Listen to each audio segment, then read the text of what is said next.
So what are we doing today? As you can see from the title, we're taking my own family pictures and hunting them in some way, and I'll explain along the way what the story is going to be, but the gist of it is I'm going to present this story instead of from the usual like far away perspective as if it was a historian telling something. I'm going to present it as if it's me discovering these weird things going on in my old family pictures. And we're gonna start with my own pictures for me as a kid, and we're gonna go back in time and follow this ghost who's been hunting my family for generations. So we're gonna start with my own pictures, then with my mother's, then with my grandfather's, and then finally my great-grandfather, because I got pictures for all of them. So I've done a pre-selection. I still haven't selected the final ones, but I got a few that'll probably give us a good start, I think. So yeah, I hope the sound is okay. Hey Sawyer. Yeah, apart from that, I can just jump into this. Okay. You might see this one is the one I've already done. Okay, done as a little test. And I'll spoil it for you guys. Here's what I added. I added a little hand there holding my... This is me, by the way. This is baby me. Hey, Jipful. Thanks for the follow. Yeah, that's baby me, and it's my sister. Well, I think I'll remove the whole eye bars thing because it's more distracting than anything. So yeah, I'll probably get rid of that. But yeah, I added a hand here, and it's gonna start with little details like that. It's gonna start with, you know, a hand or face in the background, something that it's a bit weird but not entirely like super haunted. You're not gonna see a spirit from the very beginning, but as we go back in time and like forward in the order I'm going to be presenting them in, it's gonna get a bit clearer. Yeah, I used to be way more blonde as a kid. Blonde gone light brown, exactly. Cheers to that. Cheers to all my used to be blonde people over there. Okay, I can just do that and remove the eye things. Obviously I got permission from all the people involved, so that's not a problem. It is my sister, this is my brother, and this is my mother. Gem Lizard, thank you for the follow. So yeah, obviously I don't have permission from like the really old-time people, from, you know, the people that I don't have any contact with anymore or that are dead, or, you know, once we go back into generations, it's gonna be get a bit more iffy with that. So we're probably gonna be cropping out some people or just putting black bars over the people I don't have like any permission from. And K-Maxing, thank you for the follow. So yeah, but for now, just for my immediate family, I asked all of them and they will, yeah, okay with me using their pictures for that. So this is the one I've already done. I don't think I need to retouch anything else here. It was just to show you an example. I got a bunch from my childhood, but it's mostly going to be just like group shots of my family. So this one is a very similar one in which we are in the pool, and I wanted to add something creepy to the water. I think that might be fun. How about that? Ended up making a Twitter list of horror artists. Oh, nice. I'll check it out. Send a link to the Discord or something. Oh, you might have already done that. Didn't check it before starting. I have to go through 2k follow. Yeah. Gosh, I feel like I don't know. I have 700 or 800, and I feel like that's a lot already. Like people I follow, I mean. It's mostly artists though. Anyway, yeah, we can add something creepy to this. Hey, Jorge, thank you for that sub.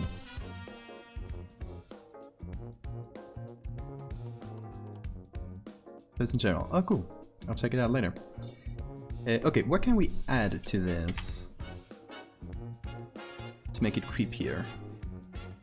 What do you guys think?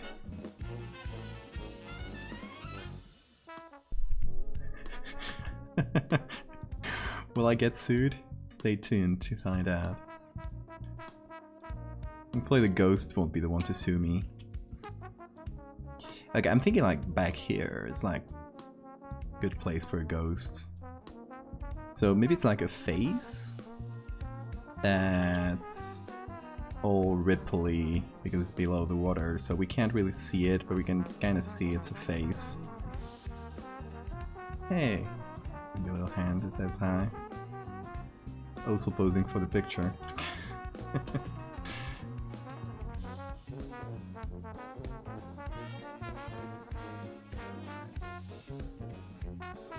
Crab hands? No, we want to go for human ghosts. It's going to be the same ghost that's going to follow us over generations.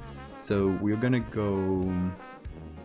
I still didn't like exactly pinpoint it, but we don't need to yet because we're just going to do generic stuff at the beginning. But we're going to try to give a character to this ghost of sorts.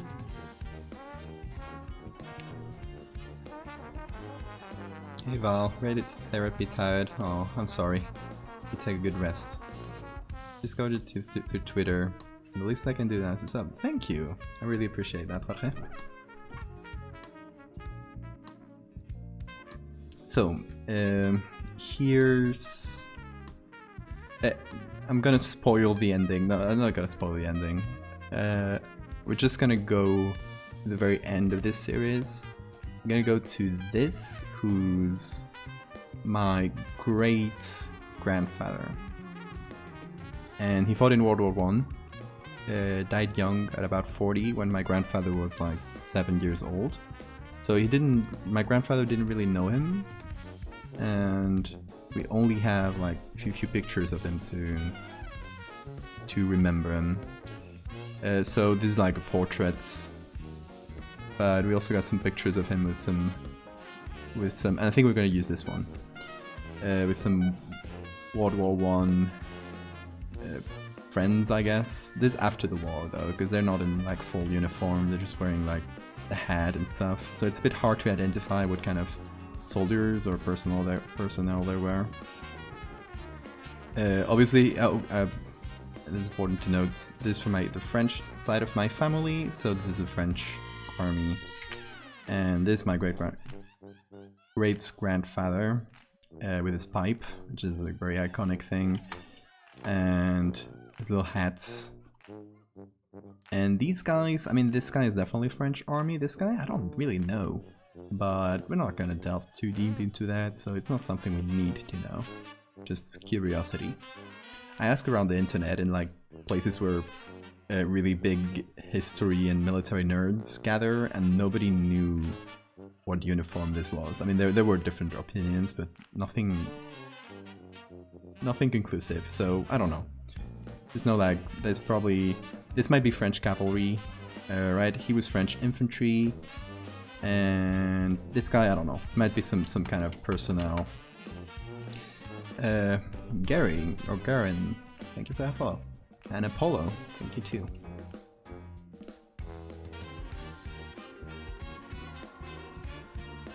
At work, yeah, don't worry, you deserve rest. Okay, so I was thinking when we do the full ghost at the very end of this, it's gonna be here. And that is why my mind went to doing a dead comrade as a ghost. I mean, he fought in the Western Front of the World War, which was incredibly bloody. He actually, and this is a story, obviously, that I know secondhand, but he fought in... Well, his unit in battle was completely decimated, and he had no option but to play dead, or he panicked and played dead. And he got actually discovered and captured by the Germans, and actually spent the last part of the war captured in Germany. So this might be some fellow prisoners or something that he knew from back then. Notifications have no sound. Follow notifications don't. Because sometimes they pile up. Used to have sound though, a few months ago. Anyway, this is Leon, my great-grandfather, and we'll get back to him. But for now, we're still on my generation, we're still at the beginning. And this ghost, which is probably going to be some military type, I think we can take some face and maybe distort it behind the waves, put it somewhere in the back here. How about that? All family stories, yeah, it's fun. Also, hi Bastrad. This is things I know like third hand, because my grandfather didn't talk much about his father, and he only like from these stories he told my mom when she was little, and my mom told them to me. So it's kind of obviously second, third hand. So obviously the accuracy is not going to be amazing, but you know, little stories, it's fun.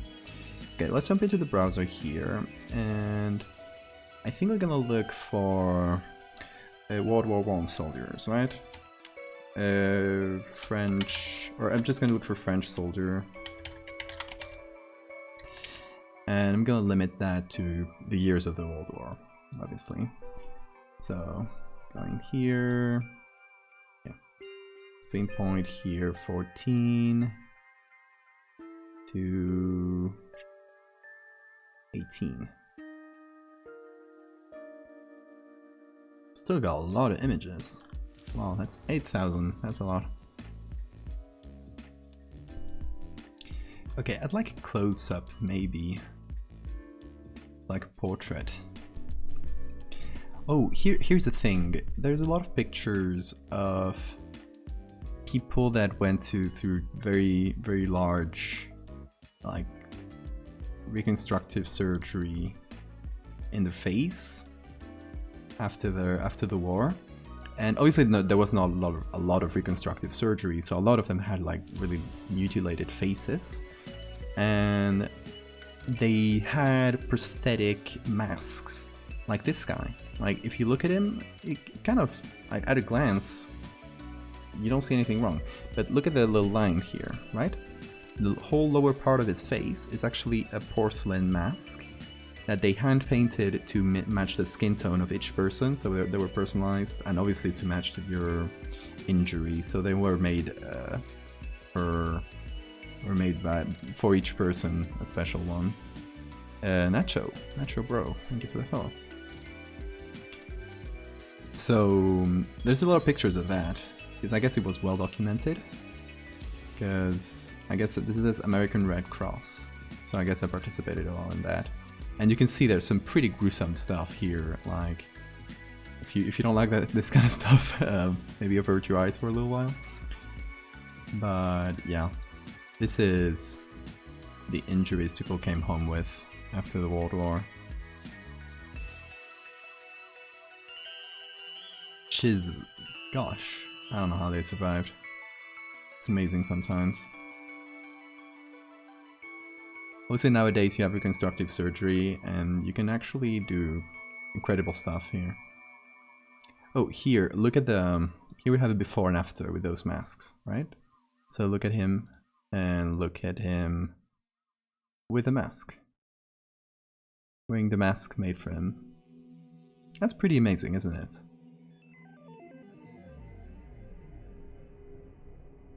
Here we have someone applying a mask. So this one is pretty extensive. It seems like pretty much the whole face, actually.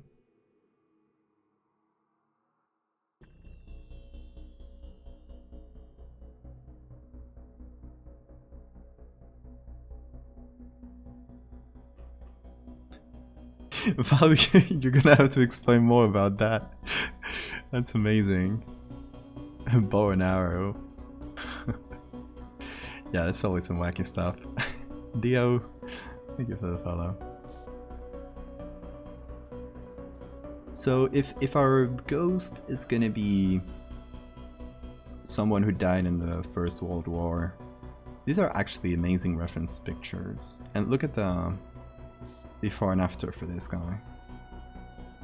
Look at that mask. Obviously in black and white it's probably more seamless. In a black and white kind of grainy picture, it's probably going to be more seamless than in real life. But still. If World War I soldiers can wear a mask, so can you. Exactly.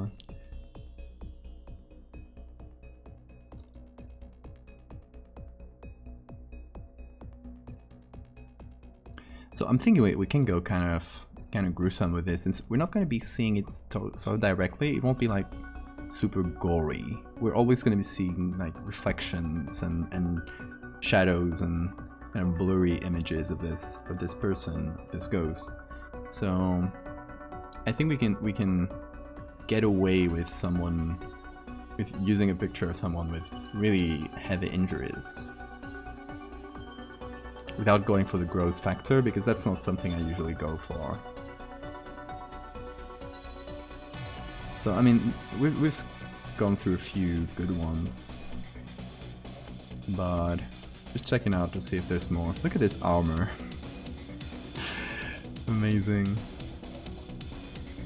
This weird World War I prototypes they had.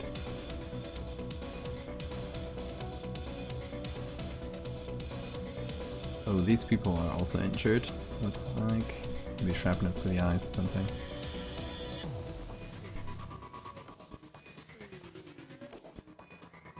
Was it because of the war that we have prosthetics in cosmetic surgery? I mean, not directly, but I guess a lot of it can be tied to those war injuries.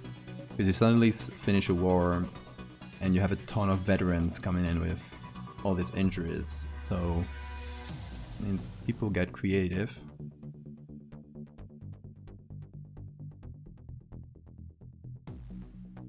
He wanted to keep fighting. I love that. What a nut job, I love it. Hey Flug, thank you for the follow. So context here for people jumping in, we're looking at World War I soldiers, because we're doing a story in which a ghost haunts my family through different generations, starting with my great-grandfather, down to my grandfather, to my mother, and then to me. Or me, or my, you know, my family, brothers and sisters. So we're trying to find reference pictures here for our ghosts. So we're looking for World War I soldiers, French soldiers, that is, in uniform, maybe like wounded soldiers, stuff like that.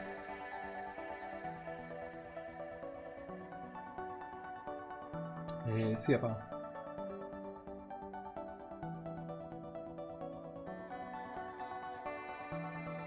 Look at this guy. Real engineers.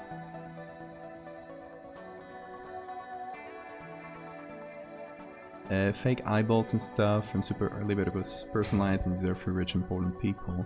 And these masks we've been showing, for example, I think that was pretty like democratized. That was a bit for, like, that was the Red Cross providing it, so it's not like specifically for rich people. But obviously things like fake eyes and stuff they're much older than the 20th century. Like glass eyes have been around for a long time. So back then you'd have like solid prosthetics, which wouldn't be too useful, but would be cosmetically alright.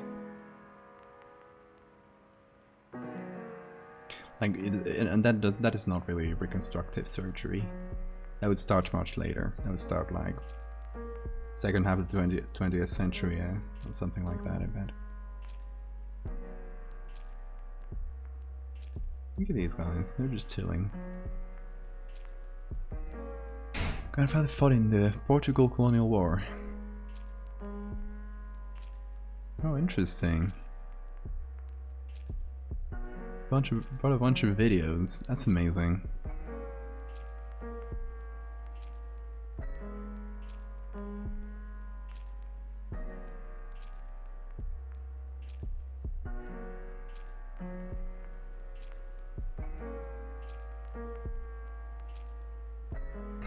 I love cycling units in wars. It's always so weird to see. It's like when you see police on bikes. It's always kind of goofy.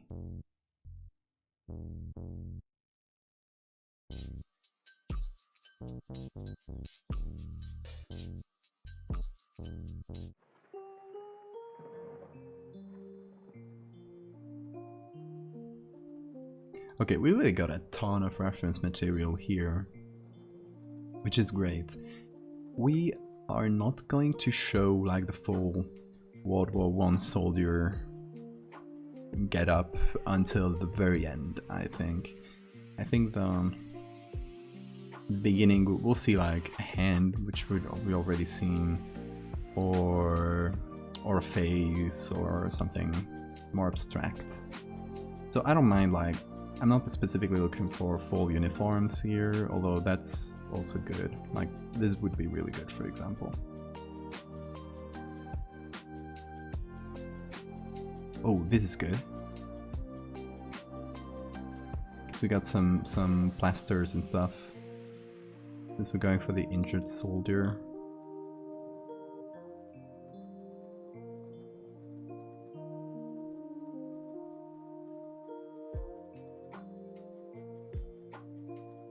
We got a ton. So let's go back to the first pages where we saw all the guys with the prosthetics, because those were very good. I think we'll use one of these guys with the mangled or really injured faces. Imagine you're in trenches and you hear a bicycle bell. Oh. It's amazing. Okay, here's another before and after. Look at him before and after. That's actually quite amazing. That's very impressive. This is a mask, by the way, for those that didn't see it at the beginning. These were masks that were done, they were like early prosthetics, because back then they didn't have reconstructive surgery. This guy lost his eyesight entirely, so obviously it doesn't have any function, but it's aesthetically it looks very good.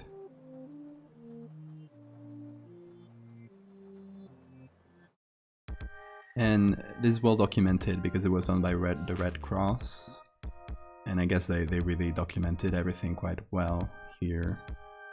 So we got pictures of all the prosthetics and sometimes the before and after. Like, okay, this one is, I guess the skin tone doesn't look as good, so it's way more noticeable. Also, it's asymmetric, right? You only need to do one eye, so you need to get it very close to the other eye. And this is the before. So obviously it's better than just having a hole in there. So, I think this guy pretty good, and this guy is good.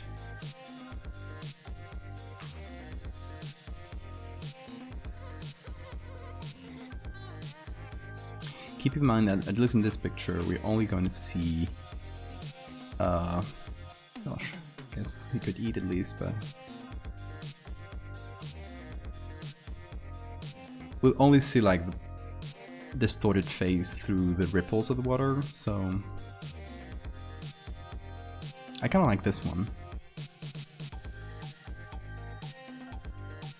Okay, let's go Library of Congress.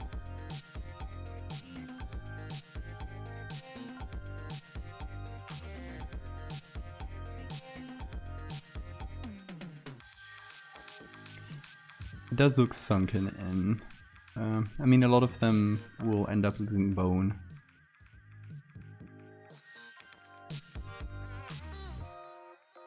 So, oh, okay. Library of Congress is having a hard time again. I think sometimes if you do really long search terms, it can really mess the search. So sometimes shortening them or just looking for photos can help out. Let's see if it works. There we go. Oh, we have them all here. All side to side, which is pretty nice. Okay, but we're gonna go for this one. It's 1918. We'll download the biggest picture we can find. Of course. I love high quality scans, they're amazing. And the Library of Congress is just perfect for that. They have the best scans in the game. But it does take a while to download. Yeah. They're very large, but that takes some time. Understandably. I'm not gonna blame them. So, guess what? It downloads. I'm kind of set the scene in here. Okay, for those who've been joining in later, we are doing a story in which I hunt my own family through my old family pictures with a ghost, right? And at the beginning it's gonna be just me, and this is baby me, by the way. This is a kid.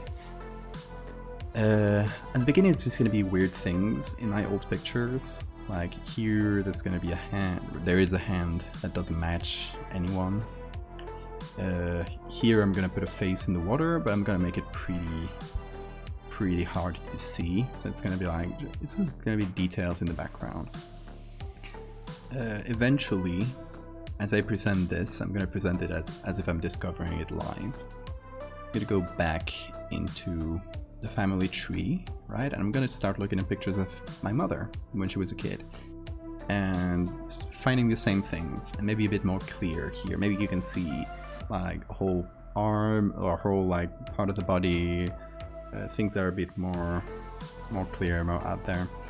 And that way I'm just gonna keep pulling the string and go up into my grandfather, and then finally into my great-grandfather, which I have some pictures of, just like 2 or 3. And we're looking for World War I soldiers, because my great-grandfather fought in World War I, and actually his unit got decimated. So we're gonna create this. This ghost character is gonna be someone who fought with him. So yeah, it's gonna be fun. Gosh, download a little. It's like right next to it.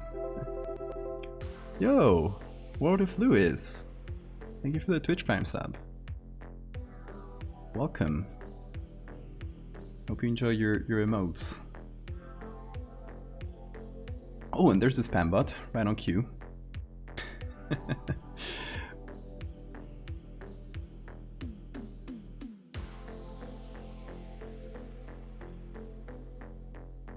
There you go.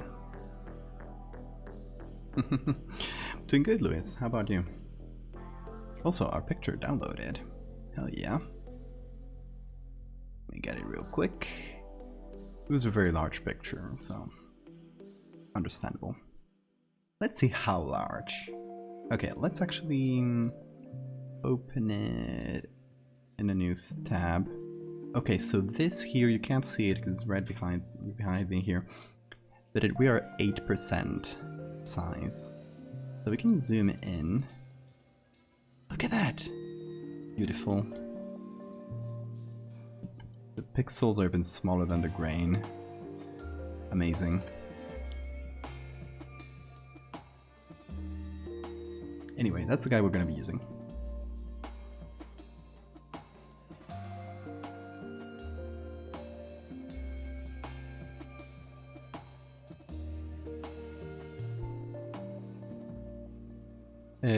How much of the ghost will be from scratch? What do you mean from scratch? Like drawn? Or I'm gonna try, like for example, whenever I put the ghost in the final picture, there's gonna be this one. I'll probably use a French soldier with maybe some injuries or some plasters or something, and I'll at least get the mustache and this part of the face from this one, right? So we keep some consistency. Or if I put the face back in other pictures, I'll keep using this one.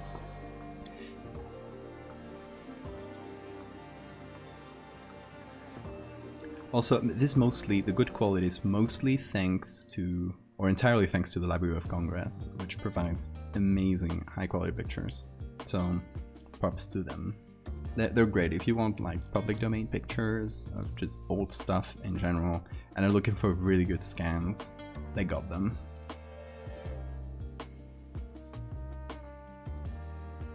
So, we're just gonna need the face here.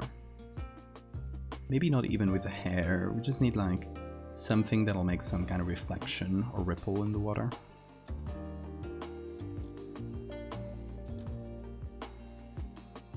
So it's gonna be subtle. But that's the point at the beginning. I don't want to go like super clear in the beginning.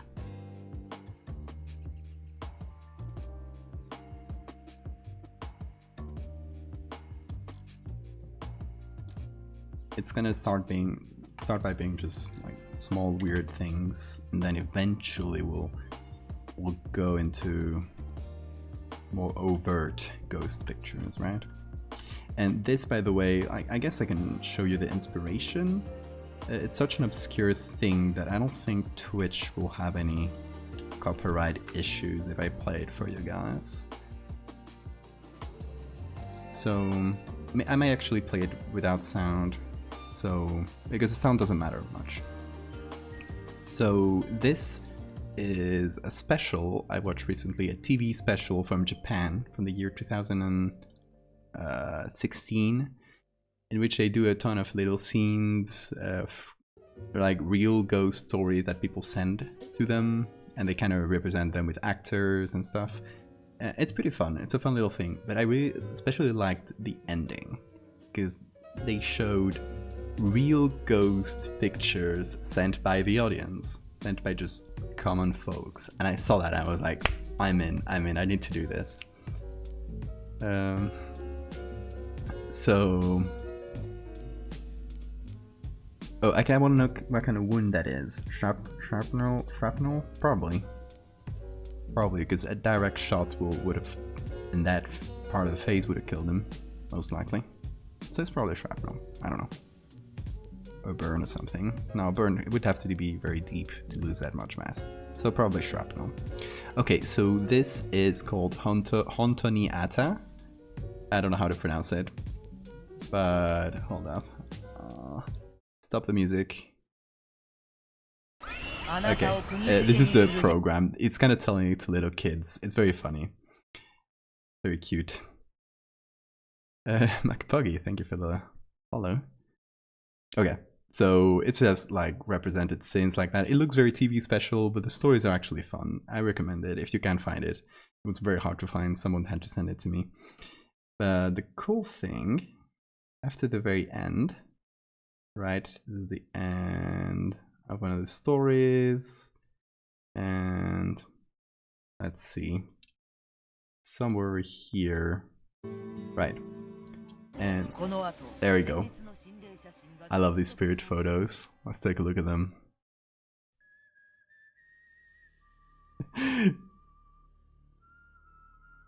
It's mostly like double exposures and things like this, but some of them are actually quite creepy.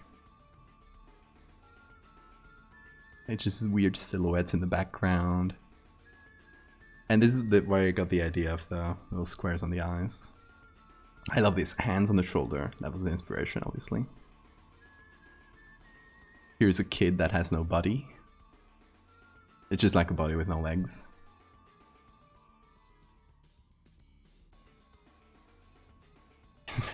Another hand appearing from the background. Again, inspiration from the one I did already. What is this one? We'll see. Oh, the slow zooms, yeah, and the little music in the background.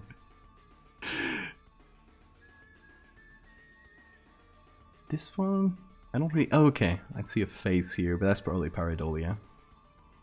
And this one is very good. It's just like a full-on spectre in the background, just chilling.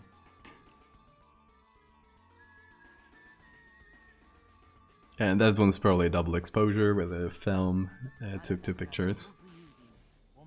So yeah, I recommend this special, it's very fun.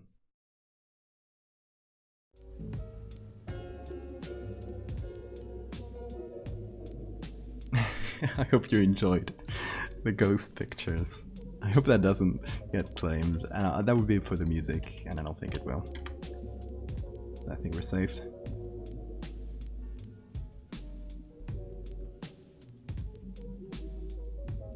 It's honestly like hard to find. I had someone kindly send it to me.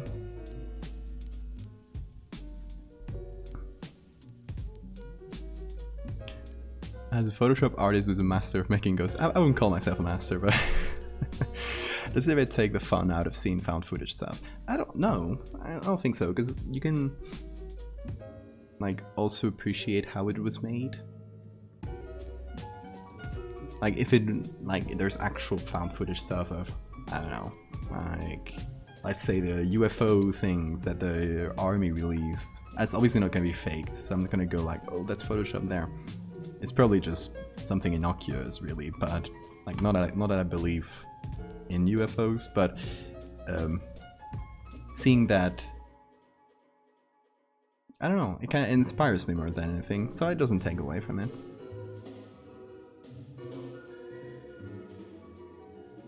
Yamishibai, it's like, oh, nice. I love those kinds of shows. They're very fun. Okay, so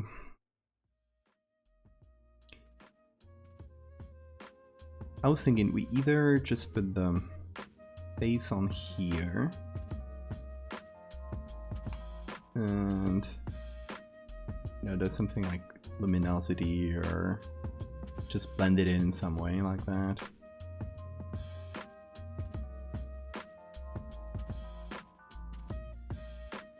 And that's kind of warped, but I don't think it matters much when you're talking about a ghost, how the image is sort of warped and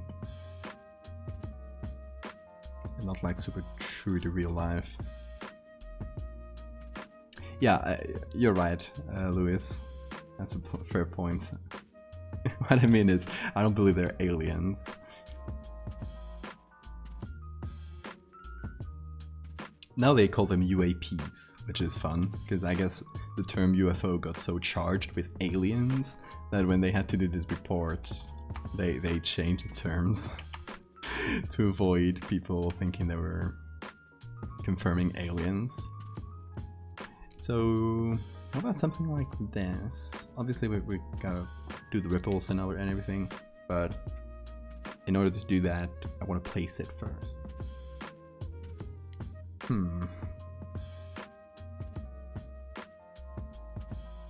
Here's an idea. I want to try something. Okay, so we're gonna copy that. We're gonna put it in normal, and we're gonna flip it vertically. Because I want to try. I haven't used this one in a while, so I don't remember exactly how it worked. So it might be really finicky here. I don't know if I need to flatten it into a single layer. I have this flood plugin, and it actually creates reflections, it renders them, and it can be really good to create this sort of replay effects. So if you want to make it look like a reflection on there, it might do the trick. The only problem is I forgot how to use this. So we may need to move the horizon, I guess right below him, so we get the reflection. Alright, something 20, 25. Yeah. And now we change the perspective all the way here.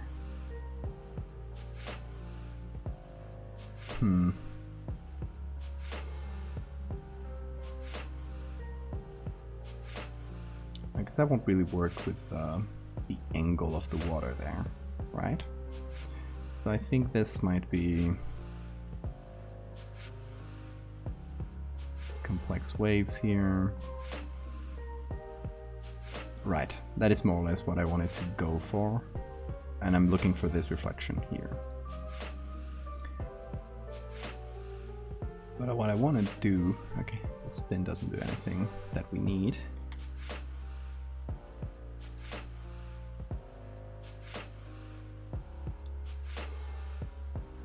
And this is called Flood 2.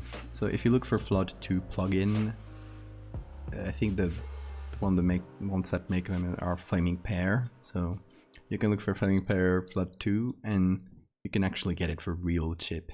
It's a good plugin. You want to do something like this, obviously. It doesn't really let me do much with the perspective.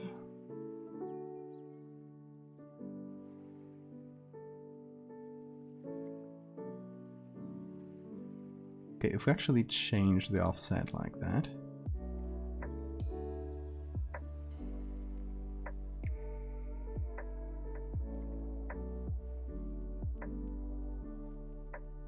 Just basically kind of trying this at random. So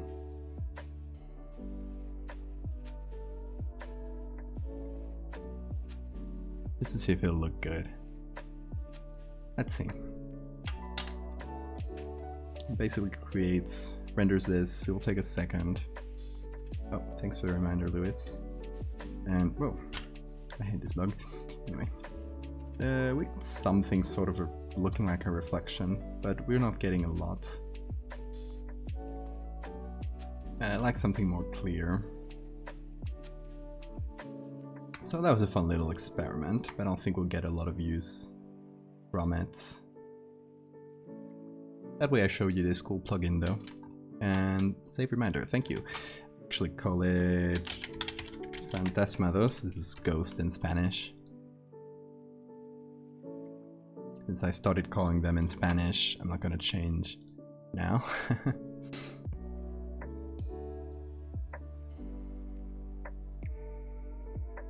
Anyway, let me catch up here. Read and explain disappearances. Yeah, it's always fun stories. Diet Love Pass, obviously.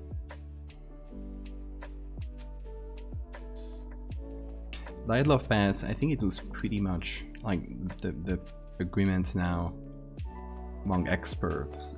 That it probably was a rare type of how do you call that?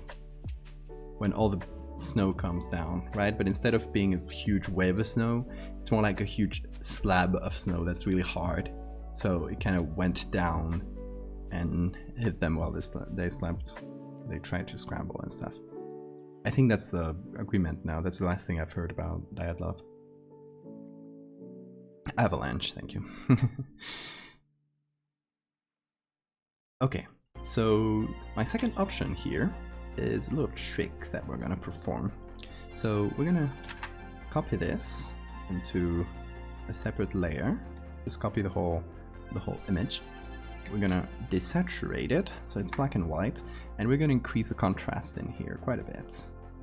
Right, so we're gonna push the darks, push the brights, and leave the grays at around 50% gray. Just eyeing this. Well, I'm not great at it, but we can always modify it. Right, so now we save this, and this PSD I just saved is gonna be our template for what we're about to do.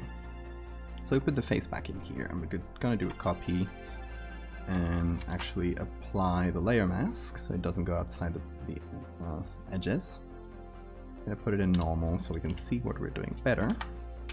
And we're gonna do distort displace, and we're gonna choose as a displacement map this same thing, so Phantasma 2, and bam, that's pretty dope. It matches the waves quite well. Displacement maps are a ton of fun. Also Arcano, Arcano, thank you for the follow.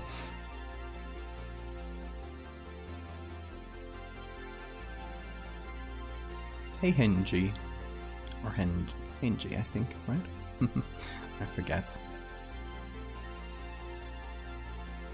Anyway, yeah, displacement maps.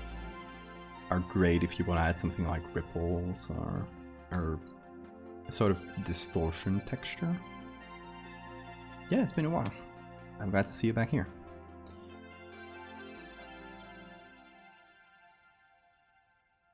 Okay, now that we have the distorted version, I think we can add some smaller ripples as well as a sort of new displacement map. So we're gonna take this and maybe take this area, or that's a good area.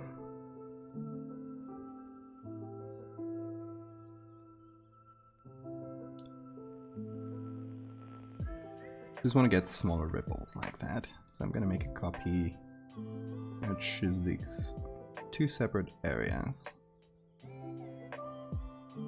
to create a sort of larger field of these ripples.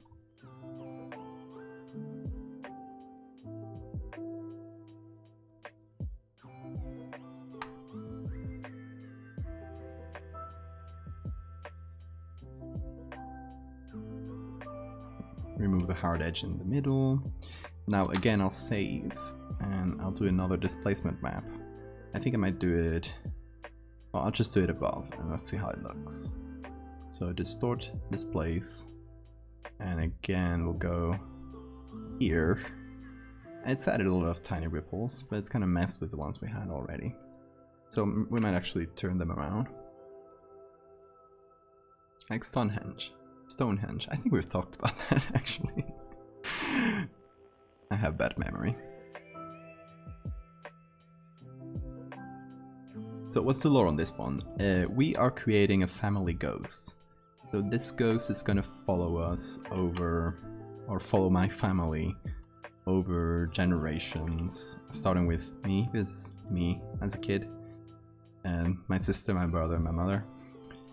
And we're gonna first do like kind of cursed pictures but with really tiny details, like this one we did already, where I have a hand on my shoulder, but nobody has that hand. Like it can't be anybody's from the picture. Then there's gonna be this face in the reflection, just little things like that that add up into, hopefully, as we go back into the generations, we're gonna expand on this ghost and end up seeing the whole thing.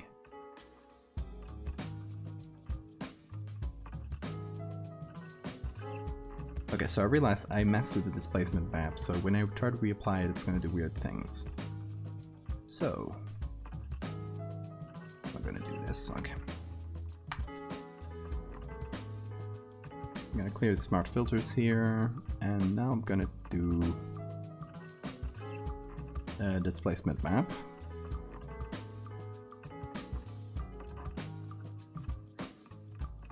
Right, so this just adds the small ripples.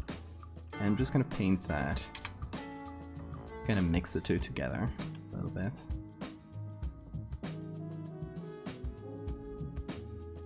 Have some interesting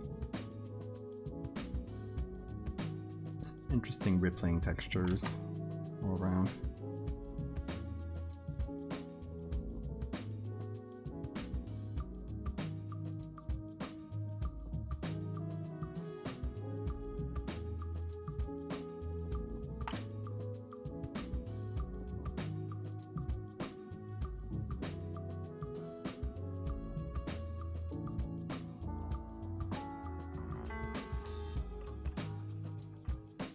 Hands on the shoulders. Yeah, it's always a good one for spirit pictures. There's a spectral hand. It never fails.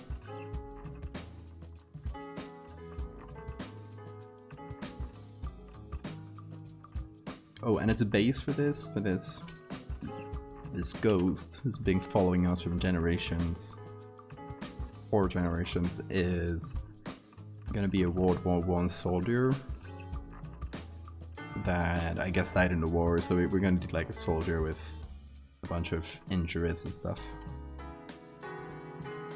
So we group this up. It's our face. And we put... Ooh, this is creepy. Obviously I'm not gonna do that because that's way too obvious. But I like it. So we can do luminosity. It's not the best.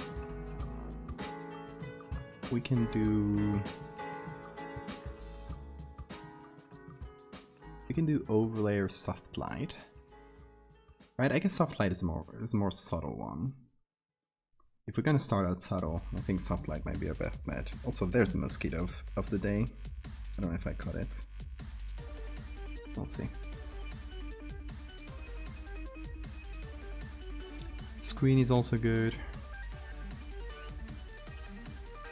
Right, maybe if we reduce the opacity a little bit plus screen, it's pretty nice. Let's see something like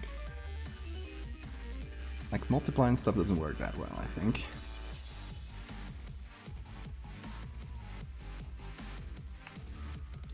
Gonna be getting into monster creation pretty soon. Interesting. What kind of monsters are you gonna create? Is this man known to someone in your family during World War I? Exactly. My great-grandfather, Leon. So I'm from Spain, but this side of my family is from France. So he fought, obviously, for France in the First World War.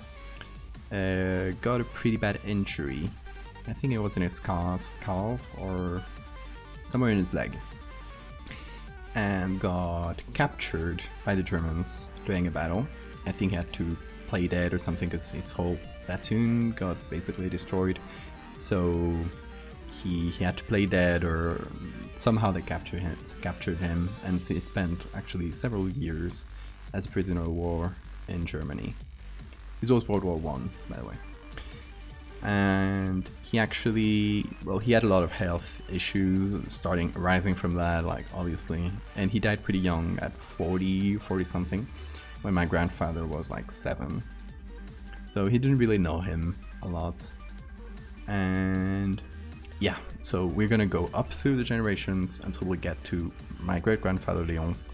And this picture, which is probably, we don't have a lot of pictures from him, probably gonna use this one. And we will be adding it to the background somewhere, kind of like posing with them. There's gonna be like an ex member of his company or something. A soldier friend.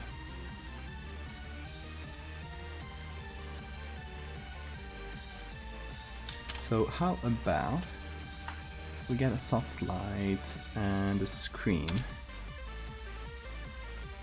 Because that'll get us a bit more detail than just the screen. We reduce the screen.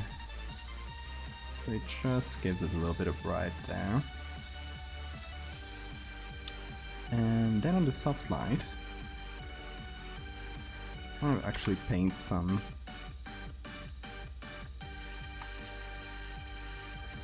like a bit of shadow. Like there is some sort of body in there.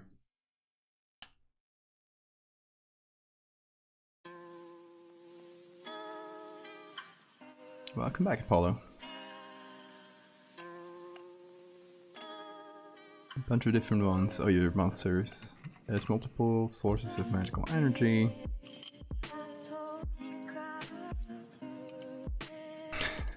Well, you got a lot of lore already.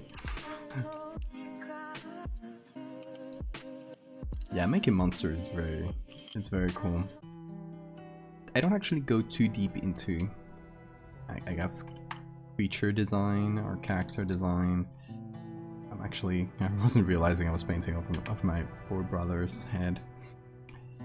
But what I do is fun. You might remember, obviously Mock, you might remember. It wasn't really a design, it was like based on a picture, but like still close enough. Where's Mock? I wanna pull Mock on screen here.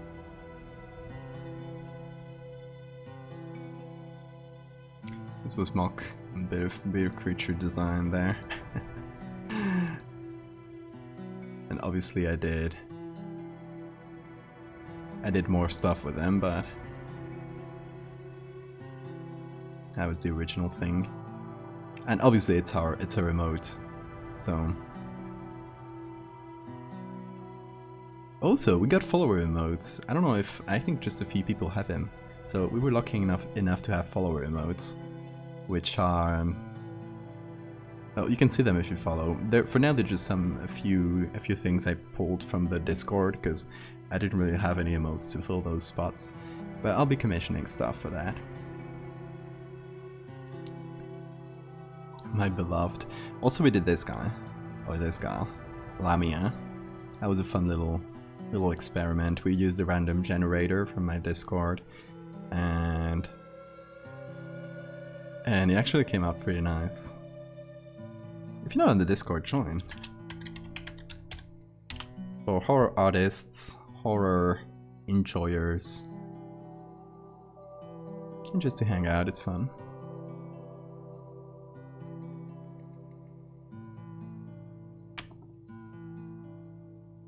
Oh, you're from Fresno.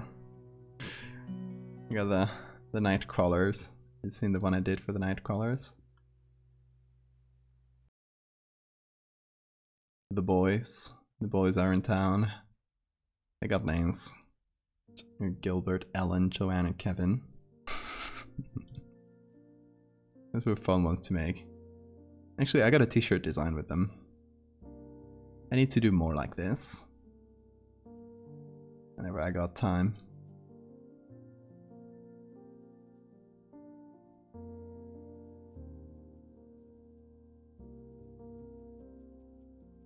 Yeah, they just look like big sweatpants. It's great. It's a little orange.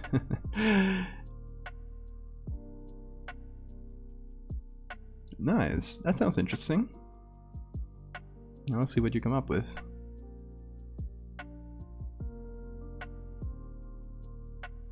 Well, I guess I never plug my stuff. I got my shirts now because I changed the stores. Because I used to be on Teespring, but then they started doing NFTs and some other nasty stuff. So I moved it over to TeePublic, which is actually cheaper. So very for you guys. And I got all the old designs on there. I think missing maybe one or two that I didn't really like as much. But yeah, I still haven't publicized it much because I wanted to create some new designs before then. But yeah.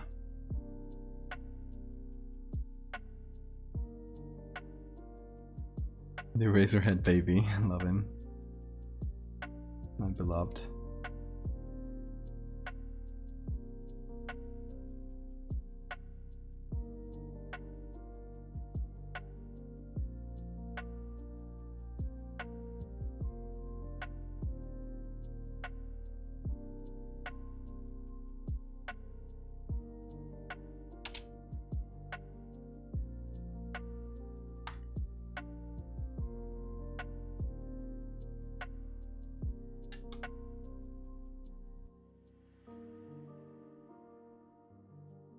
Discord's been buggy.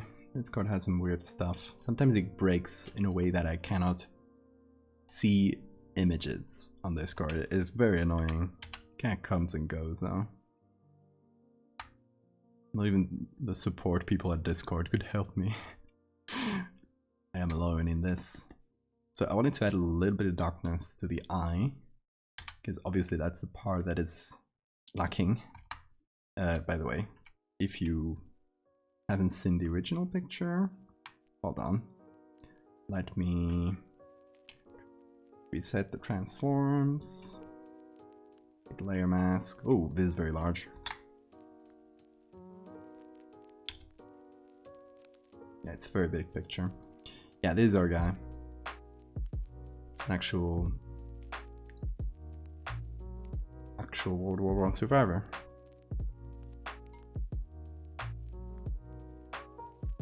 I see you don't name your layers either. I don't. I do groups, and eventually, when I get to enough layers and I can't find things, I start naming the groups. But I don't name layers. Oh, I'd be here all day. I get 100+ layers regularly, so it's not sustainable. Or I'm just lazy. Both are true at the same time.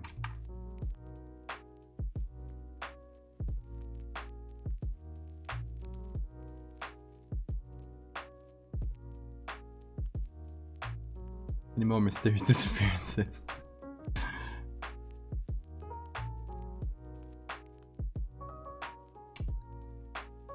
Trying to play around with the shadow below him, and I'm figuring out if I want to do a shadow or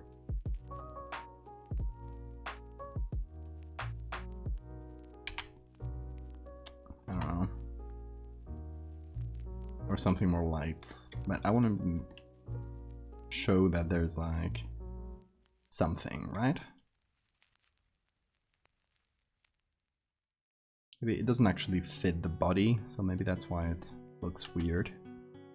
So what if we actually pick from the body?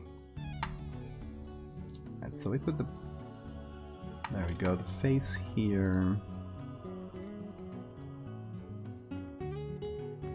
And we just, there we go, delete this layer mask, add another one.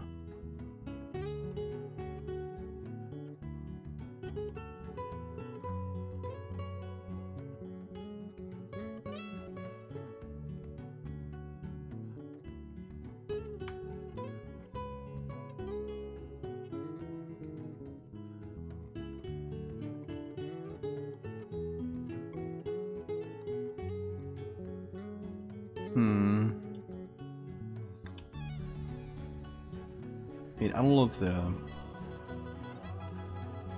clothes.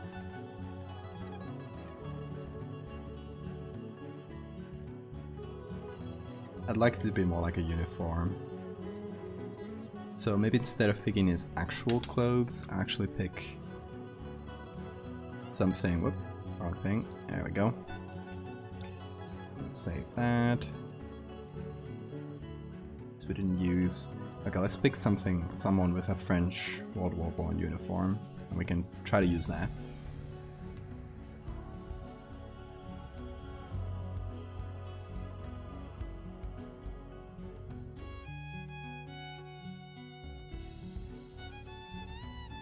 This guy's just named John French, so he sneakily got into our search results. Okay, this looks more like a uniform from World War I, right? I think that's more plausible as a uniform. Yeah. Yeah, it definitely depends on the, like, it looks like this one, perhaps. There were tons of different uniforms, so that's for another day. Kinda looks like a sweater, it does. Yeah, and those masks were used for people with very large face injuries.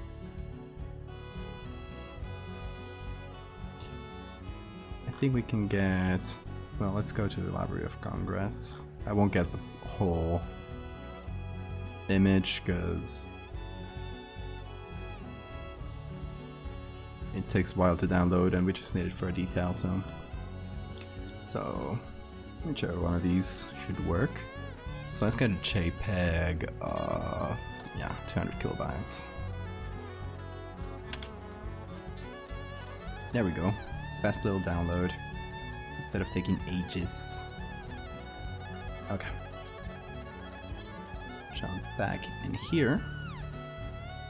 Go here. Whoa, that's weird. Hold on. There we go.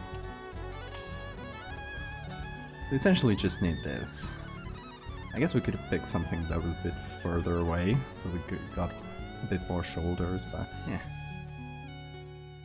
Mask of its own face, exactly. That's what they did. And they painted it in the skin tone. They were made to order.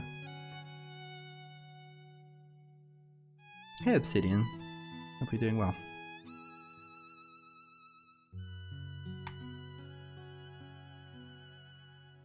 There's a lemon demon sound for everything, sure.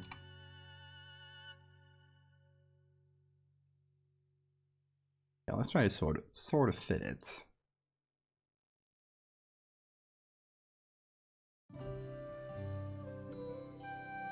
And we also had the ripples and everything. All that jazz. Okay, so let's try to add that.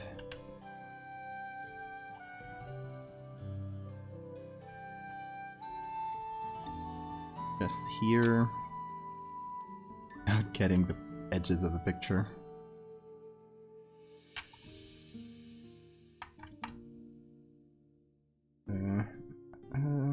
I need to remove some. Oh, there we go.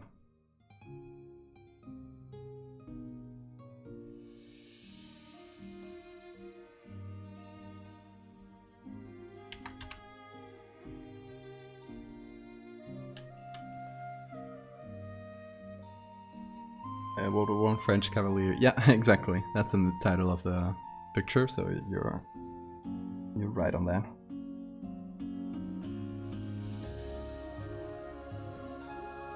Just enjoying the cold water in the water, so yeah. It's just chilling, honestly. You know, sometimes ghosts just want to chill.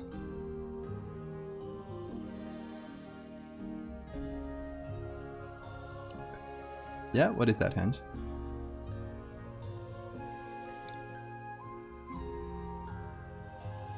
We don't get a lot of them.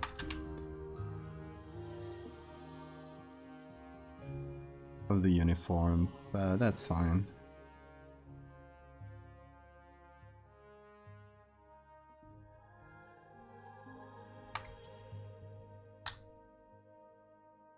Actually gonna cheat it. Oh, there's that bug again. I cheated a bit by making it larger. And obviously I gotta remove it from my poor brother's face.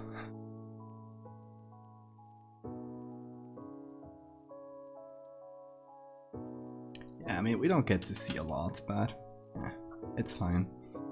Okay, so we're gonna pick everything here. We're gonna call it Ghosts. Gonna do a real quick displacement map again. I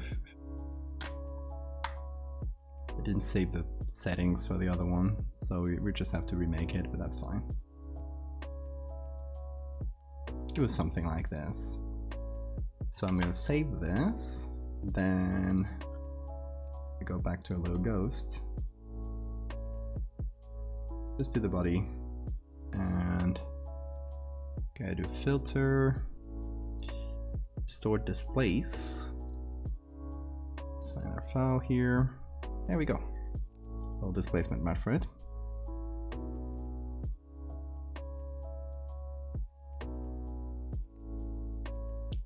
The one with all the faces and arms grasping the wall. Oh, that was actually Sora's design. Who, I don't know if Sora is in chat still, but props to them for coming up with that design.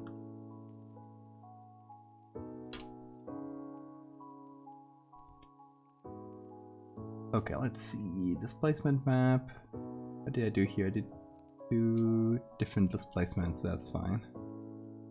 So this one is in soft light.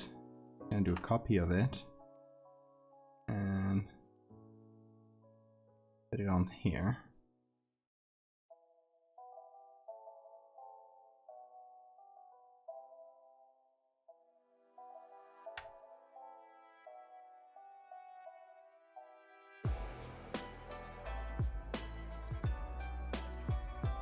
Right, so now we got a sort of body, or at least a suggestion of it.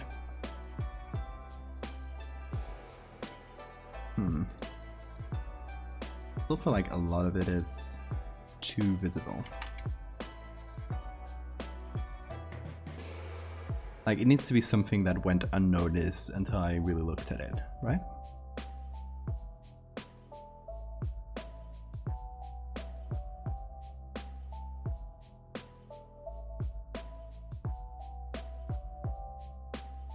Oh yeah, there's Sora.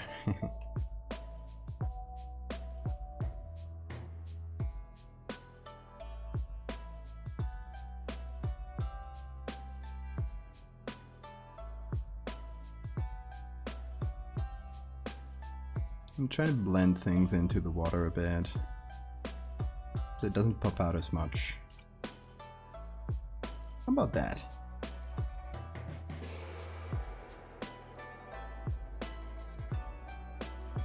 Oh, I'm missing a huge bit here. Look at my poor brother's face. There we go.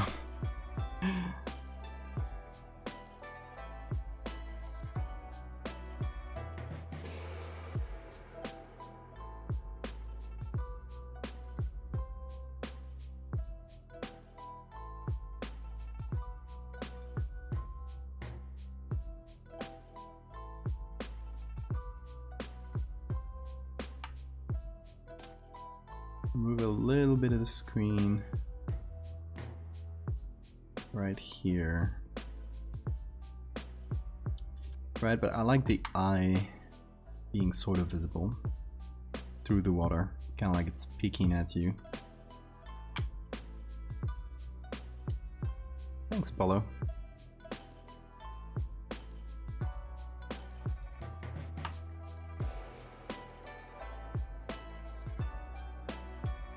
So we could actually do a bit of overlay and increase that even further.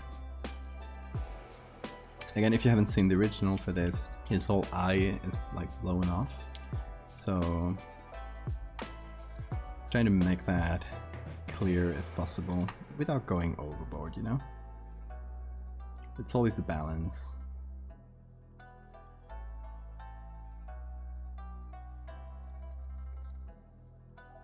There's always a balance between how cool your thing looks and how realistic. And so I could just show the full face and it wouldn't look too realistic, or I could just make it super realistic and it would be just a blur. So it's all about finding that balance.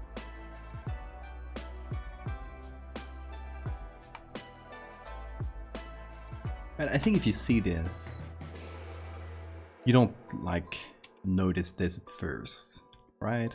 It's not like super out there. The idea is to have it blend in with the water. And when you point it out, you say, oh, yeah, that actually looks like a face. But I'm not sure. Is it a ghost? Is it just...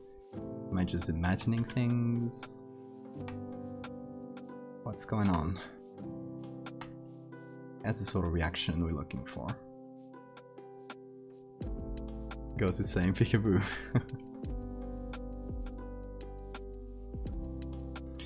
Are there any ghost images or stories you completely believe in? I mean, I'm going from, and people find this funny because they do, but I'm a complete skeptic in anything paranormal. So there's nothing, no real ghost stuff I believe in. I'm just interested in them from the story and I guess folklore perspective. I think it's very cool.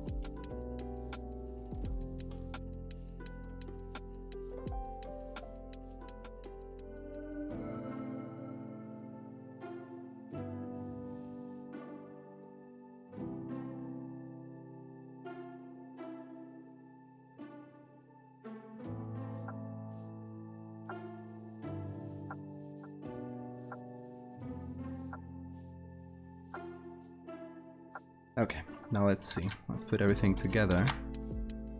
Do a little top level editing. I don't want to do a lot because it's still, the picture needs to look realistic, right?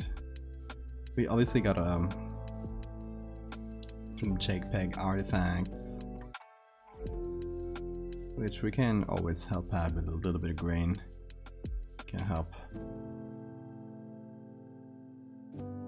blur those out. It's also, I'm working from the original file size. So I'm not making this image larger and then messing with it because, you know, it's got to have that kind of crunchy 2005 quality. I had one image of the body falling through the ceiling. Oh yeah, I know that one. Yeah. I mean, you can easily see that's a puppet, but it's still creepy.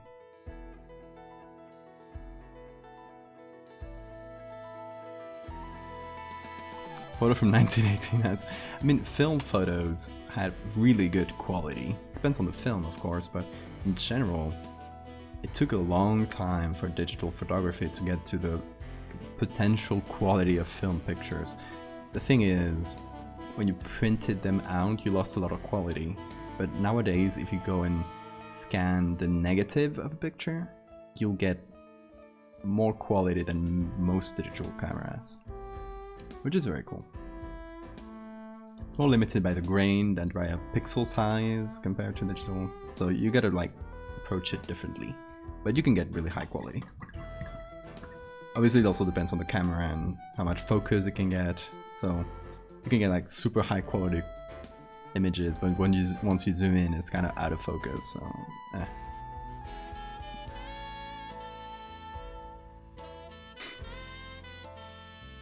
Anyway, yeah, noise in here, good.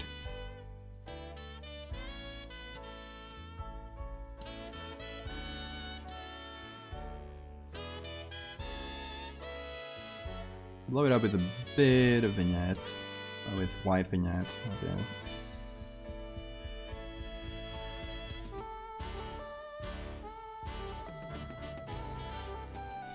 And I think to go for that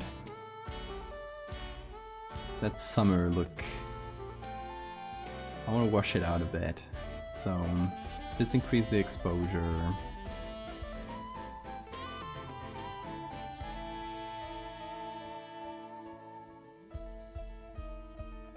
I go a bit hard on the highlights and stuff.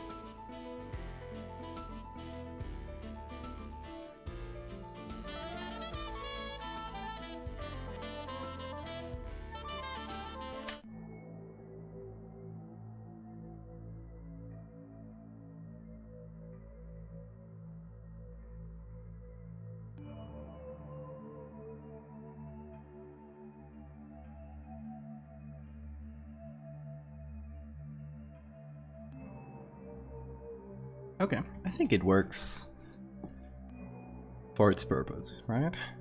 You kind of don't look at it until somebody points here. Obviously, you guys have seen the whole process, so we are, all of us right now are a biased sample. So if I asked you, I mean, you wouldn't be able to tell, but I'll show some people that haven't seen it before. Like I show my family, I'll send it to the family chat and see if they notice immediately. They're like, is there even something? Or what we want to do, so the effect we're looking for is not noticing it immediately, but once you look a bit closer, noticing it. Lady Rain, thank you for the follow. Lady Rain, thank you for the Prime sub. I really appreciate that. Enjoy your new emotes.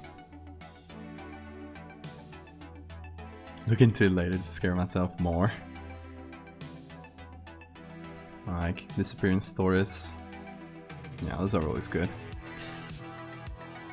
So yeah, we're looking for that reaction, for like finding it but not immediately, and obviously not finding it at all, because that's also a failure. It's got to be something that people notice, but that they feel observant or smart for noticing, right? I think we kind of got it for the hand. That's one first picture, which if you come here in here later, that's the first picture I did. I did it out of stream, so you didn't miss anything. Yeah, I just added this hand here. And I think it's just subtle enough that you don't really, your eyes don't really go directly for it, but it's still, if you start looking for something weird, you'll find it. And here we got the same, I think. Okay. I think we should maybe do another one of these childhood pictures. We're gonna do a few in this stream. So I got a ton, and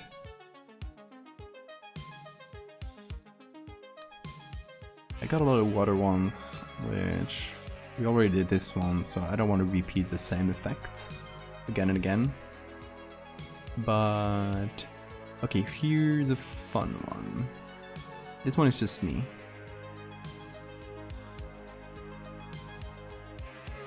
But here we got a creepy enough picture with a flash taken at night with my dog behind and someone, I don't know who it is, obviously, standing in the back. I think I know where this one was taken, but it's kind of hard to tell. And yeah, this is little me. Say hi to little Eduardo.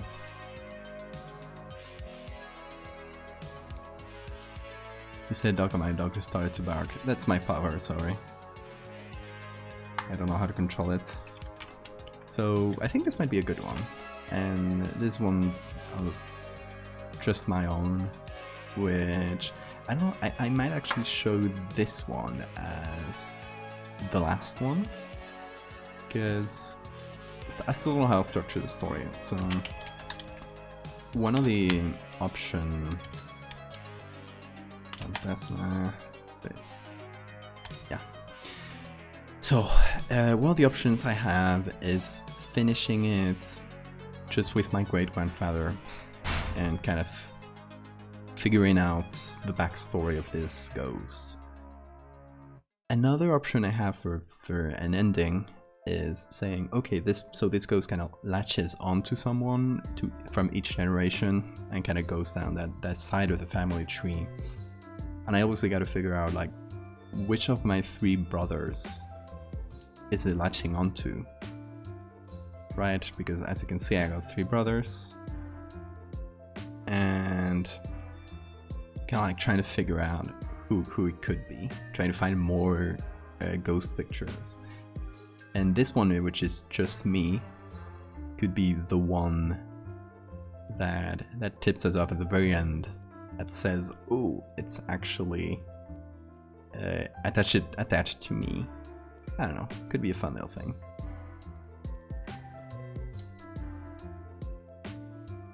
Okay, first thing we're gonna do is remove this person, because I'm sorry, but it's just distracting. I'm gonna add a ghost in here, so we need to remove all other distractions. I'll keep the dog, because I wouldn't do that to my poor little doggy.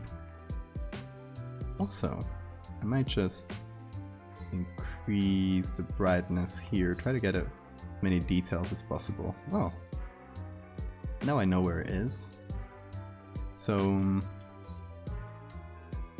we could actually have a version like this, right?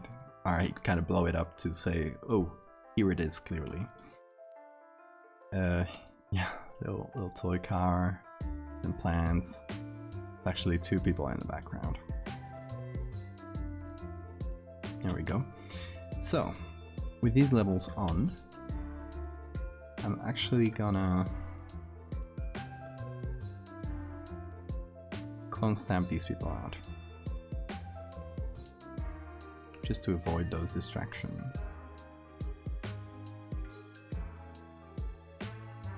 And I'm doing it with this super blown out filter on, because if I just did it from, like, without seeing, and then I put this on, we'd get a lot of weird textures on here. We might get like a bit of a plant there, or weird things that wouldn't make a lot of sense. So I want to copy this part here.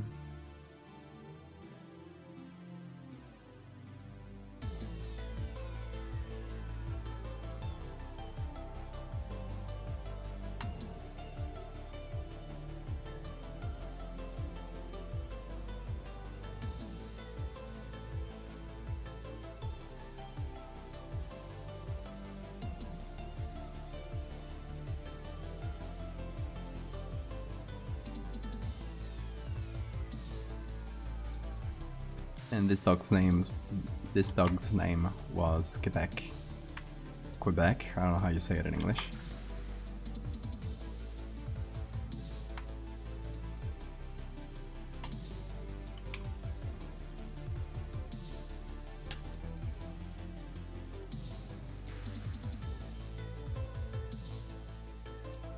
Yeah, welcome back, Polo. So yeah, say hi to Quebec, everybody. He was a very good boy. He was always, like, you can see him with the ball in his mouth. He always had it. He was obsessed with that thing. Okay, now we have a clear room behind us, just with the dog. I'm thinking, since we can see a little bit of the eyes of the dog, I was thinking wherever we put the ghost, we kind of turn the dog's eyes, or those little reflections, to make it look like the dog is looking at the ghost, not at us. Dog's name is Ebony. Nice. Bones, I like that. My two dogs' names that I have right now are Napoleon, you know, like Napoleon. And the other one is a little tackle, or a wiener dog, I think it's in, called Kawa, which means coffee in Arabic. Also river in Japanese, so yeah, double dipping on the name. Anyway, I'm gonna get tired of looking at my mug. Look at that, hold on. Let's kinda put them together.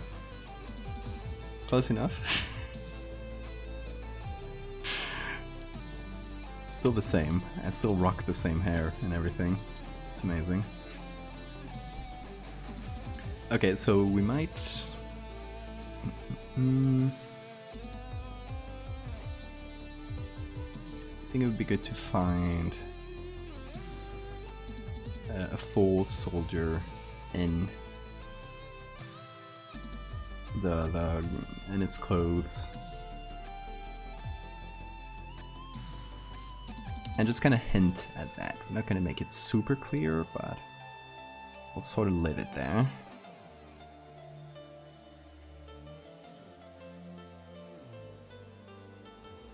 Barely aged. Yeah, still the same.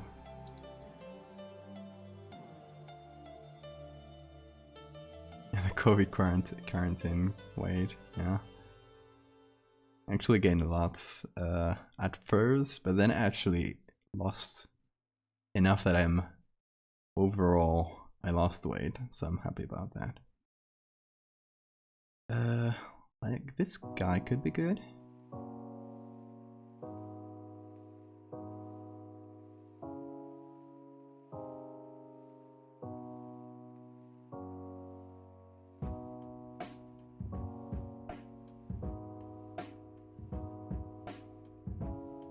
Look at this coat. He's really rocking that coat. Look at that.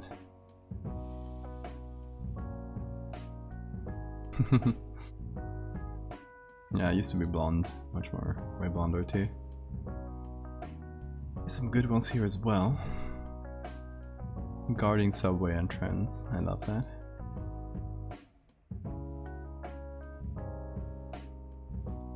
Looking at battlefield booty.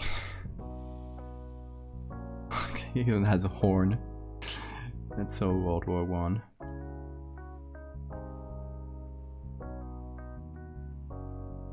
Look at this little cow. Love him.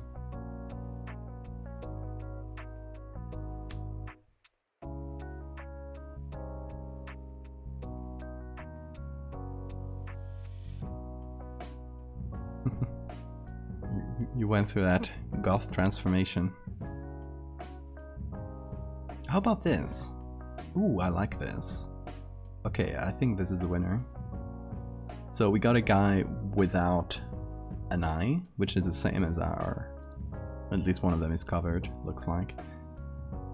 It's kind of like shambling in a way. It's kind of walking weird. I like that. Okay, let's check it out. Oh, the Imperial War Museum. Actually, it might not be the best, because they say public domain, but sometimes in this site they lie. Or they get it wrong. So I think I've seen some in the Imperial War Museum that were not public domain. Which wouldn't be ideal. Oh, go. got a lot here.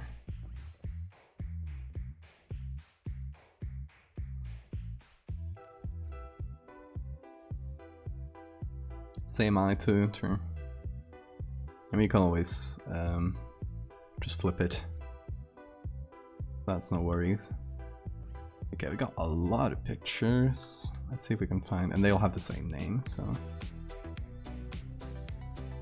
let's see if we can find that one.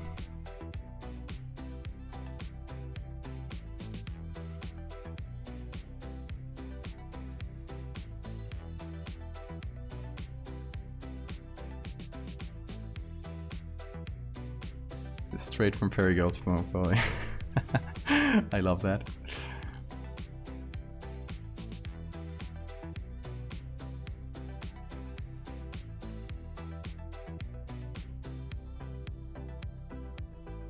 There it is.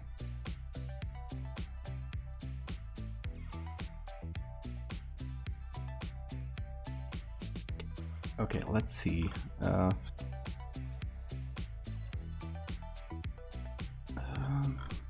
Do they have license or anything?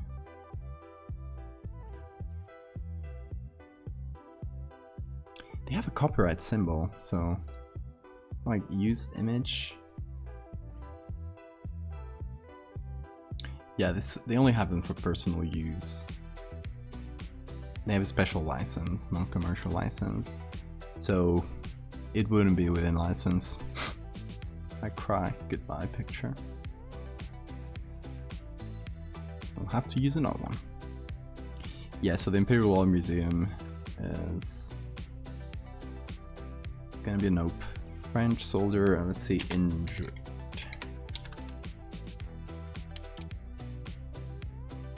Hold on, I'll change it in here, because that way I don't have to change the dates.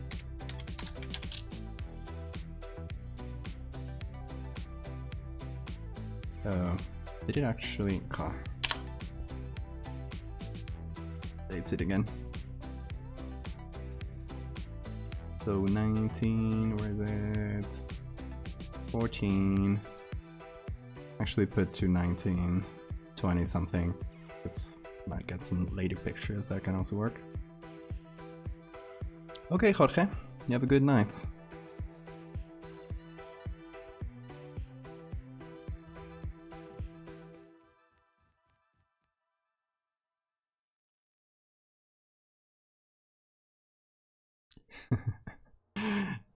That's what I call growth, Apollo. Pretty nasty injury there that I'm not going to show because I don't want to get this stream demonetized or not demonetized. I don't know what they do on Twitch. This guy's not bad. This one makes me really sad because it's literally just a kid. Like, how old is this kid?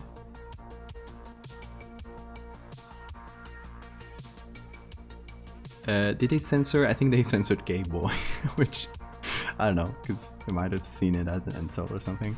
They censor a lot of things on the auto mod. Looks 16, doesn't it? Yeah, definitely. Like most, if you look at World War I soldiers, a lot of them are so young. World War II as well, but I've looked at World War I pictures.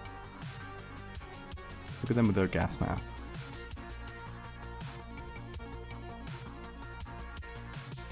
Oh, sometimes it does that. Let's see.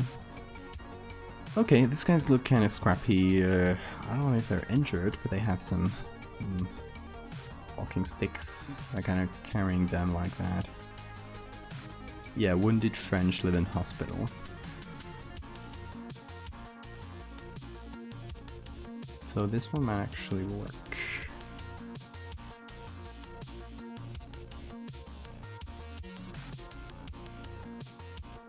Maybe he has bad knees. Oh, look at this poor guy.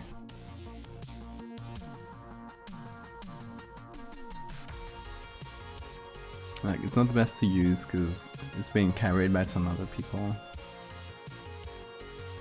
We could actually...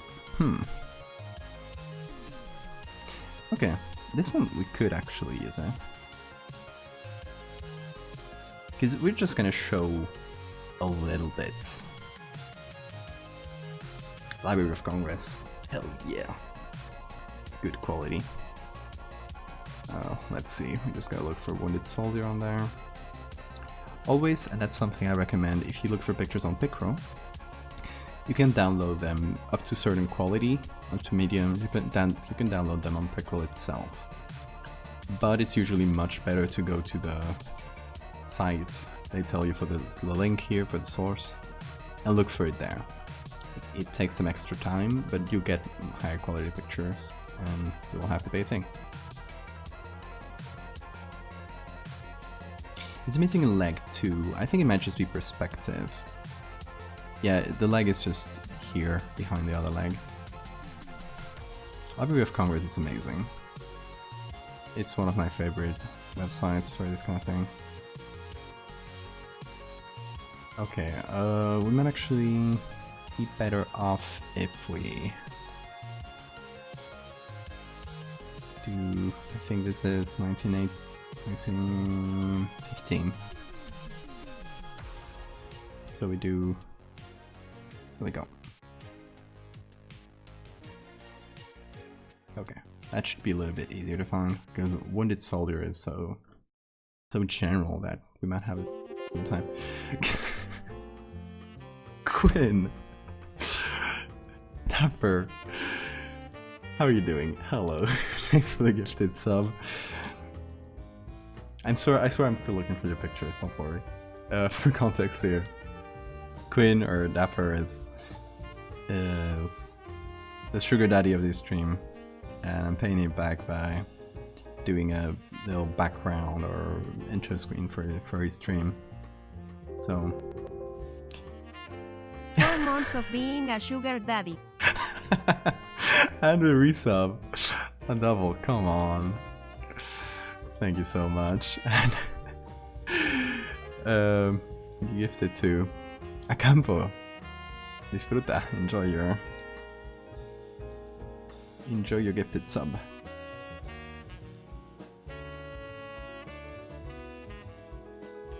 Sugar daddy. I mean, it's a self-given title, by the way.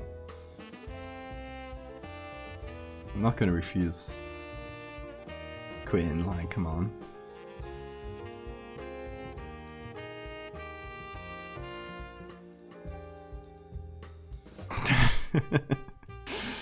Exactly, Sora. Look at this. A hammock. Poor guys scraping against the ground. That mustn't be very comfortable.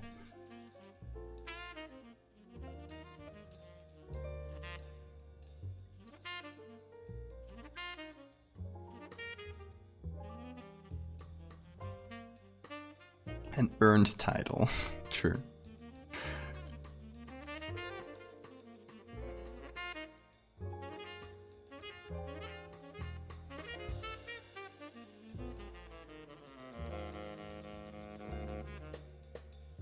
Look at this guy. Oh, he's winded. I was looking for the wounds. Okay, I'm still not finding the one I was looking for.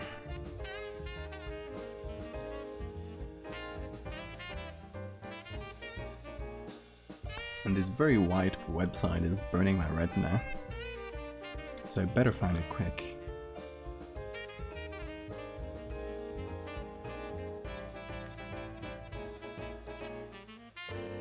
Every website on the internet should have night mode as the default. What is this? Hurts my eyes. My poor little eyes.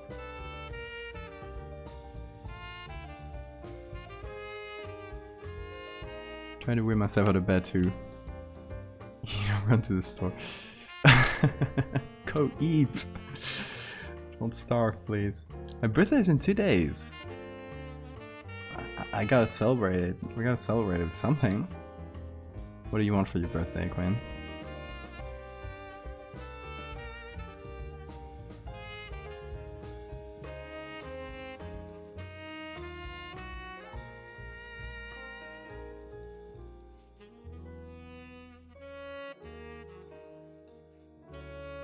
Where is my picture? How hard is this? It's usually much easier. I guess second option, which sometimes works, is to reverse search that in Google. The picture of that hurt.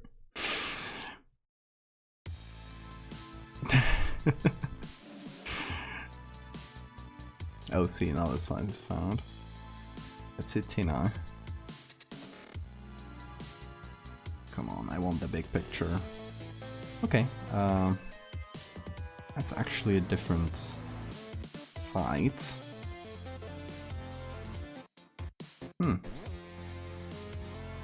Okay. I didn't know about this site. There it is. It's a French. It also has an English version.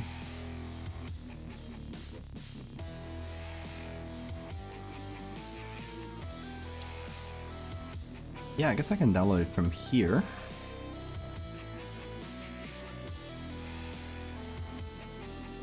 Oh no, they make you pay for it. Like, come on.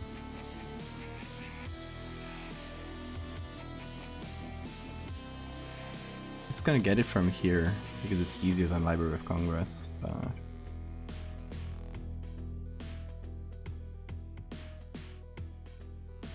Oh, thanks for that reminder. Okay. Is this downloading? Come on. Get me my image. It's tiny! Okay, I've been... This is theft.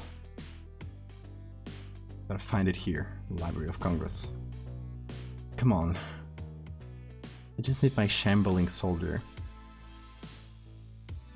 That is all I need. Also, we could make it... Since you were saying before that it kind of looks like he has only one leg, you could actually make that a reality. That would be fun. Okay, Dapper. Have a good night. Thanks again. You're the best.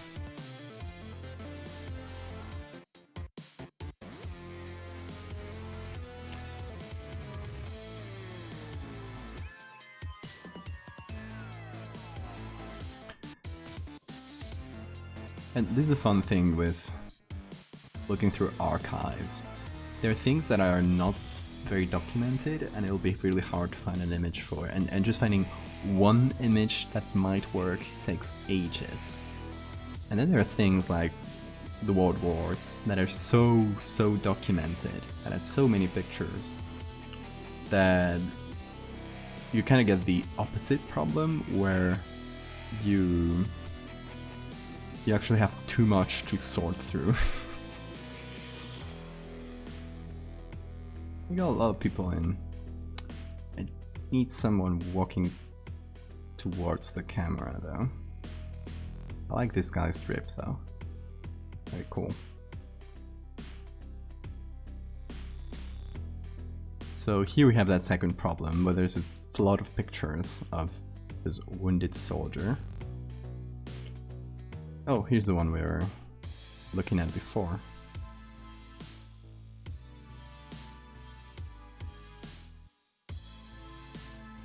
Which doesn't work as well in terms of shambling. We could only use this guy, and it's not that interesting from the pose perspective. But the fact that we're finding those other pictures still leaves me hopeful that we'll find the one we were looking for.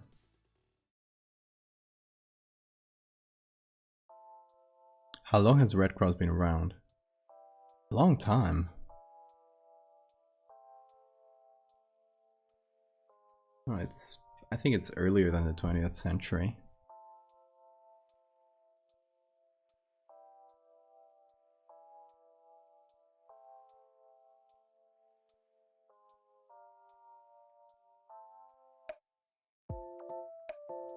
Oh, look at that. More wounded. Nobody too interesting there, though.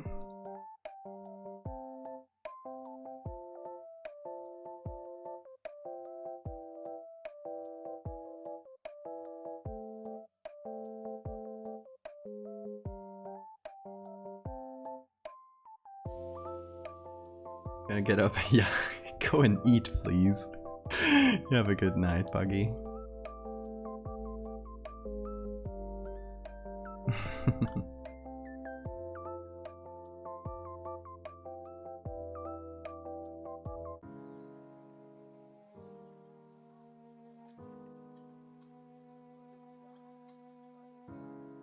Oh, look at this guy.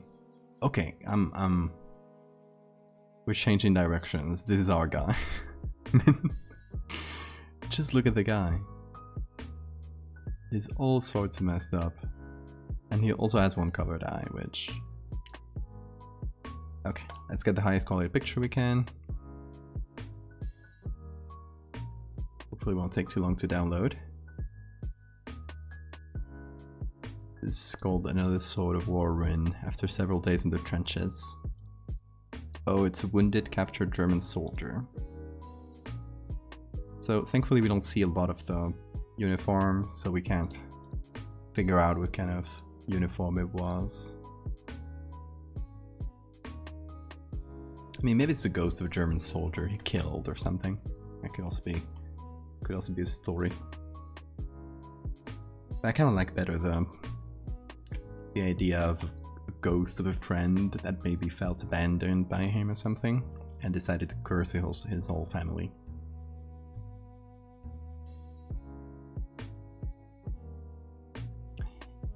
And okay, I just want to do a quick selection. The idea here won't be to show, we won't see the whole silhouette too well. It'll mostly be, there we go. It'll mostly be just maybe one bright eye in the night and a bit of its silhouette. And once we blow it up and we really increase the brightness in the image, we'll see a bit more, but not that much more.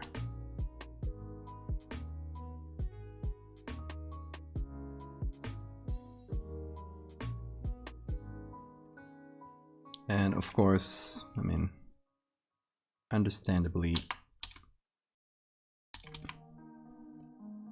Photoshop is having trouble selecting in some areas here. Because it's, yeah, kind of messy. Not the best picture ever, but oh, there we go.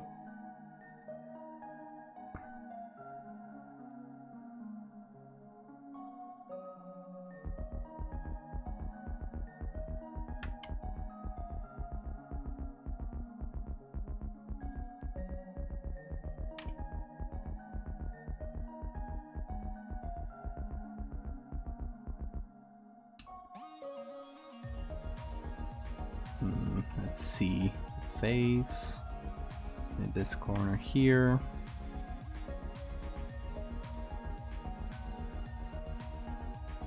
Okay, that does the job as a base. Is it gonna be a mean ghost? I guess so. It's kind of cursing our whole family, so I guess. Finally got Discord to work through the browser. Yeah.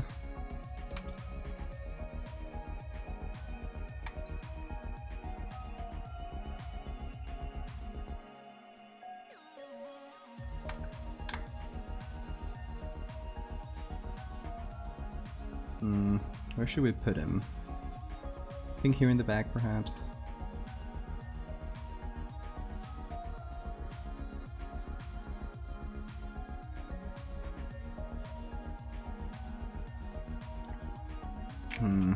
This picture is going to be slightly hard to work with. You've been in there before. I remember this place.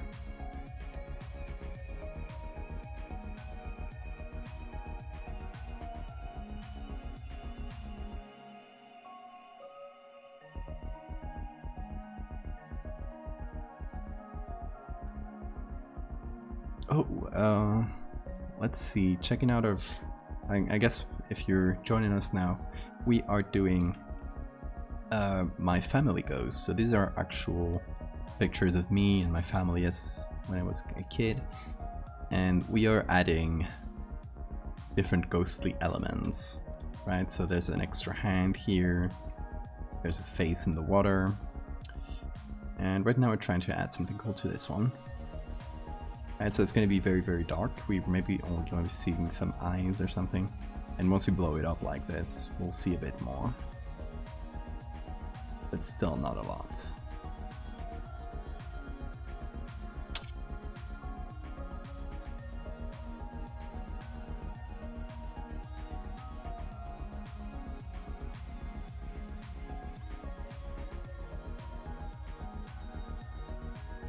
Also, yeah, I was gonna check. It's his right eye that got messed up. So, yeah, it's gotta be facing this way.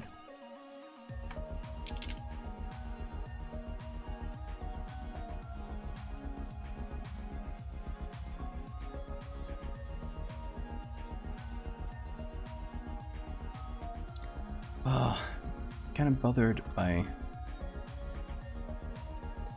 the lack of detail in the picture.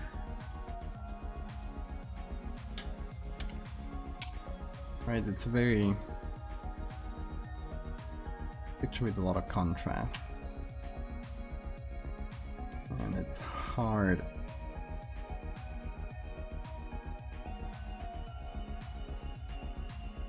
to get like grays in there. You really gotta be aggressive with it. I could always paint, yeah. It's never gonna look as good as just taken from a picture.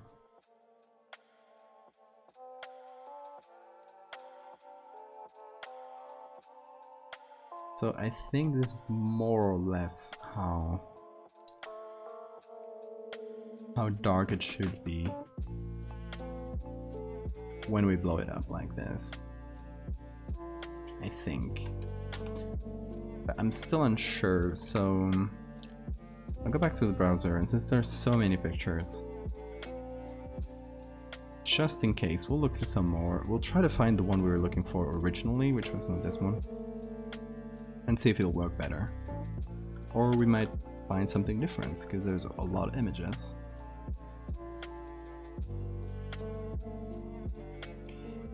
With the mermaid, was that painting or editing? Editing. It's all edit. I mean, I barely painted my pictures. There'd be like really small things. I painted a lot of lights and shadows. That's on top of the picture.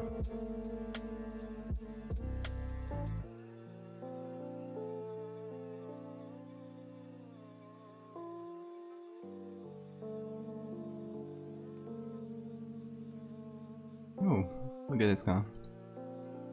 Canadian soldiers. Oh, playing. Okay, that won't work. You're playing baseball, but I like the picture a lot. It's just vibing.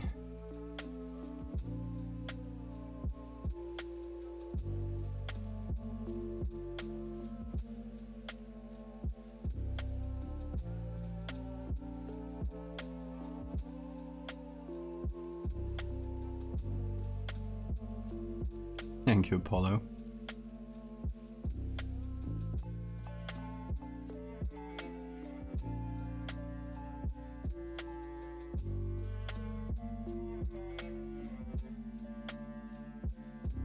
Let's see. There's so many pictures of wounded soldiers, it's crazy.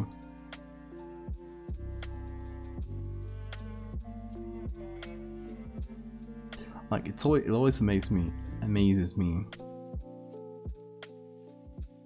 at how well documented everything was.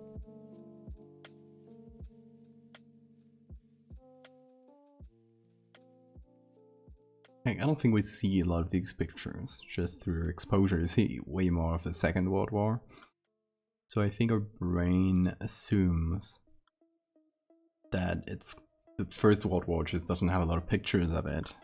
But that's very much not the case.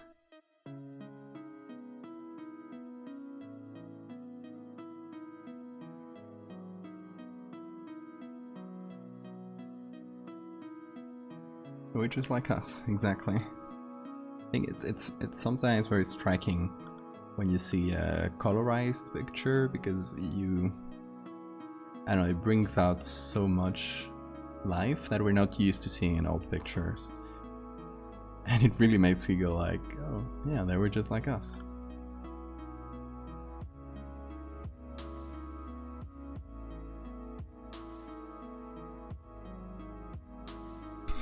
I love the title of this picture. Here's a lad enjoying his own private carriage for once at a rate. You may see by his smile that he's enjoying it in spite of the bandage around his foot and arm. What? Who wrote this? The man on the right is not... What? Okay. What a strange title. And this is not the Library of Congress that came up with this title.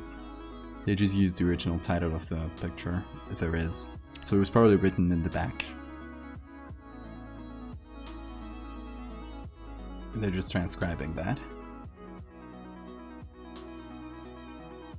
We got to the end, and we didn't see our wounded soldier. I mean, we could have always missed it. I don't know.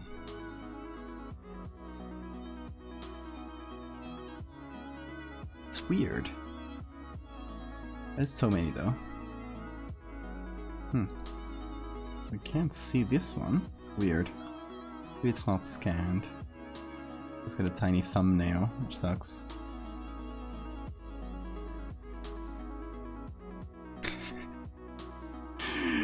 Yeah, someone really got into that description.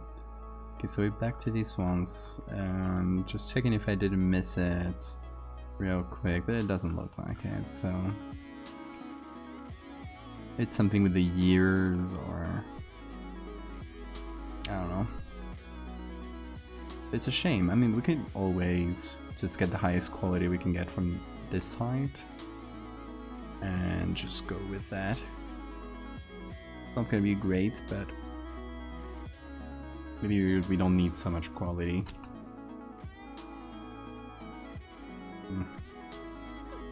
It's not amazing. Definitely lower quality than our picture. I think it's gonna be smaller too, though. I put it on screen just so I see where I'm going. And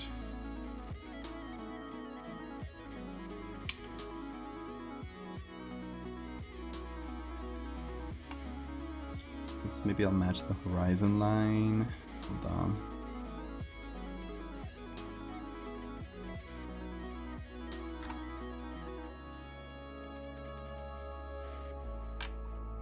So the perspective fits a bit better. And we just want the guy in the middle.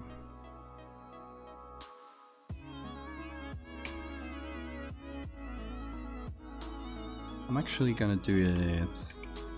I'll bring him out very softly. With something like this.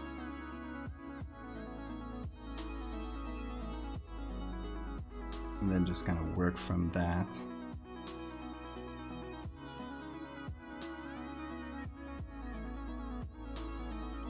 Because we only need like a shape, a suggestion of a guy.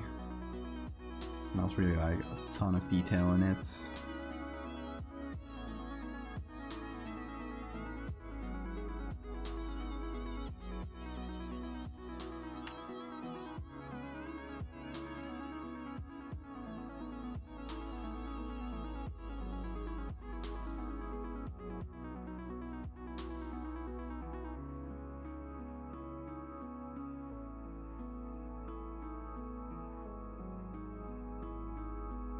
Okay, let's see. There's the bottom part of the cape.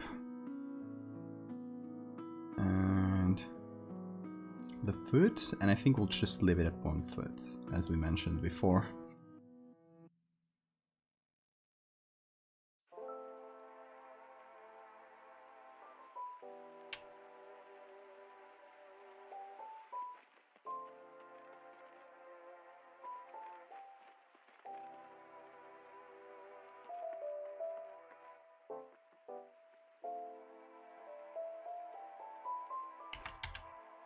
Okay, so I like that.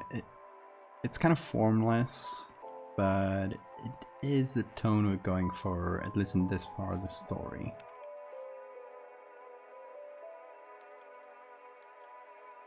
Right, so the idea is that this ghost who hunted my great-grandfather, as time went on and the years went on, kind of like lost power. It's kind of getting degraded as time goes on. So that's why the first pictures we're going to see are going to be very subtle things, like with the ones we've done. And as we go back in time, we're going to be seeing clearer things. Right, so this one being one of the last things would probably like a very fuzzy shape where we don't see a lot of the body. It will be just a suggestion of something. That makes any sense.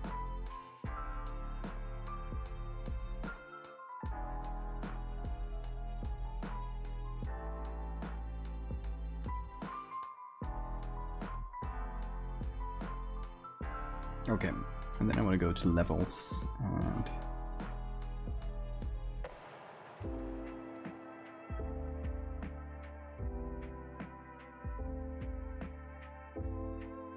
there we go. I'm gonna maybe put this in luminosity so he maybe gets a bit of color from the background. I don't want to make him entirely black and white. I'll maybe pick some color from the shapes or the things in the background around him and imprint them on him. It's not really giving any color, of course. It's a luminosity.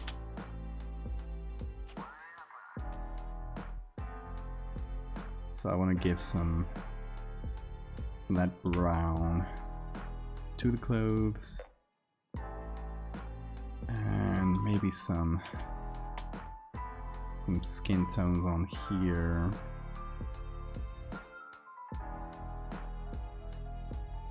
And leave that white. There we go. Okay, then we're doing soft light. The idea here again is to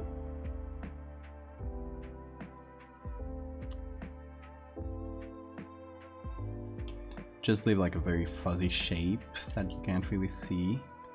Gotta do some Gaussian blur, not that much. But since it's not that high quality, I think we can get away with it.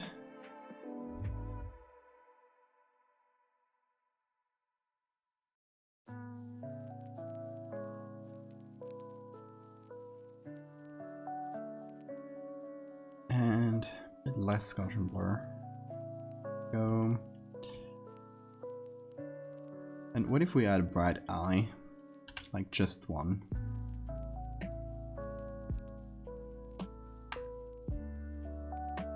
Alright, so I'll do it like I usually do. You just paint with very bright spots. You then copy it. Do a Gaussian blur.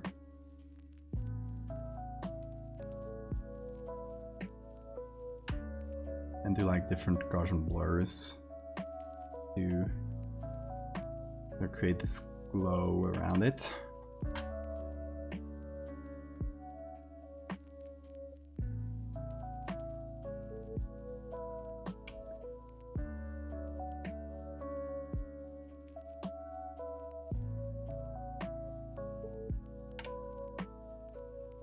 Then we just put them together. I'm actually gonna merge them. Gonna shape it a little bit.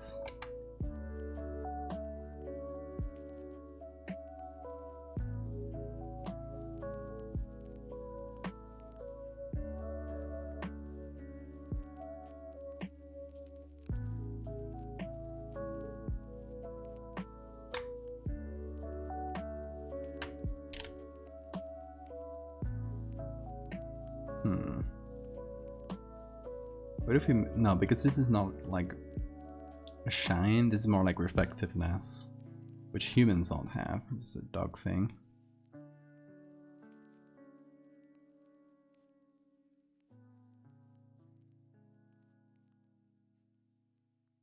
Okay, so that could be a thing. Once we brighten things up, oh gosh, what is this? Huh. Weird. I guess some of the background was coming through. Hey, J Snapshot. Thank you.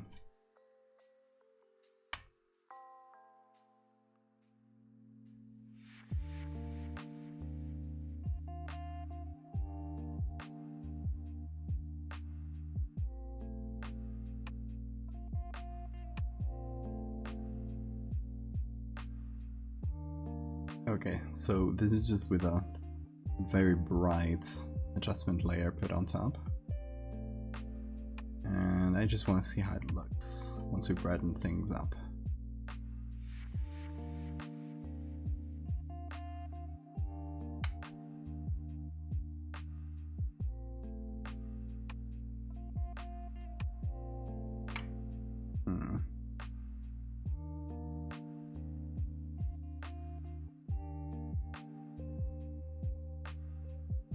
Okay, it's better. Changing up the colors to make it fit with the background a bit better.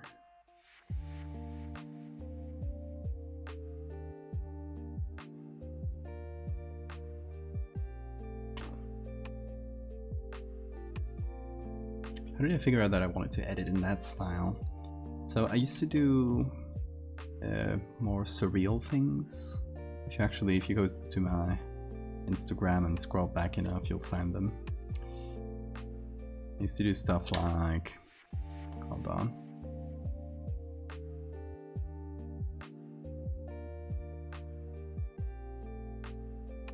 Like this, you know? Completely different vibe.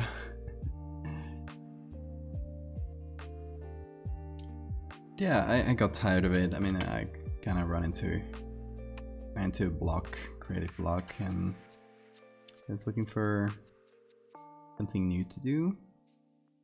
I always wanted to try something with found footage and horror stuff, so I went for it, and it ended up doing much better than my older stuff.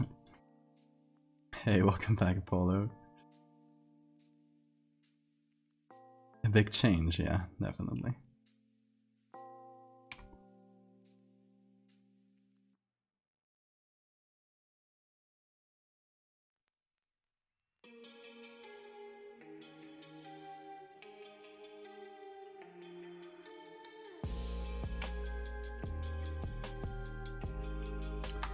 It looks kind of weird on his own, without people around him like picking it up.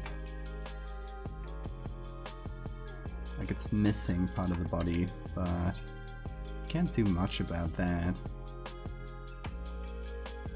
If we reduce that, like if we just fade him out. I'm in love with it. No, I'm still not married to the guy in the background, still not vibing with it. I think we need a different guy. It's frustrating.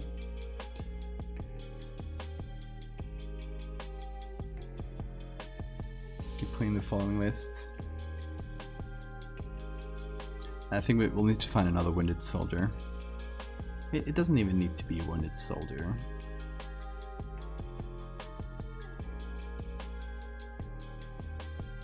Just gotta, you know, just gotta have the correct perspective, because the one I was using didn't have a great perspective for the picture we were putting him on. So let's look more in general for just French soldiers, and we'll kind of go from there. Oh, obviously. French soldiers from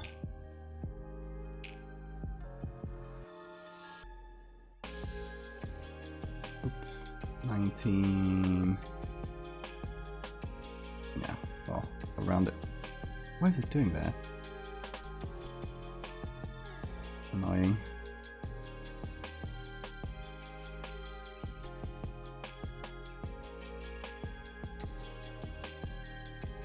Yeah, around the time of First World War. Doesn't need to be exact. I mean, we could also always take this little kid. That makes me very sad though. But the uniform is good. Maybe our ghost is a little kid. Kid soldier. Makes me sad. Like, it's clear that it grew a mustache to appear older, but it's not fooling anybody. So we didn't set it on a photo, no. I'll think with it.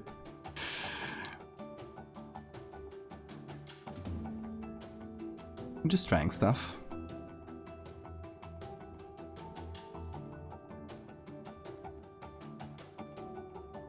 Okay, this quality should do. Saving that, and I got so many tabs open already.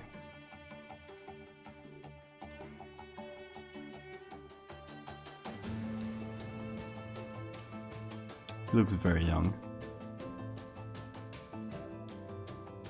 He looks like 16. It's not gonna come through in the image, but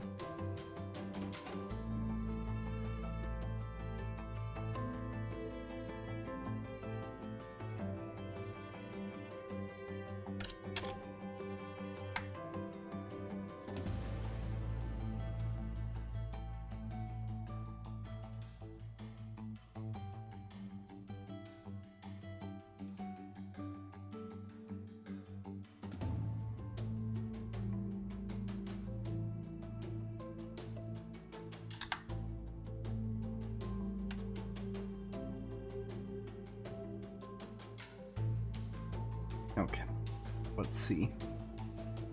Let's hide these two, which we tried already. Didn't really work out. Put him in a place which makes more sense. Honestly, this is much better from a perspective standpoint. I'm happy about. And now we do a little selection. So we're gonna put him in normal. We're gonna remove the levels here. Or we're gonna adjust them a little bit.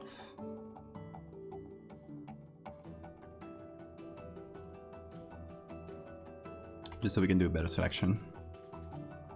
He's smiling, poor guy. Like I'm guessing,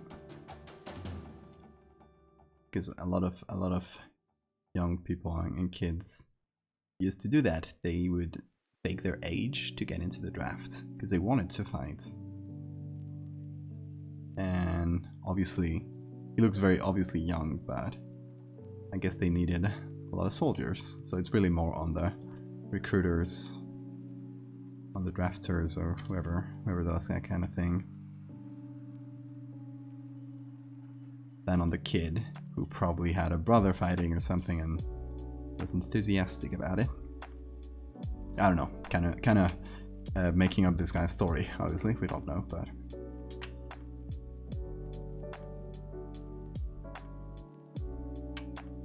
That's my take on why he looks happy instead of miserable, which he should be.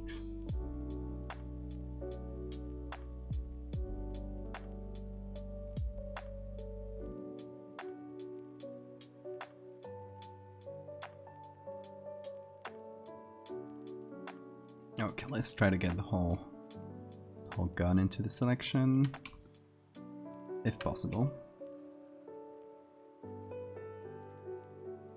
A large bayonet here. Hold on. I'll do a polygonal lasso, and that's not perfect. It's actually very much not good. Let's see.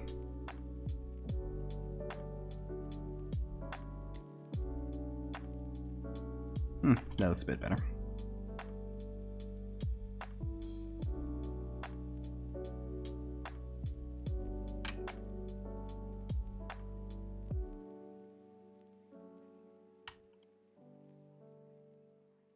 Let's see. A few more little things that we're probably not going to see too much, but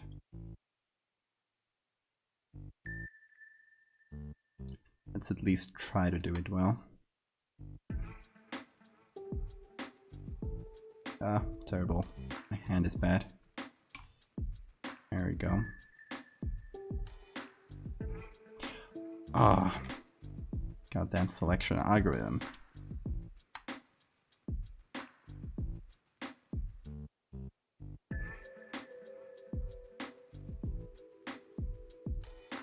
Yeah, good enough.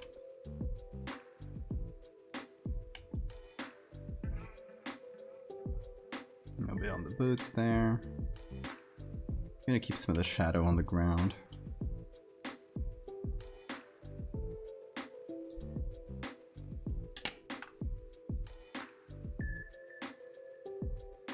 Also, hey Nathan, he has a mustache, yeah. How could he be so young if he has a mustache? I'm gonna include the age in the story. I don't know, maybe? I don't think the age here will come through when I make him really, really dark and just basically a shadow.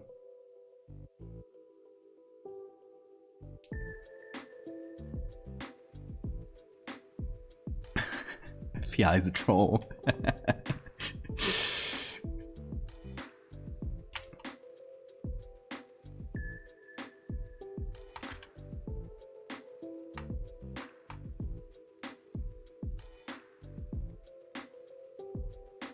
Okay, so this is the original, by the way.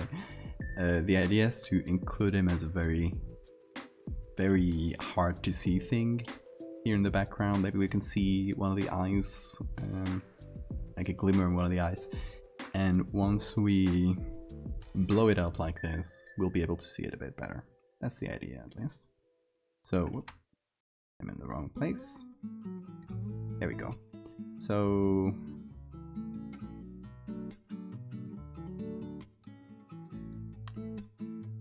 gotta darken everything. I'm just gonna put the levels back where they were.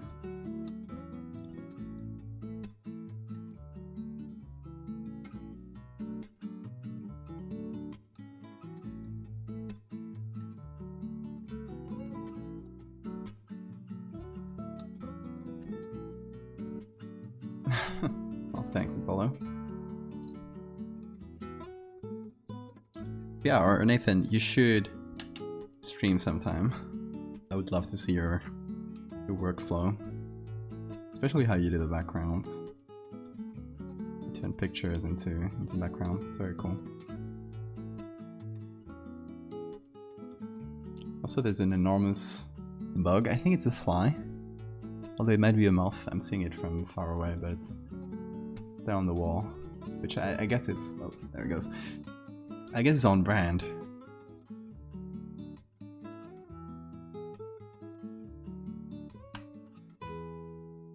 Okay. A little bit of Gaussian blur. Obviously, this picture I'm working from is not very high quality. You can imagine the kind of digital camera from 2005, 2007 might be the range here. Maybe I was, let's say 2008. If I had to guess a year. Also, don't I look cute?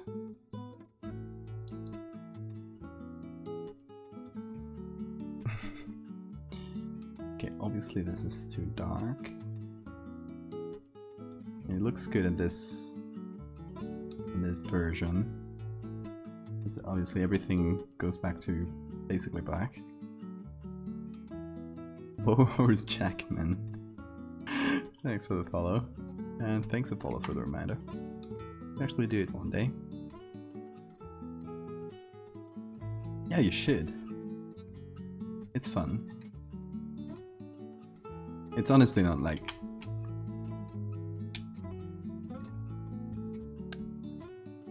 not something you should do for like extra income or anything like that. It's not something that gives money, at least in my experience. I mean, a little bit maybe, but it's not. But I think it's really fun, and it's honestly, it's helped my productivity a ton.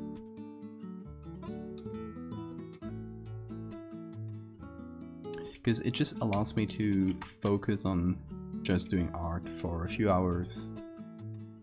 And when I'm doing art just on my own, it just, I don't know, I'm getting distracted all the time. It's not the best.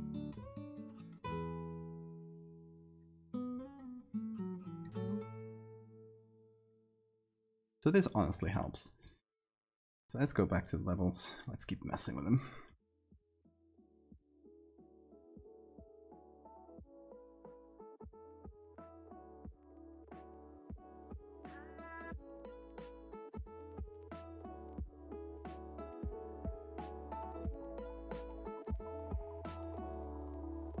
Can't really do anything here.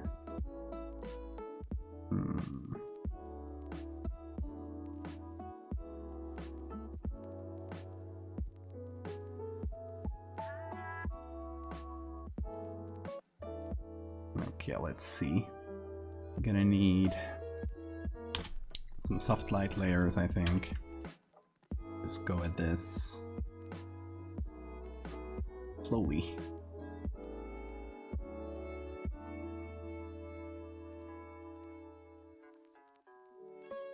Because we're kind of working at the very edge here of... Gosh, it's hard.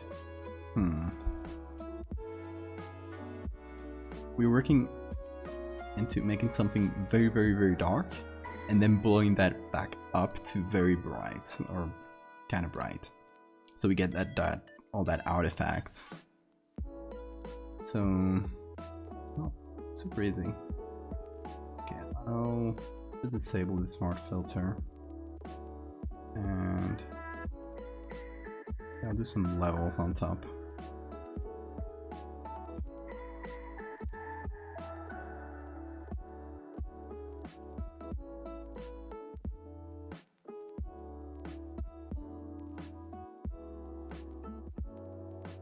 Hey, you bought the muck.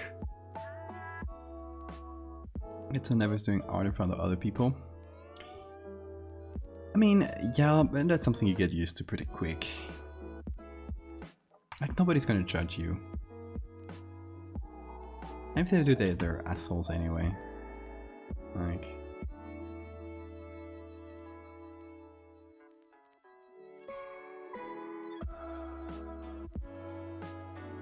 Yeah, see, this is kind of the problem, where... kind of making it very dark and then very bright. Okay, I'll just work without the levels for now. And maybe we can do two versions of them. One that works for this image and one that works for this image. I'm just gonna start taking commissions. Yeah, it's fun to stream commissions. I've had the one who asked for the commission in chat sometimes, and unless they're like a very one of those very annoying people I want to correct everything, it's generally pretty cool because they get to see it being made, and I think that's like added value to the commission itself. I think it's pretty cool. Need all the help to focus. I mean, yeah, I agree. I'm very ADHD brain whenever I get on my computer. I'm like, I have two screens, so I'm like browsing something, maybe watching a video in the background and doing... I'm definitely not as productive. And this allows me to focus. Obviously I'm reading chat and goofing around, but still overall, I think you gain a lot more.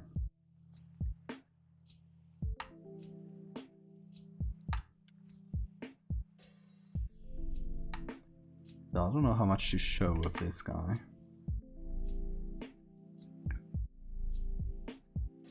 Really balance.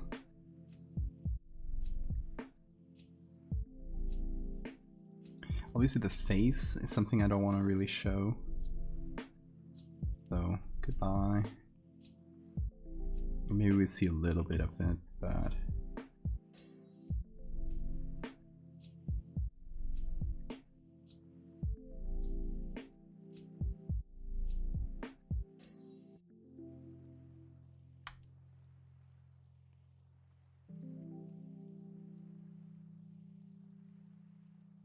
It isn't a bad thing to goof around, absolutely. And just talking to chat and talking to folks can give you a lot of nice ideas as well. Like, you will get the occasional person that is really really takes this to heart and tries to basically, like, you know, the art equivalent of backseat gaming, and trying to tell you what to do at every point, and that can get annoying. But in general, people are very nice and might give you some ideas that, you know, can add to the work. Backseat driver, yeah. Exactly.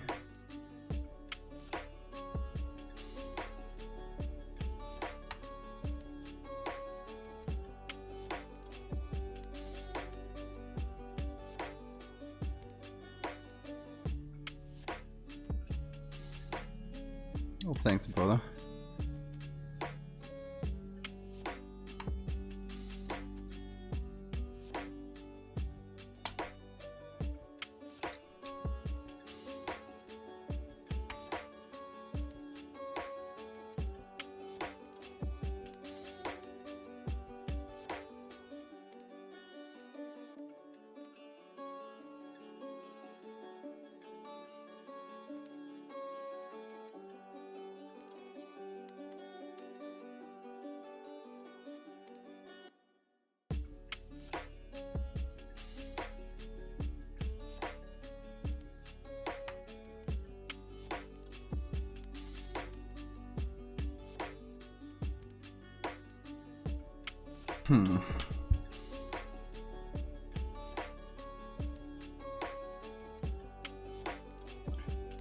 So he's not bad, but we need to blur him out blur him somehow, so it's not so clearly just a guy standing there. Because as we were saying, we wanted to reserve that like full shot of the ghost until the very end, or kind of keep people guessing. So there's a few things we could do. I'm trying to think could be the best one. And we could do a big blur of some type. And oh, I gotta hide that.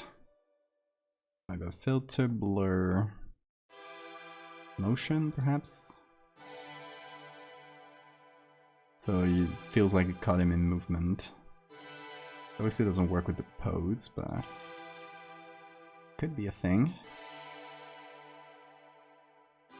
Like, you get a shape, a human shape, but you don't really get a lot more than that.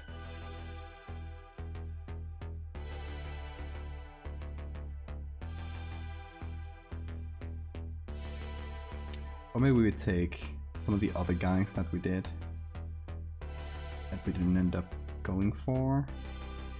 How would this guy look with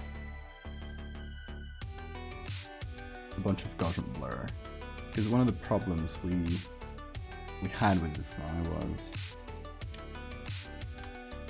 he's too much of a blob. Like, well, doesn't have enough shape to him. Don't know what to do with the eye, but as for the body, let me try to get into the whole thing actually, and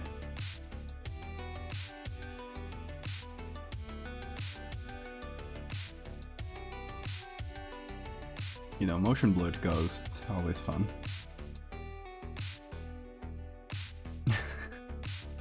One day I should just post a normal image with nothing on it.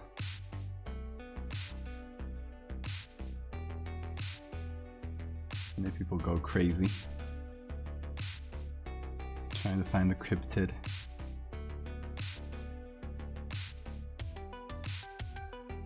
That would be... Okay, I'm gonna save up that idea for the next April Fools. That's a very good April Fool's idea.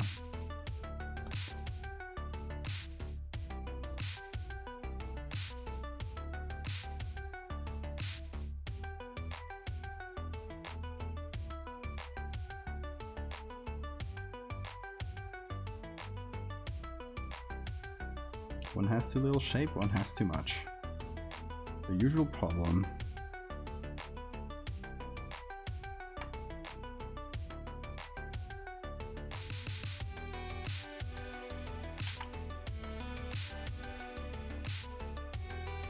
Yeah, as always, it's about balances. Trying to find a good balance. It always makes the two together, somehow.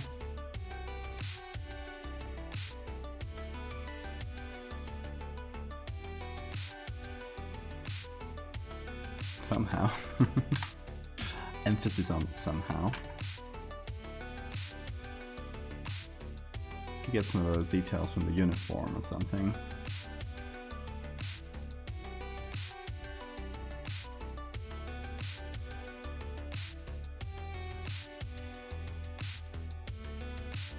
Yeah, organize people to kind of freak out. So people go to the comments, because that's usually the reaction, right? People go to the comments to see what people are saying. They'll just be even more confused. I love that.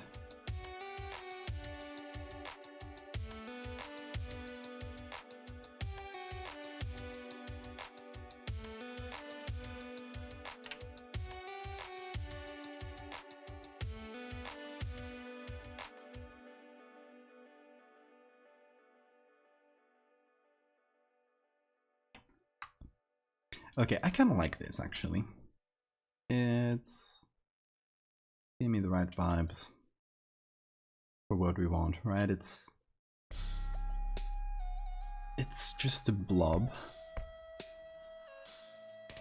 That could be interesting. Okay, I want to get that eye back again. Here it is, a glowy eye. You know we love glowy eyes over here. Get a motion blur. Yeah, that's not the best. Okay, we'll do that. We'll do motion blur.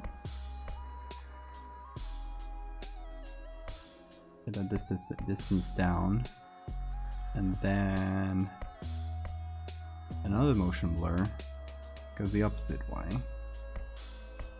Just a little bit. Or a bit of Gaussian, perhaps.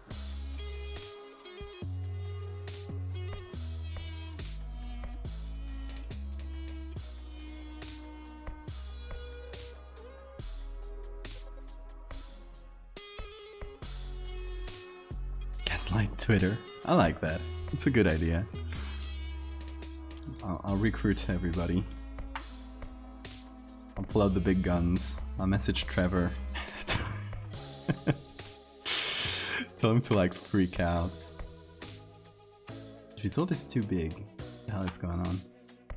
Huh?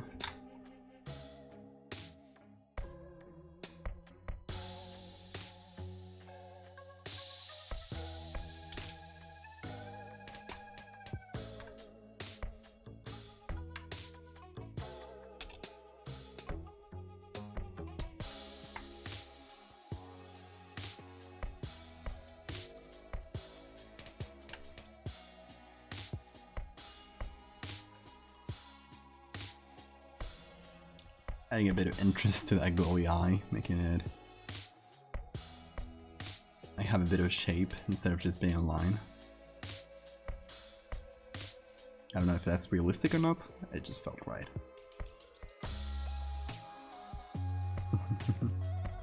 Let's gaslight people.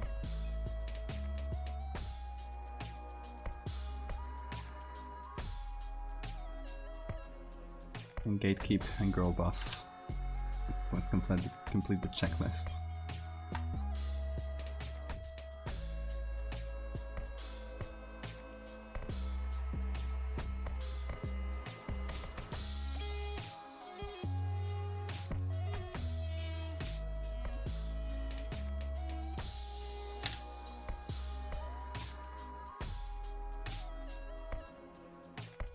Okay, let's see. If we increase the levels, it becomes more of a blob. But we can do a few things. First, we can just not increase them as much, so we get something that's more like this. Right, and second thing we can do is get this group. There we go. So we do a copy of the group.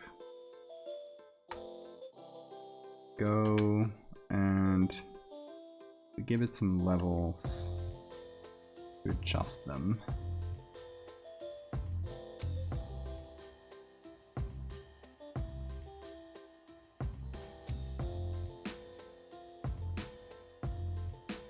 Oh, I'm liking this. Yeah, this is the best iteration we've got so far, I'd say.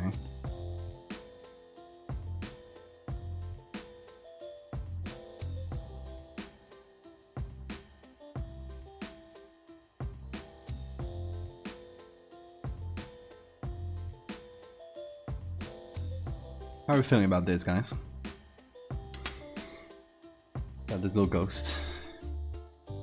Obviously, we've lost a lot of the, you know, it's a World War I soldier, but we don't want to show that yet anyway, so I don't think that matters too much. Okay, so the idea would be we have this for that version, and this for the dark version.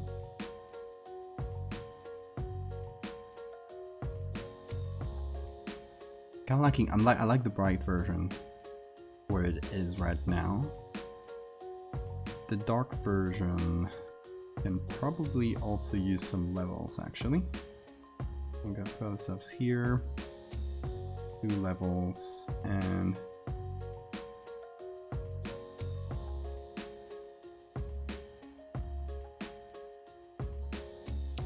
because it needs to be very barely there. Just something enough that it makes you look for something weird. Right, so it's there in the back, and then you do this, right? You brighten up and you see the full thing a bit better.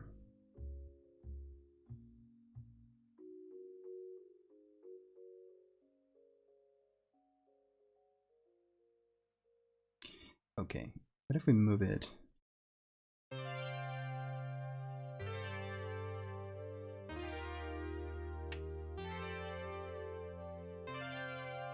So it's like right behind me. That would be more interesting, at least. So we could do this here. I think it's our group.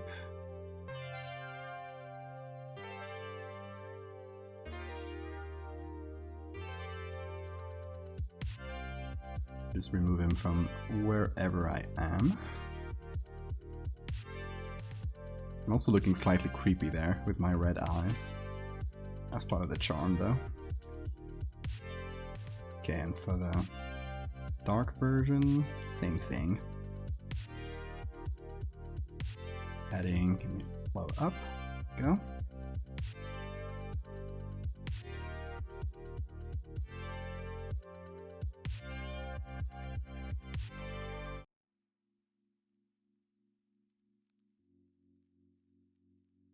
The dark one could pass a smoke, maybe a smudge. I'd love to see that, a photo.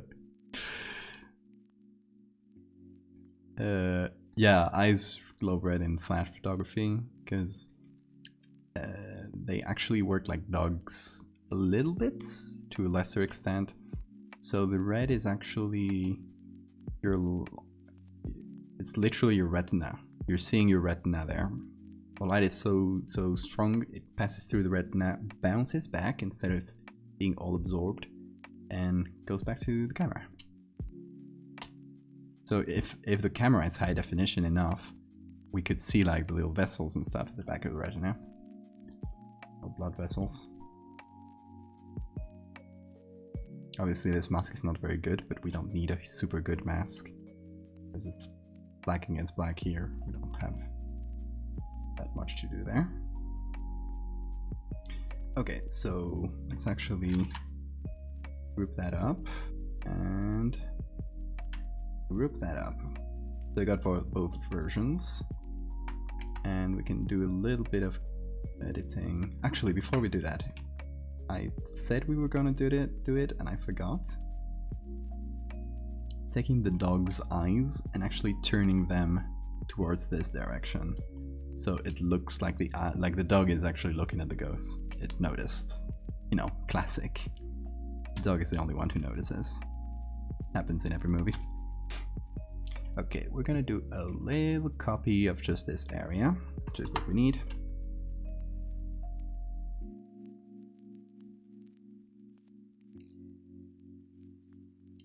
Legit look like a demon. It happens to the best of us. My face was engulfed in the reflection. I love that. Okay, I know eyes don't really work like that, especially... Well, I guess they would. Yeah, take that back. I was thinking about what I said with the reflections in the back of the eyes. So, if science lesson part 2. If you see many animals, especially animals that tend to be more nocturnal, when you take pictures of them, even without flash, if there's a bit of light, it bounces back, their eyes glow. So that is because they have something in the back of their eyes called the lamina pellucida or lamina pellucida or something. I don't know the exact name in English, but it's a little membrane in the back of the retina that reflects light, and this is so they can catch more light in the dark, so that whatever light doesn't get captured in the retina before bouncing back out like it does for us in the red eyes, or before it begins absorbed in the back, it gets bounced back into the retina, so it gets absorbed a bit further, and then of course the rest goes out and we can see their little glow there. So I'm trying to turn his eyes so they look like he's looking in this direction.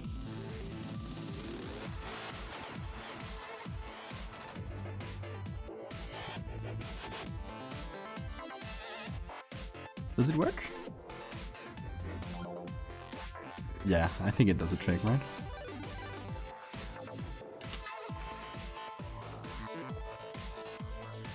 Okay, so we'll do...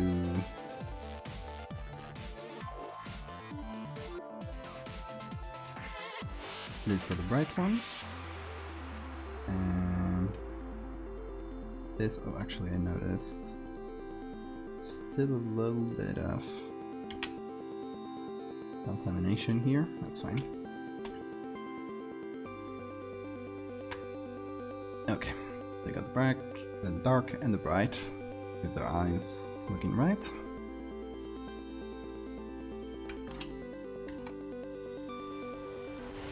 Looks weird normal. Yeah, that tends to happen. Our eyes get very used to seeing a thing a certain way, so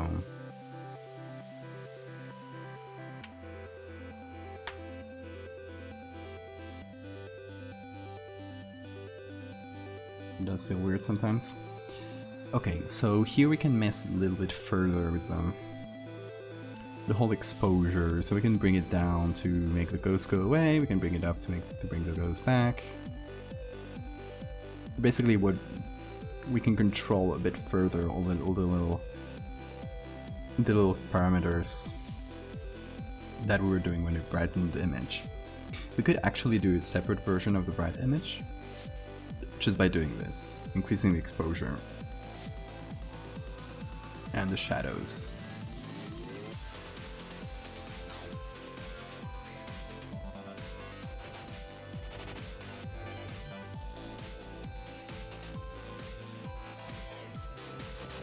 It is for a dark version. Look cross-eyed when you flick back. Oh yeah, in the original, it kind of looks like that. I think that's more due to how the light bounces back than him actually being cross-eyed. I don't remember him being cross-eyed.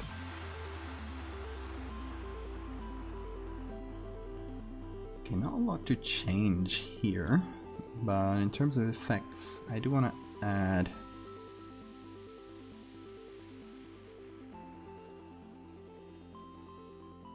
some thicker grain.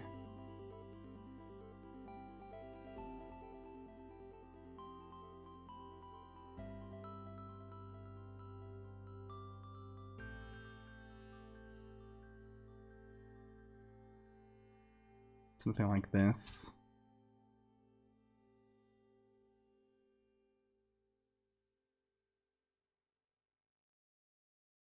And now we can copy the smart filter to the other one. And we're just gonna get that same grain, same size and everything, but we're gonna make it stronger. And the idea with this is to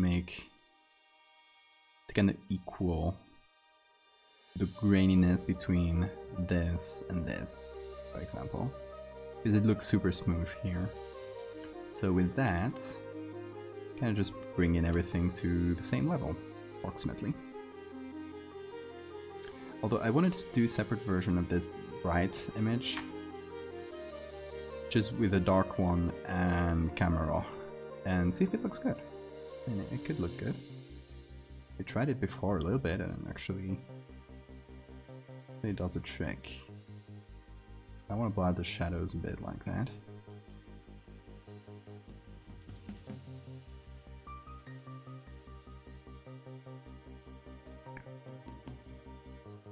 Look messy, exactly. Messiness is always a good ally when doing Photoshop. Half of Photoshop is hiding what you've done, hiding your errors.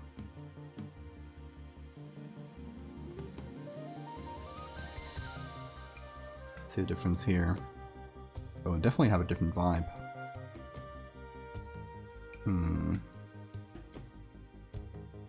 I kind of like the ghost more in this one, the one we did right now.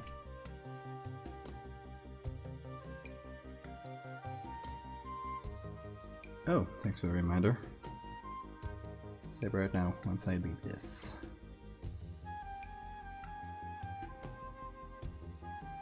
Increase the texture.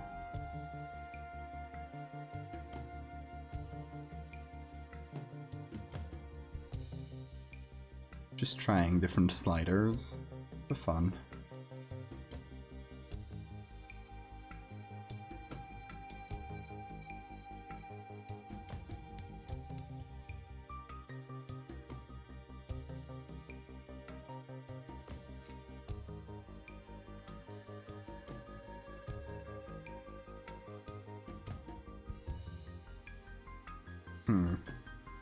Yeah, I think I like this one more. Oh, and the save. So, okay, for people who've jumped in later, these are the ones we've done so far. Then this first one, actually I did it before the stream, but in which there's only a hand here. Then this one, which also appears pretty normal, I think. But here we can see a face.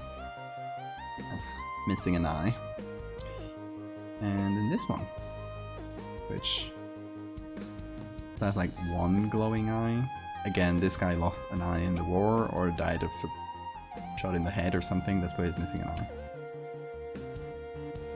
So that's going to be like a constant design choice throughout the whole thing. Yeah, I think this one sort of works.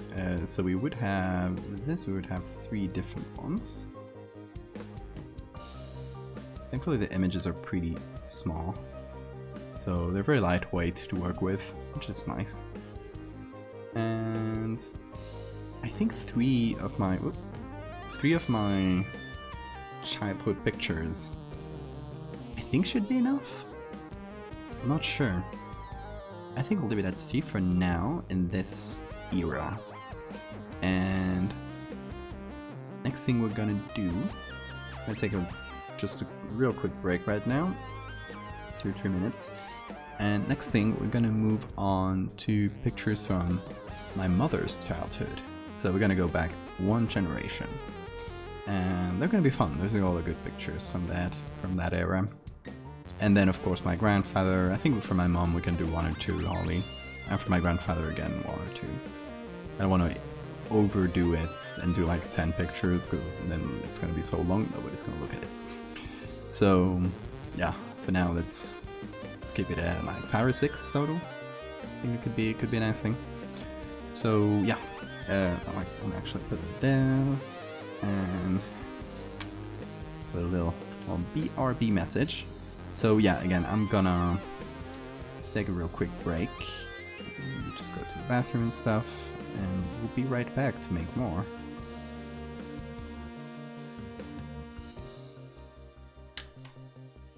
Yeah, put there 2-3 minutes. Didn't take long. Alright, I'll be right back, guys. I'll make Twitch play an ad so that people don't get pre-roll ads. Not for you guys, it's for people who join in later, so they don't get pre-roll ads. So yeah, be right back.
Alright, I hope you guys didn't miss me.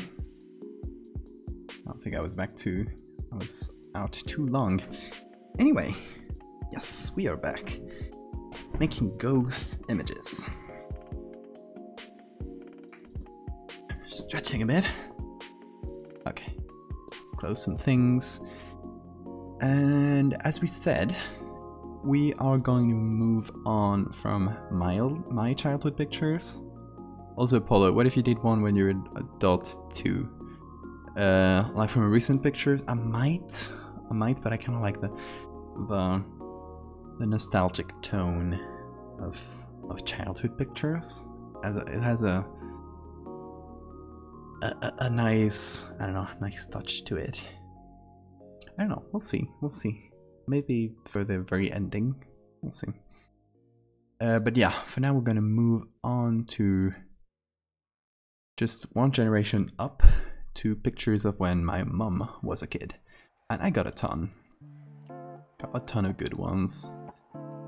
So it's gotta be one where my mum appears. I think I did a quick selection, but she actually has a twin sister, so I'd have gotten some of them wrong because they looked very much alike. But let's see.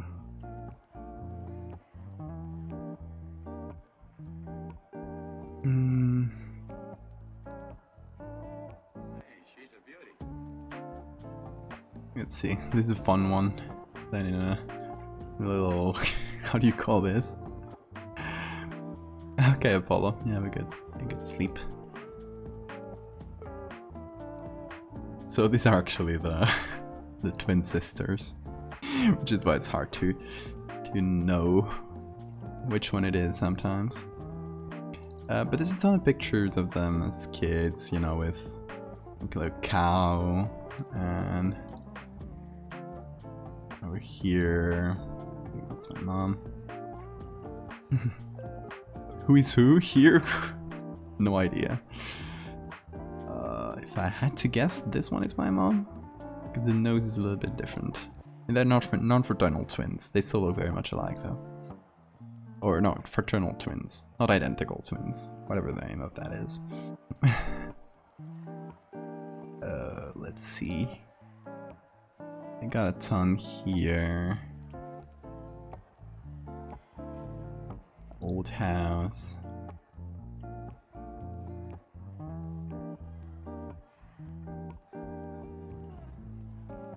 Oh, this one's good, but it's very low quality. Unfortunately, slightly resembles my aunt.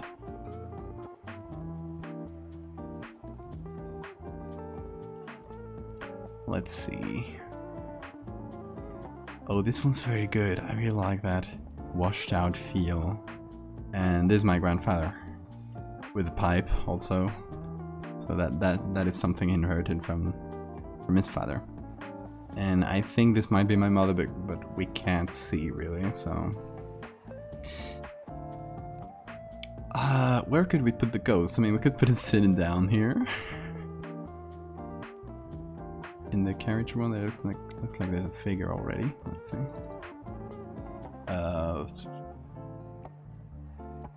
Where would that be? God, in any case, it's just so tiny.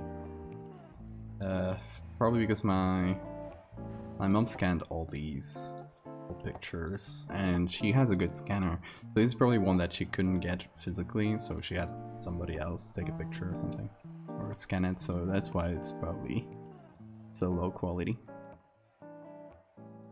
So this one is not really workable, even though the picture is good. I'm liking this one. I'm liking this one.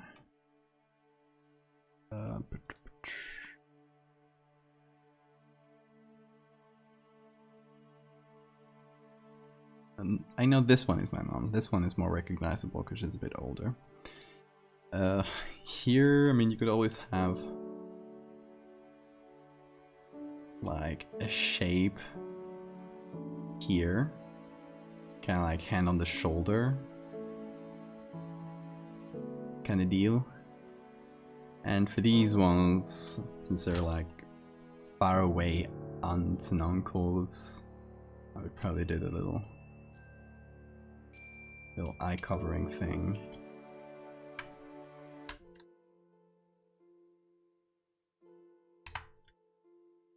And it's fun. I just like that eye covering thing.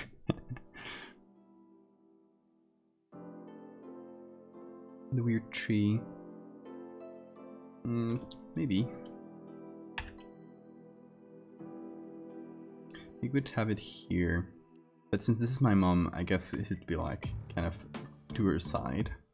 I could maybe crop that. So it's kind of accidentally included in the picture. But this picture is also going to be slightly hard to work with because the values are just very, very strong. There's a lot of contrast with that wall in the background. So, I mean, it's still workable, but it's not the best quality to start from.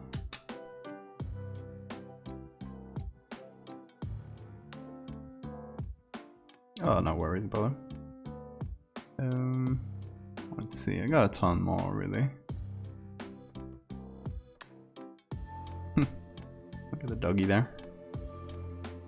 Some of the scans are not that good, unfortunately. And this one, I probably just, again, something that they couldn't scan, so.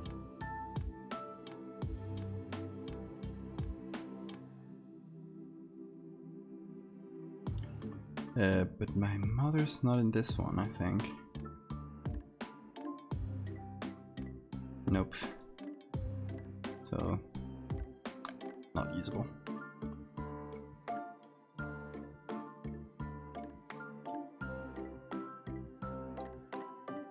Okay, I think I'll narrow it down to this one.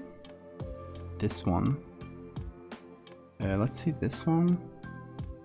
Sounds fun as well. Just because of the color, because there are not a lot of color pictures in that time. But not a lot of interesting places to put the ghost in.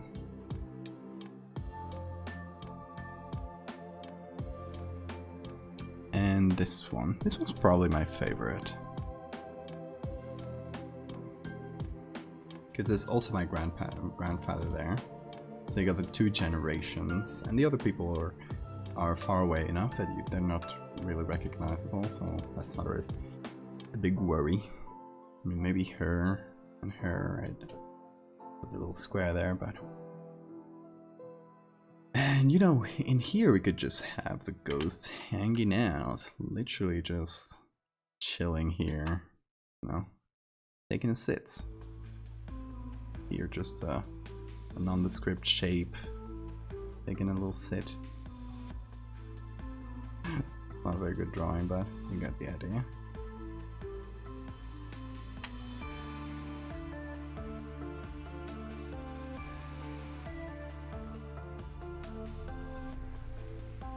There's like a silhouette there.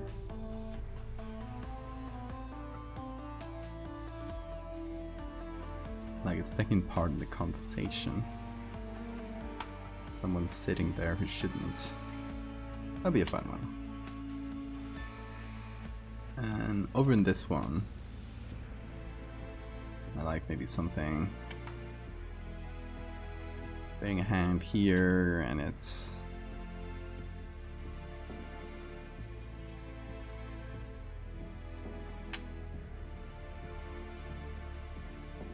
kind of standing here. I like posing for the picture as well, you know? It's obviously much taller.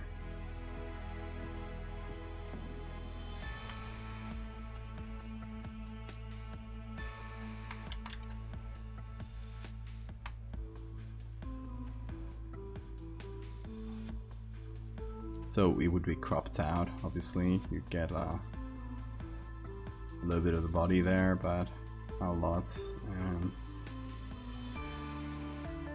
just an arm going down like that. I don't know.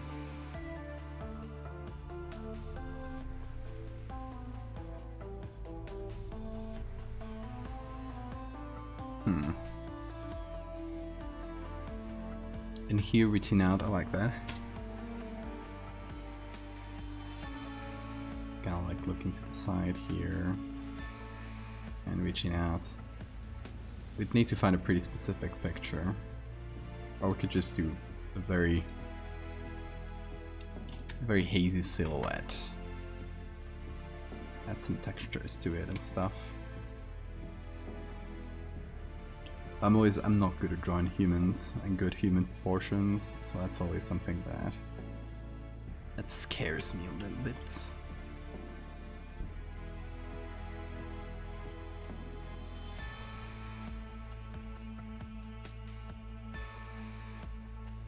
It is a ghost. That is true. Can be weird. But at the end of the day, it's originally human, you know?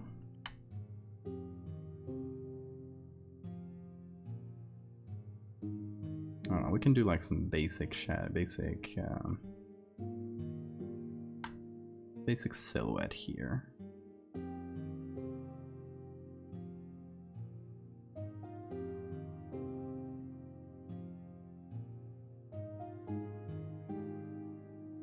And then hopefully we can find something to cover it. Yeah. You go and sleep, mate.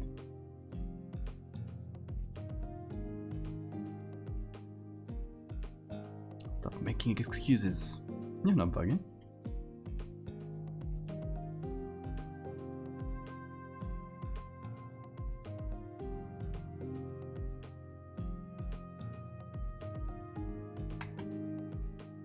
Or maybe if it's sitting down to the side, that could be nice as well. Like sitting like him, you know? It's kind of like choosing her. Latching on or something. I might actually, I'm gonna go look for reference pictures though. So we're gonna go here and look for just sitting. Doesn't need to be anything too special. And let's narrow it down.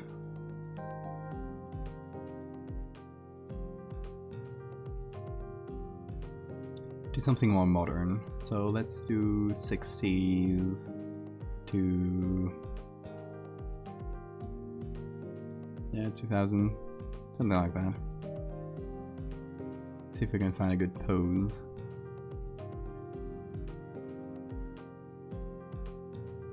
Is this guy just chilling?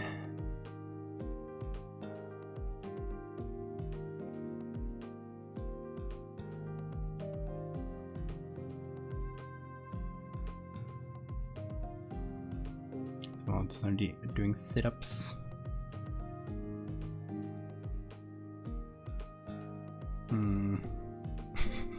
What's with this? He's showing off his little...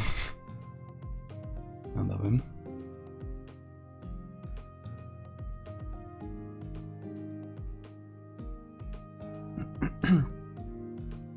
Looking for mostly for something or someone sitting.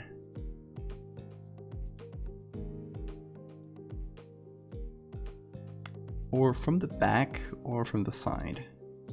Either or.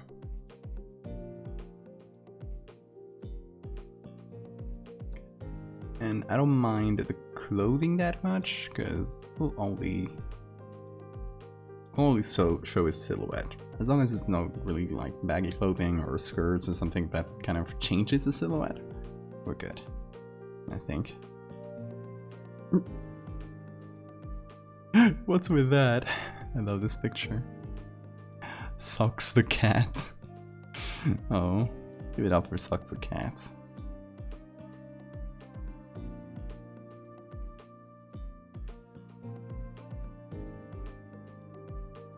This guy maybe. Not bad.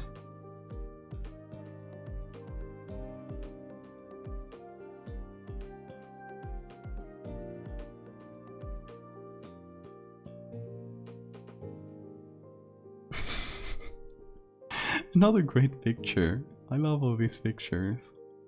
Hold on. This one is gonna get saved from my cute old picture collection. I got a collection. Hold on. There we go. Saved.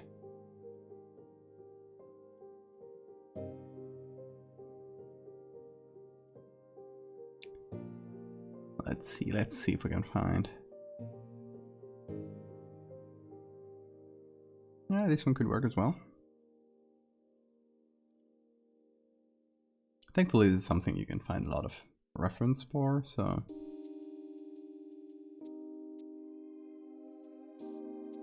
It's worth looking for it.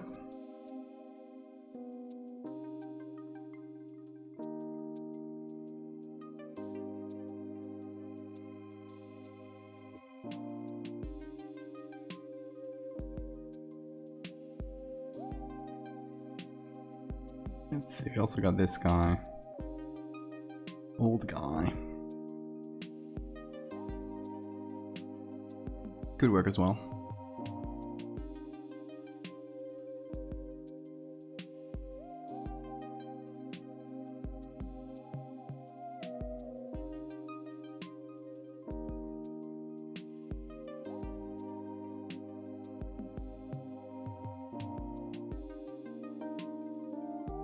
And this guy's kind of cut, so it's not the best. Won't work.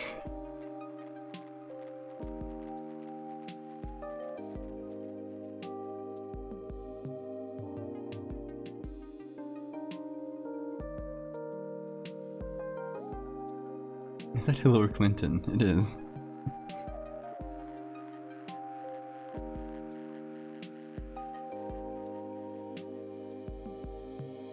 It's funny when you see people you recognize in these old archives. It's usually like some US politician or president or something. Oh, I just caught a mosquito with the. I just did this and I got it. I was lucky. A lucky catch. What about this guy? Look at that fit.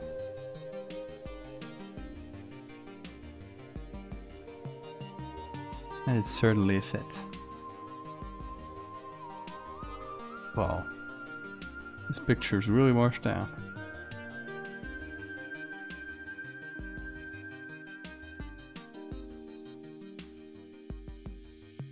Wait.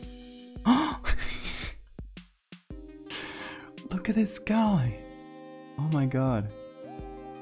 Sorry, I keep getting distracted by cute pictures of dogs. I saved it.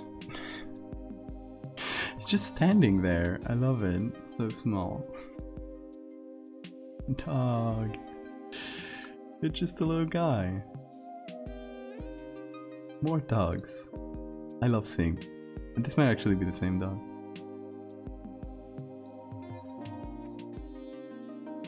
Just hanging out with him.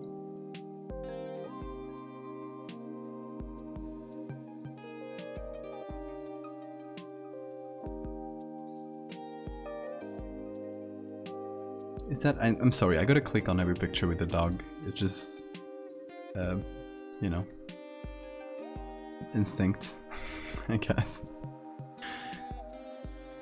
Look at this guy. Just... chilling. Oh! I love them. Oh my god. Saved it as well. No good picture of a dog can go to waste.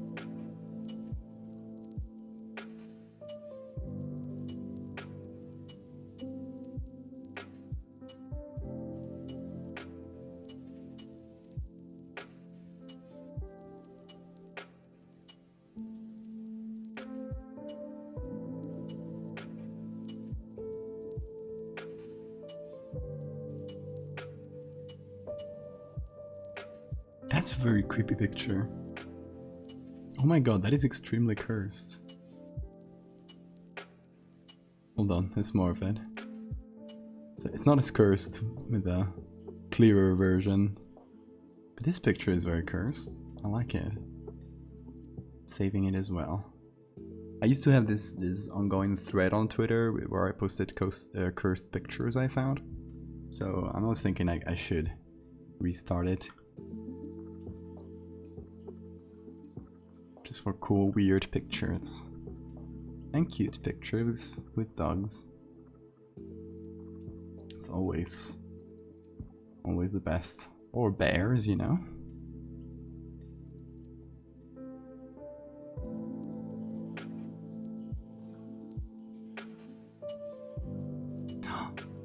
Puppies! Oh. Oh, First Lady Betty Ford. Oh, look at that.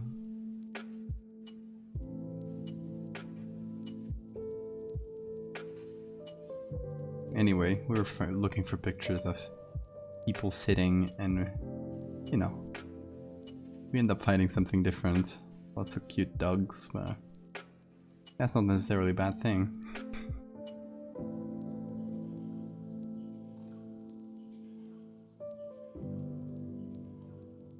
Lots of cute dogs today.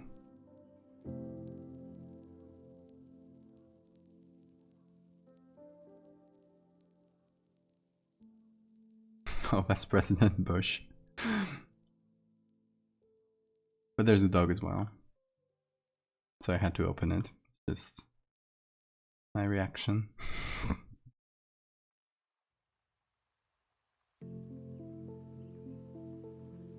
Man, I think if we looked for enough time, eventually we'd find a picture of someone in exactly the right position I want for this, but we got time for that. We'll just get something good enough. And hopefully it works. And if it doesn't, we'll see.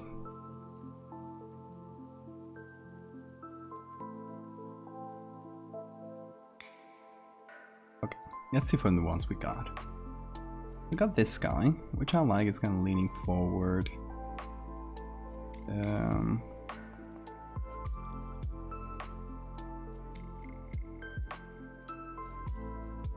Yeah, let's try to get the higher quality because this version is kind of low. You got more here, actually.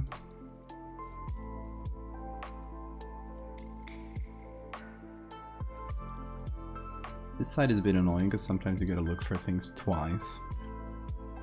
It just does that.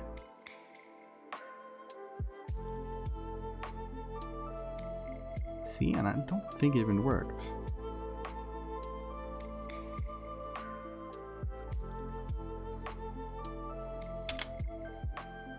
Oh, there it is. Just need to change the search term. No copyright, perfect. We got it.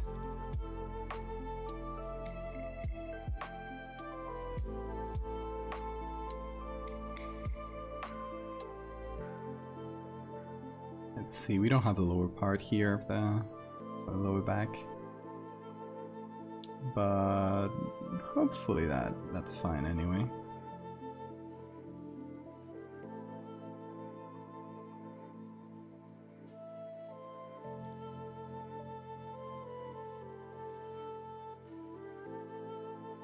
We're going for 3 hours. Nice. I feel like we've been pretty productive in those 3 hours. Got a few new pictures. I also wanted to work on that collab I'm doing with David Romero, but I was not able to find any good pictures of what I wanted. So I'll have to be at some other point, so I'll just do it through the week if I can. Oh, shit. There we go.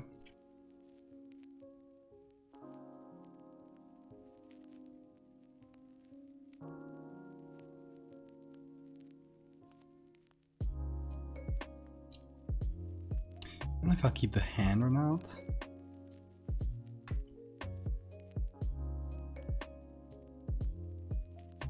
Because we wanted to make him reach out, maybe, right? So...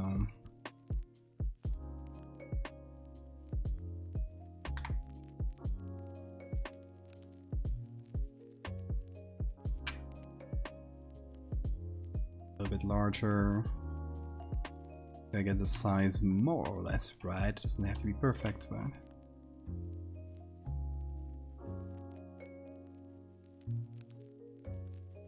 a bit smaller than that, I think.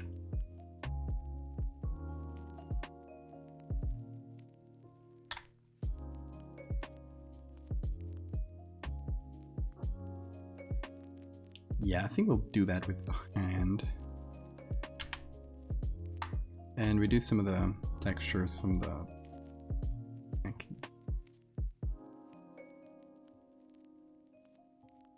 Or dress clothes. It's gonna be silhouette anyway, but...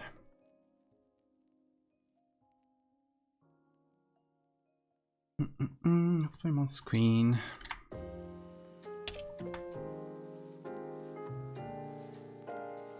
Let's kind of brighten the whole thing.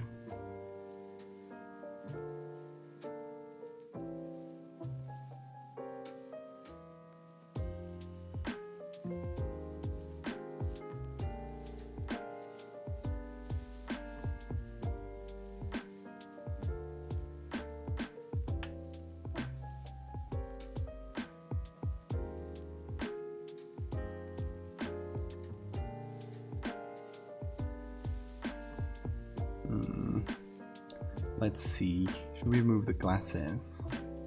I think so, I mean he lost an eye. Hey Wooly, how are you doing?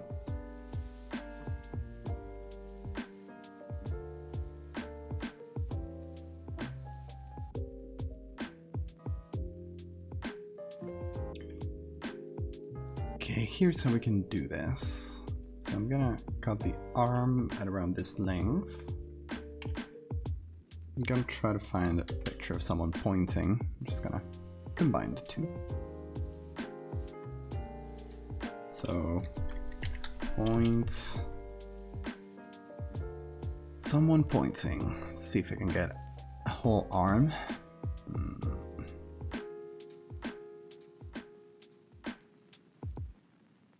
Something like this.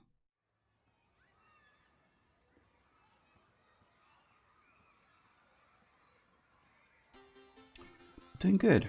Being adding ghosts to pictures, which is like creepy things that imply a ghost, like this extra hand, or this kind of drowned face in the water, or this sort of blurry shape that appears like a person when you increase the brightness. So we're now adding, and these are all pictures of my childhood, and now we're going back to this picture from my mother's childhood, so going way back. It's gonna be a ghost that hunts us through many generations. Also, I have to remove the nails from this person, but that is fine.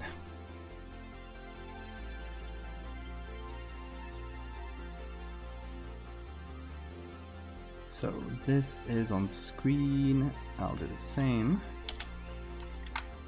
I'll desaturate.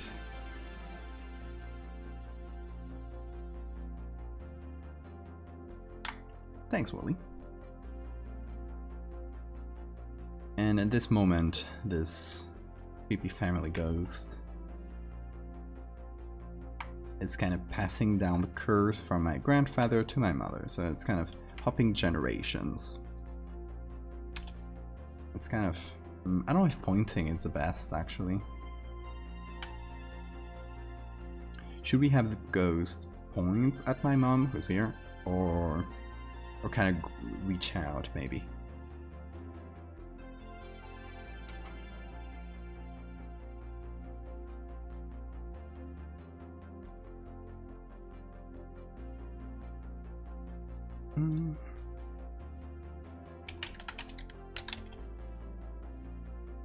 Let's see, maybe this actually. Is the right hand? Yeah. This might work better. I'm talking about the one on the left.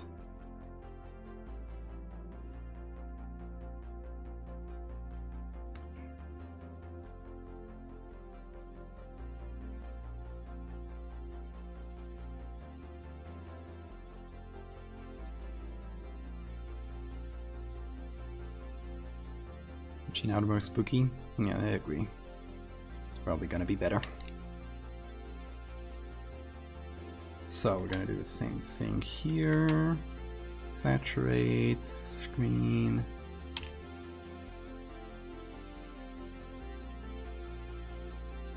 Gonna make this.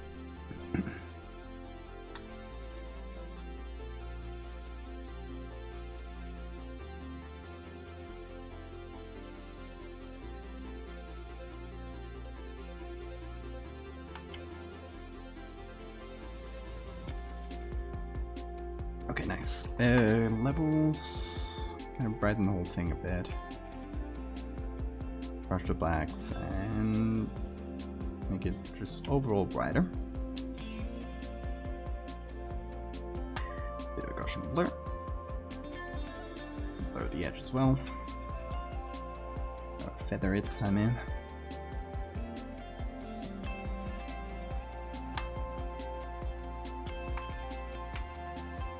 Let's see. I'm gonna take this sleeve here.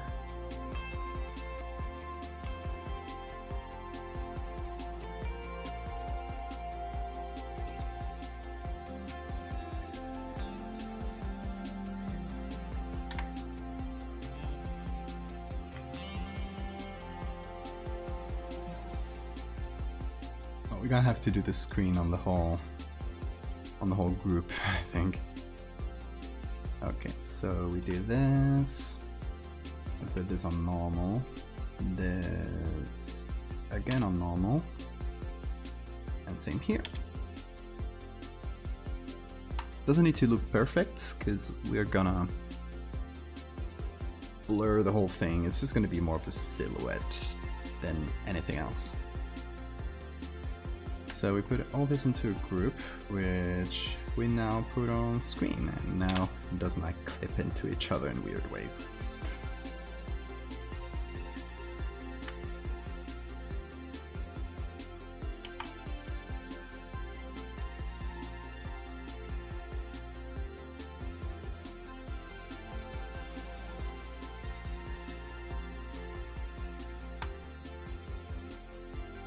Okay, now we're gonna create a bit of the back here, like so.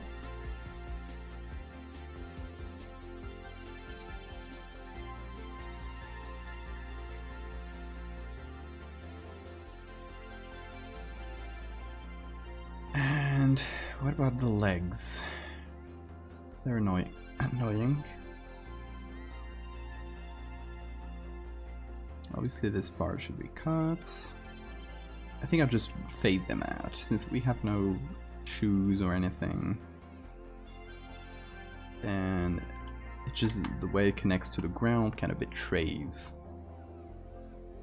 that the picture I used wasn't actually the same angle, it was sort of different. So I think we'll sort of just fade it out like that.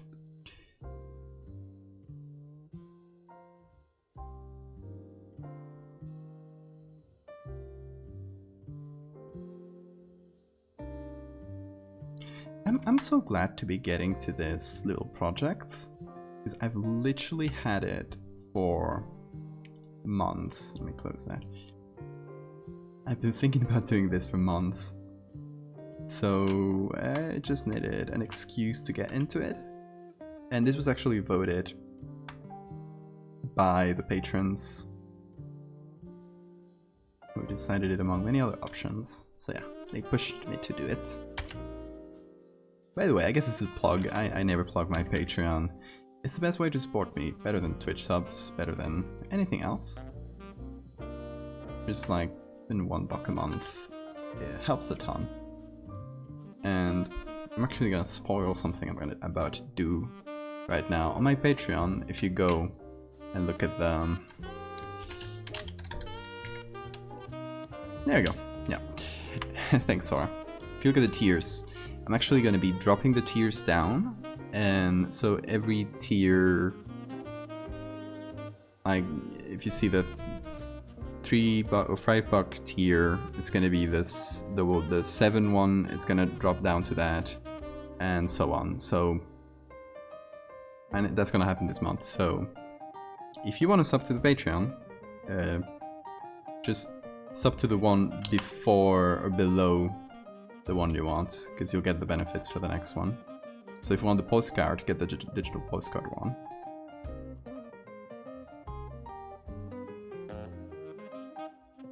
I'll be adding some new tiers and stuff also as well. But the ones we have are gonna stay. So yeah, it's all gonna be cheaper.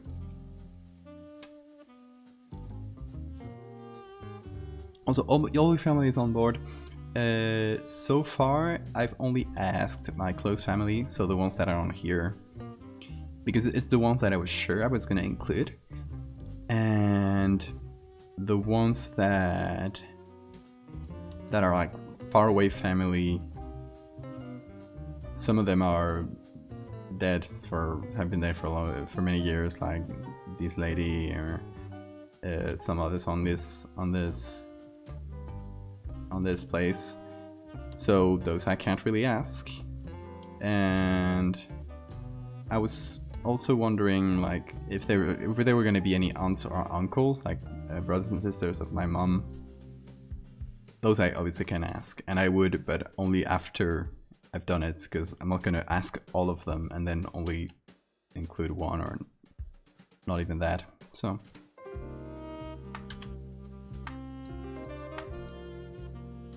for now, the ones that are appearing for sure are all on board. That's good.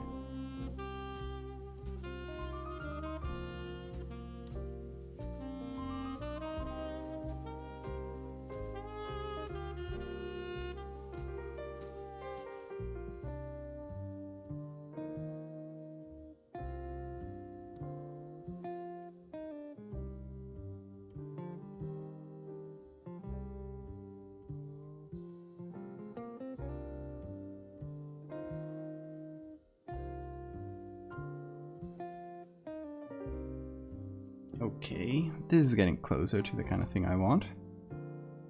I put this on normal again. You can see how it looked before.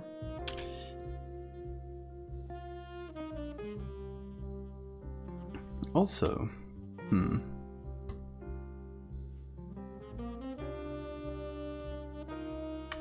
just so it fits into the picture, as you can see, the bright colors in this picture kind of get this yellow tint to them.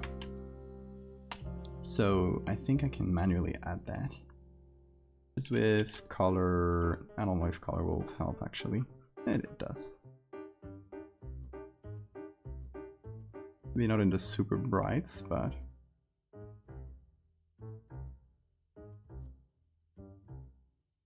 So I'll do color only if the underlying layer is brighter.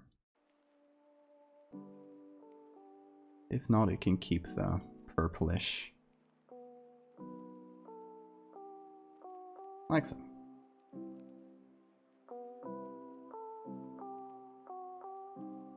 And now, I want to change this, at least the front part of the clothes, into something that looks like a World War I uniform, obviously. Since that's the guy we're gonna do. Also, I guess we established as missing a leg, but since they're faded out here, I don't mind. I'm not gonna focus on that. Okay, I might have a picture that works in my big old archive, but I might have to dig for it, because it is...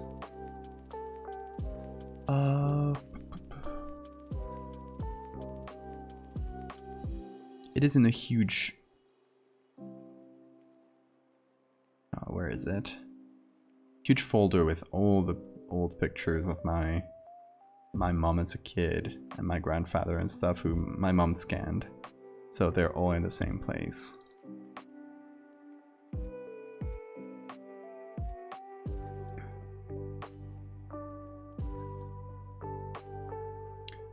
Okay, let's see.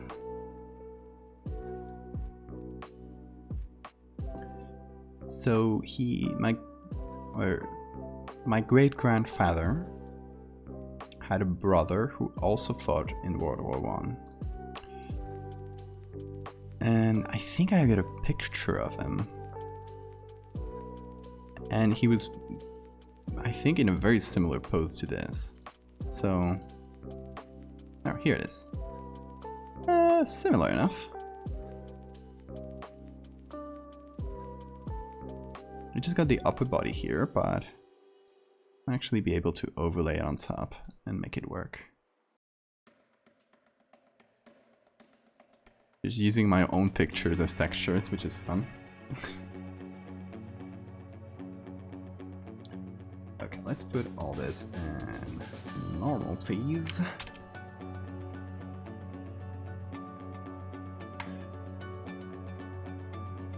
Okay.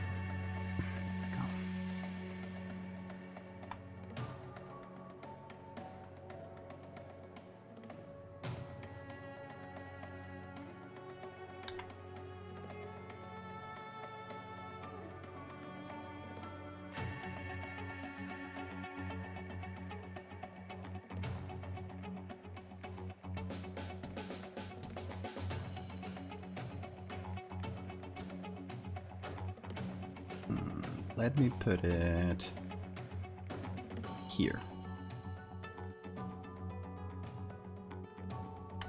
I'll have to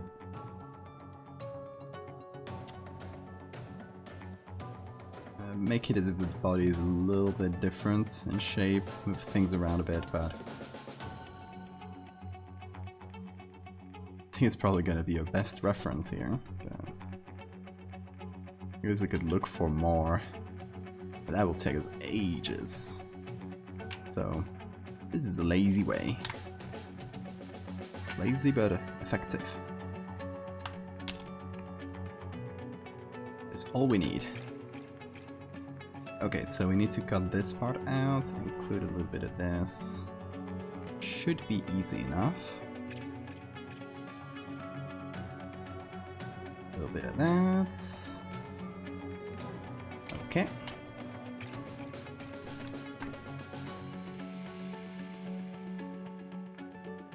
Oh, we need to remove all the saturation from this.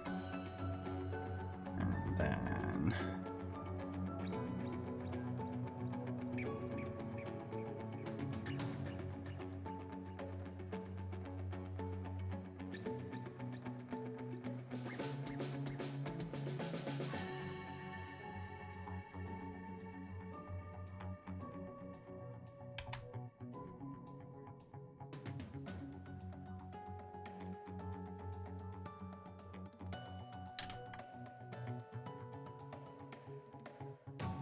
Okay, now we put this on the screen again. There we go.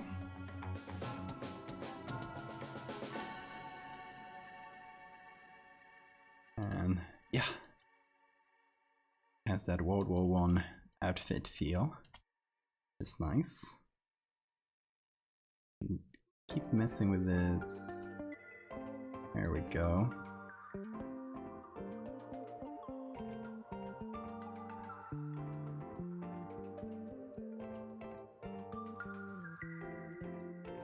Just enough detail from it.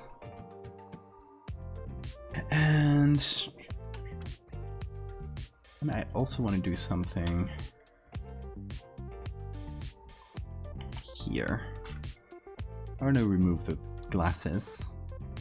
They're a bit too apparent. Right, I just want a general head shape. Maybe a helmet? Maybe a helmet, that'd be nice. What's he wearing here? It's like a band, like okay, so maybe not a helmet, but how do you call it? put a band like this. Planking again.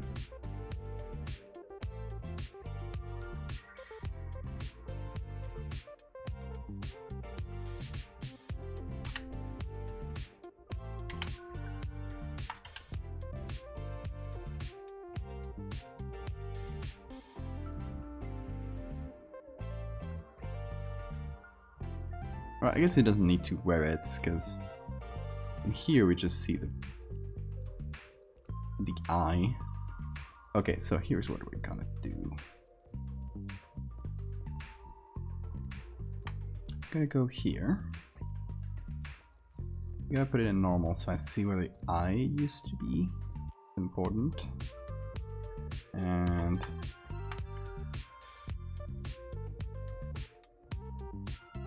I'm gonna do this. I'm gonna put it on screen again. Okay. Here it is.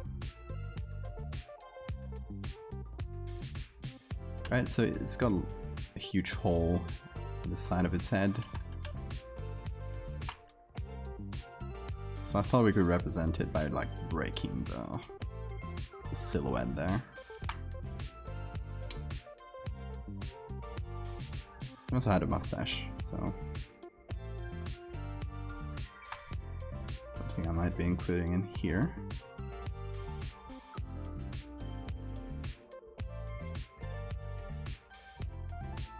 Not very visible, but there you go.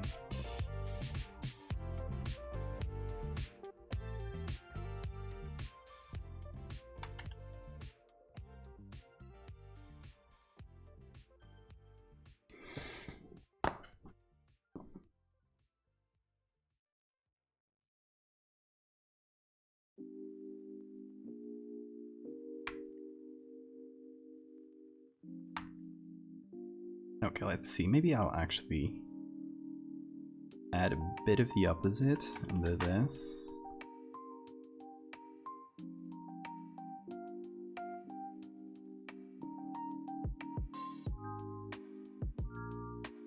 To kind of show that eye.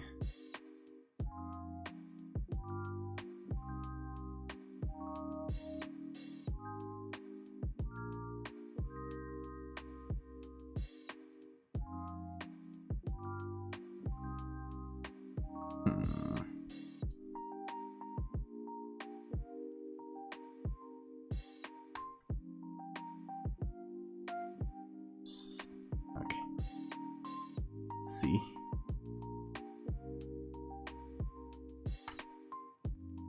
There we go.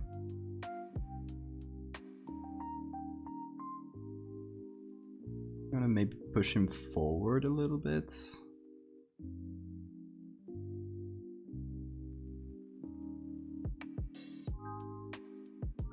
It's kind of leaning in that direction a bit more.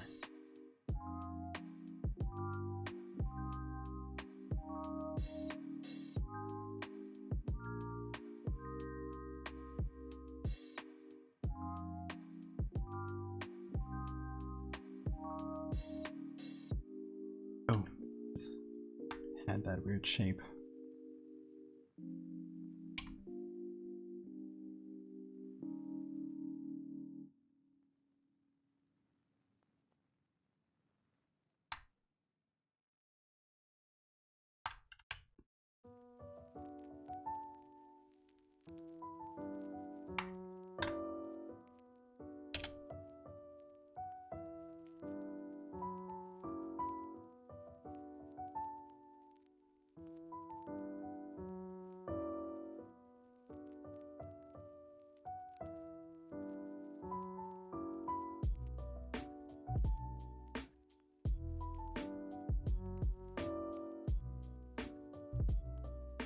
Okay then. How are we feeling about this? Sort of silhouette type guy.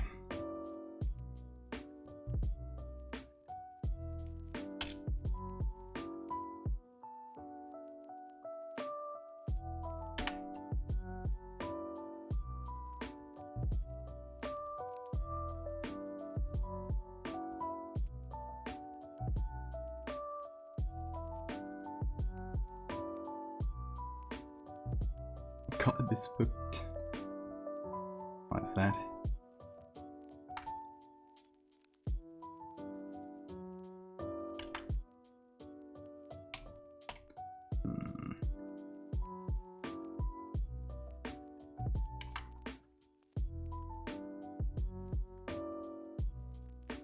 The head.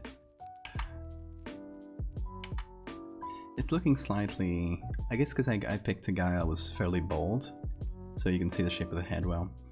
It's looking fairly... kind of skeleton-y. Just not a bad look to have. But I think I might... remove some of the lines from the mouth, because you got those... I don't know how to call this... specific wrinkle, you know, that one, whatever that is.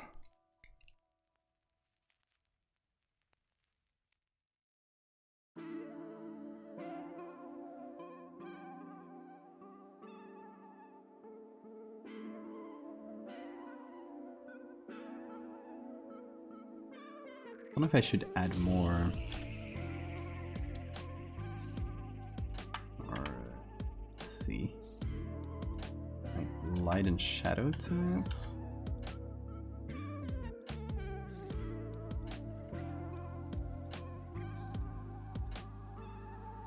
This doesn't change anything at all.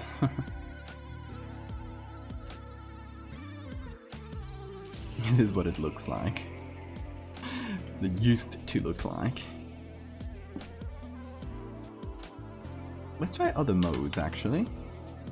If there's any, because we're doing screen right now.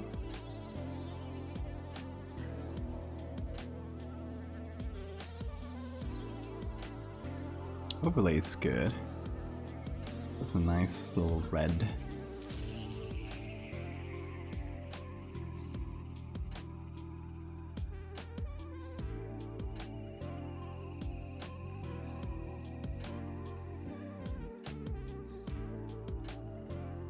Oh, now that I do this, I kind of see that I went overboard on the eye.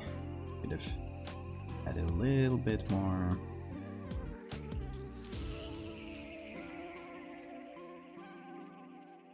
A bit more nuance to it instead of just a blob.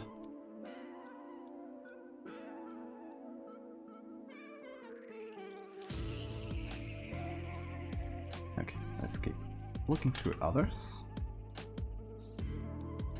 Oh, divide is cool.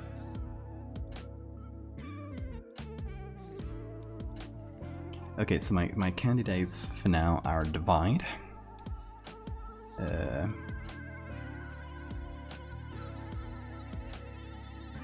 Definitely overlay and screen. Screen is probably the more basic one. It's not a bad thing necessarily, but... Or you can always mix several. That's always an option.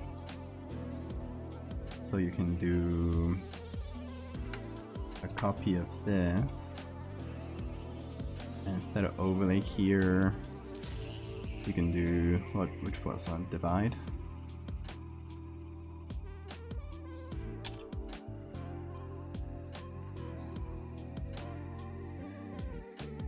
Maybe it's divide plus overlay.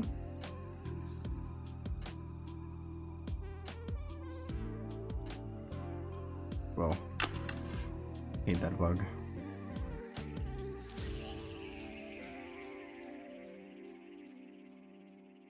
We also can't go too bright, I think, because this is the top brightness of the image.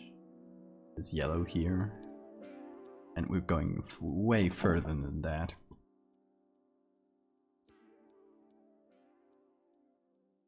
So what if we actually... We've actually went the other way and went with darkening instead. So we do multiply instead of... Why not?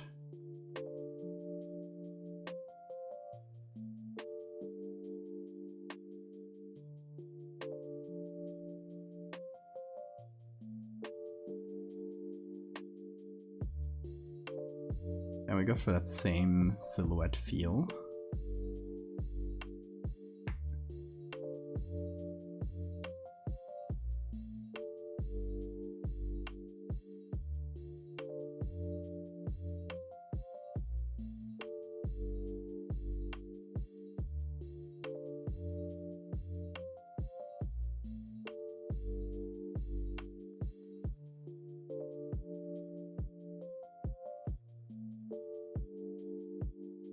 Let's see if that's something that'll look right. I'm just gonna copy the filters here. Okay. So, with that,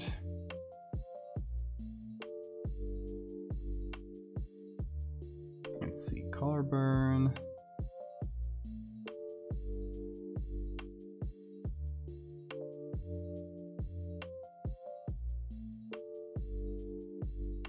I would need to remove the hair on the head. Make everything a bit more silhouette-like. Because with the brightening things it look good, but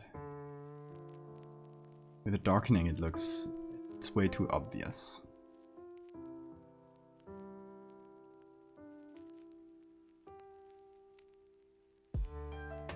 I kinda like this. Ooh, interesting. It just keeps a few areas,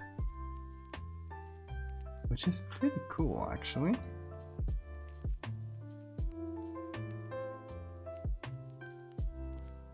Okay. It would need a bunch of this. So it might go back to being unreadable, but... And I would need to remove all the hair here. It wasn't too obvious in the previous one, but now...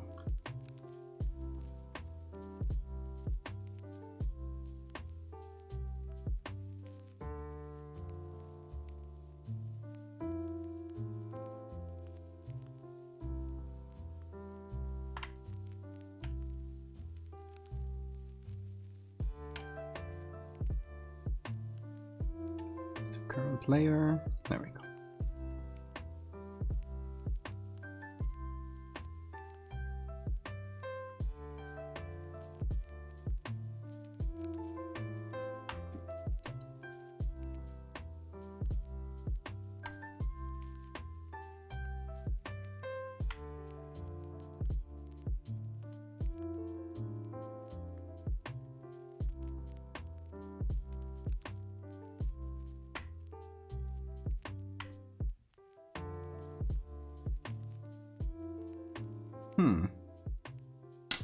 I like this. Of course, the problem is after this, we would need to do maybe not levels, but a gradient map, right? And I would reverse that.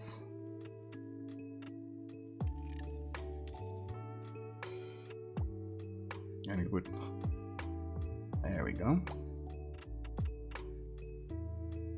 And we go from here, oh, weird. To here.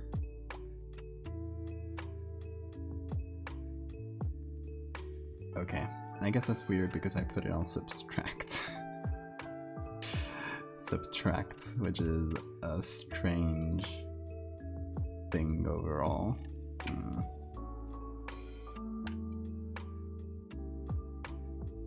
If I do this, okay, that works better.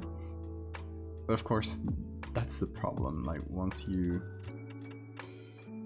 put the limits of the picture, of the brights and the blacks, it just crushes everything into the background and it stops being too visible, which is a problem.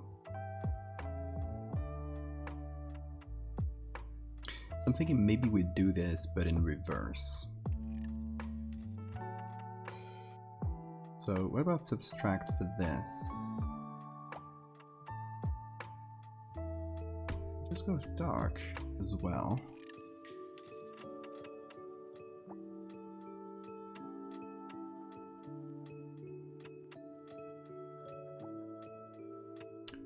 So hold on, maybe we mix overlay and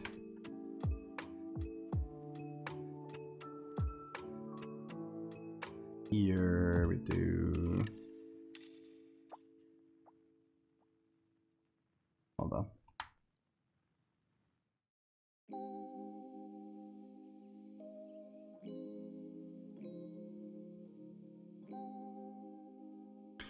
So we do overlay and screen, but we only include the screen in certain places. Like this, this, and this.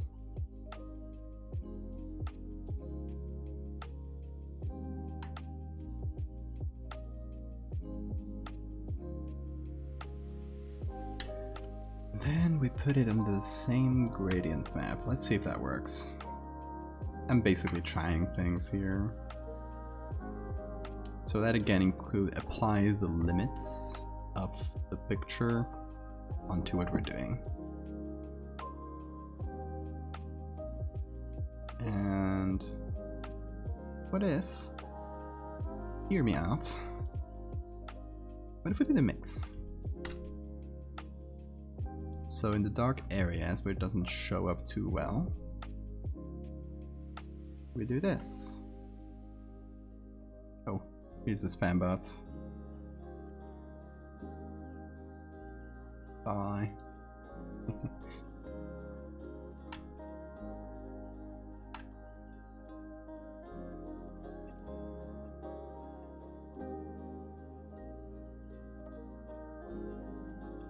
So it's like a two-tone ghost.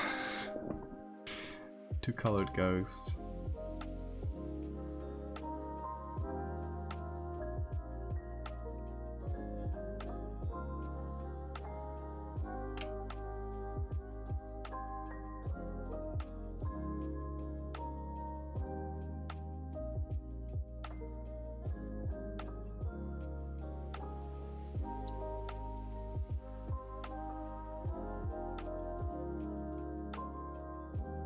Because we run into the classic problem here of how to add contrast while staying within the limits of the picture. So obviously the picture, we can't paint something that's brighter than the brightest colors, which are here and here, nor darker than the darkest ones, like these shadows. So that's why I'm doing the gradient map. That is like the limits I'm talking about.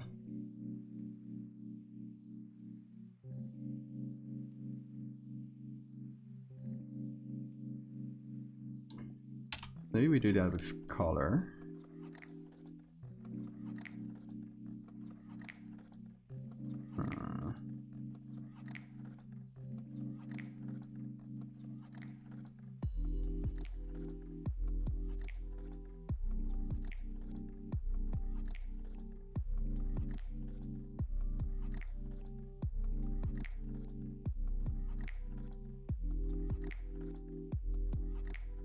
So for this one we do color.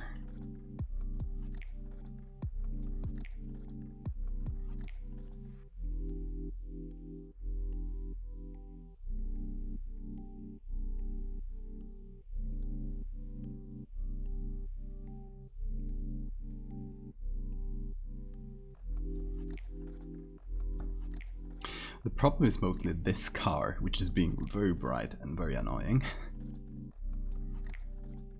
That's a big part of the problem here, honestly.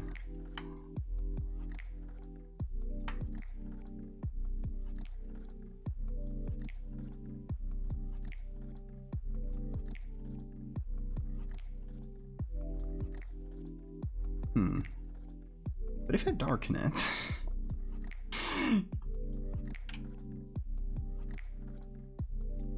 Okay, that's actually nice. Because now you can see the face.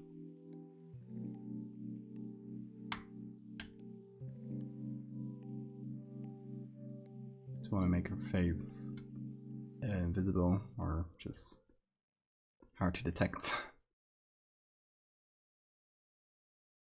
Your brain is just frog. That is fine. Don't worry, Sarah.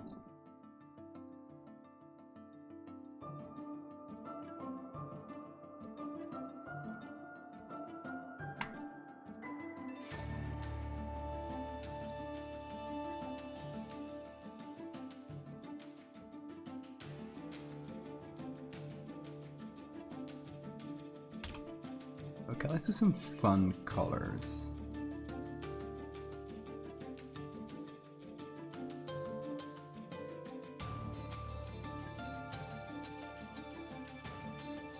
Try to add something interesting.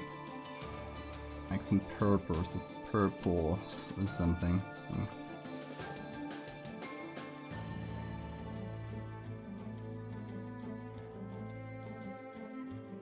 Purples and red. I'm basically taking from the image itself, so that we don't go into very weird colors.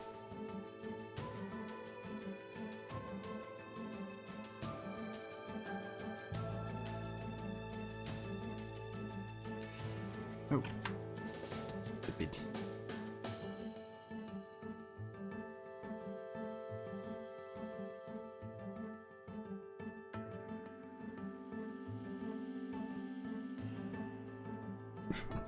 You're being a bad influence. How so?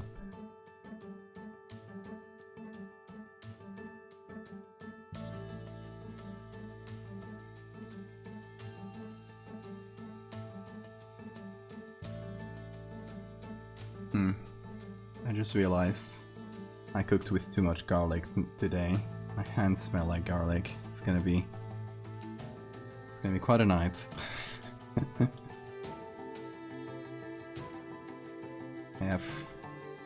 I have done this to myself. It is of my own doing. Different online shops.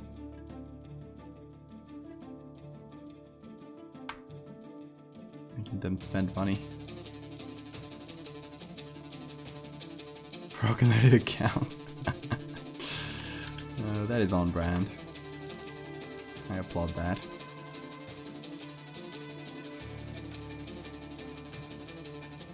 See, I really like this area. I really like the hand. Not so much the face. The face is my main problem right now.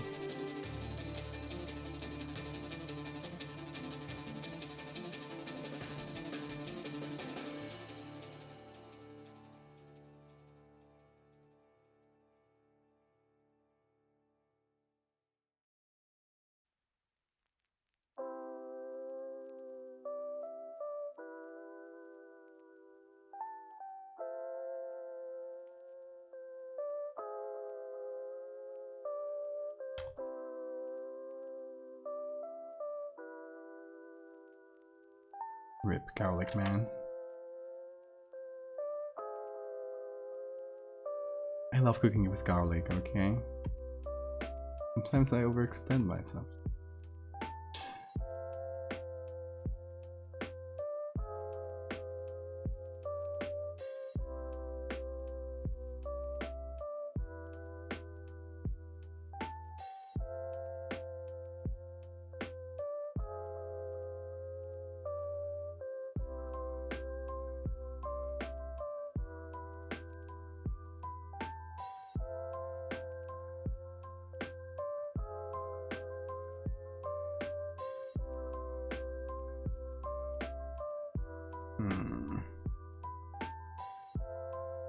Slowly getting there, I think.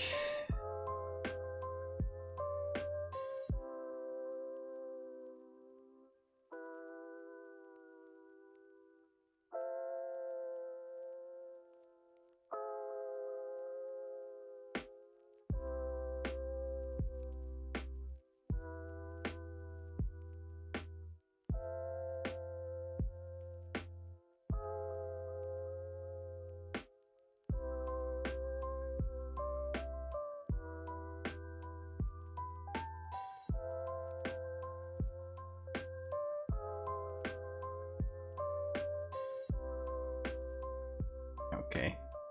It's slowly getting better, especially with the painting in the back. It's helping quite a bit, I think.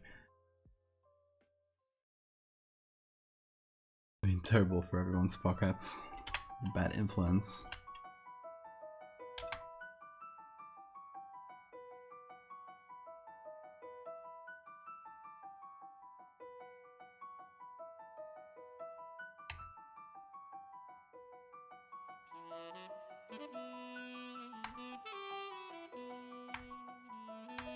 Oh. There we go.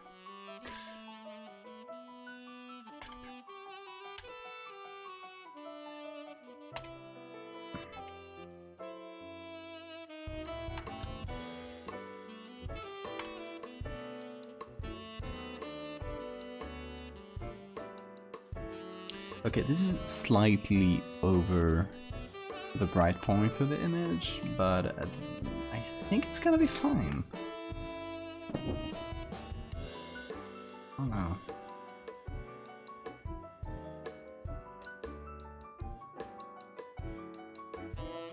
I mean, it's my own doing, because I did it in this this layer mask. So it is definitely over the white part, but just ignore it.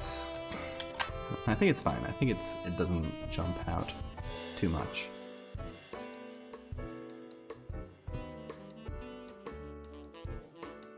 Back to the beginning, but better. So any of the things I mentioned, color pastel card stuff, pattern shirts, not thankfully not really my thing, so I'm safe for you from your evil influence.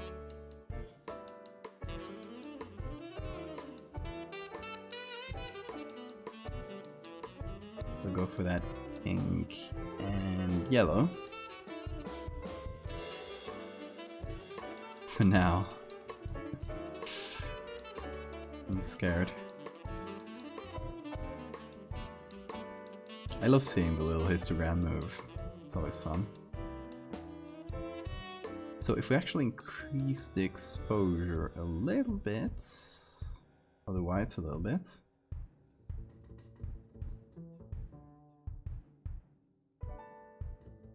we can get away with this being as bright as it is. Good for us.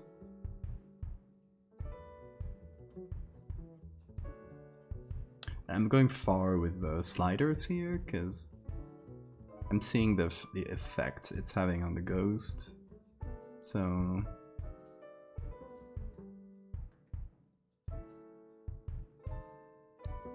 I essentially want to maximize the contrast in between the ghost and the background. That's the idea.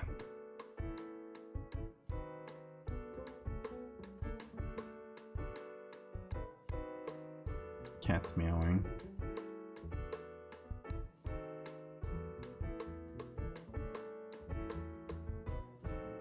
Yeah, let's go to the color mixer. Sorry, color grading.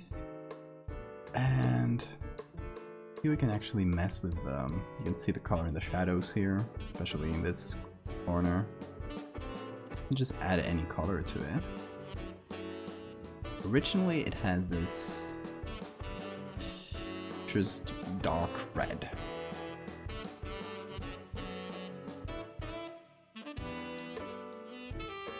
So it would be somewhere over here.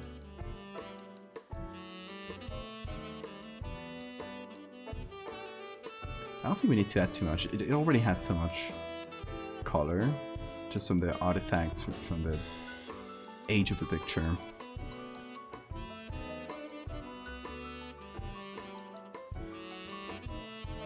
Yeah, we don't really need to add too much.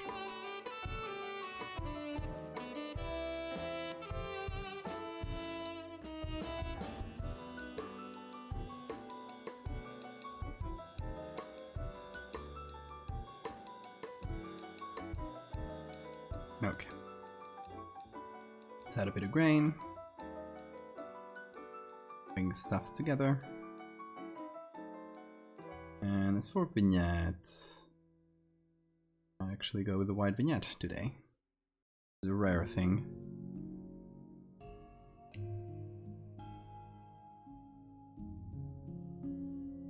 Cat wanting attention. Don't we all?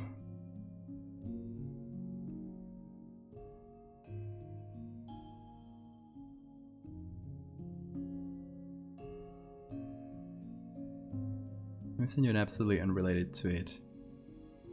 Yeah, of course. Feel free to link.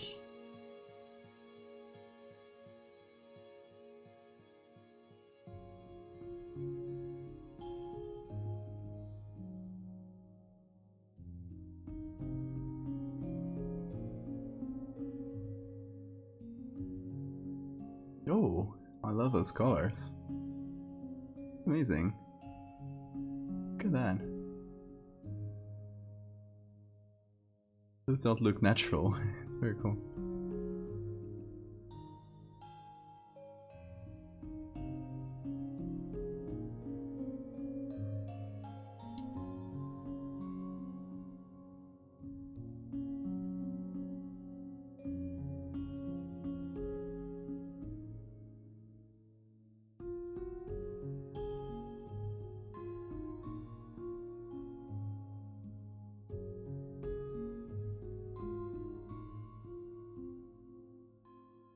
Okay, it's not much, but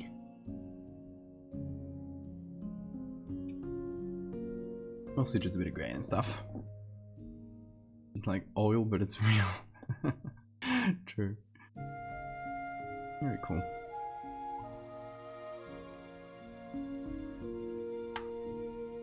Oh, we hadn't even saved this PSE, which is scary. So this would be Fantasma 4 or Ghost 4. So we have 3 in my pictures. Oh. 3 in my pictures, 1 in my mom's, and here we can already see like a more human shape. So we're slowly, as we go forward, we have a hand, we have a face, we have a sort of shape, and now we have something that definitely looks like a human shape with a hand and a face, and the rest is sort of blurry,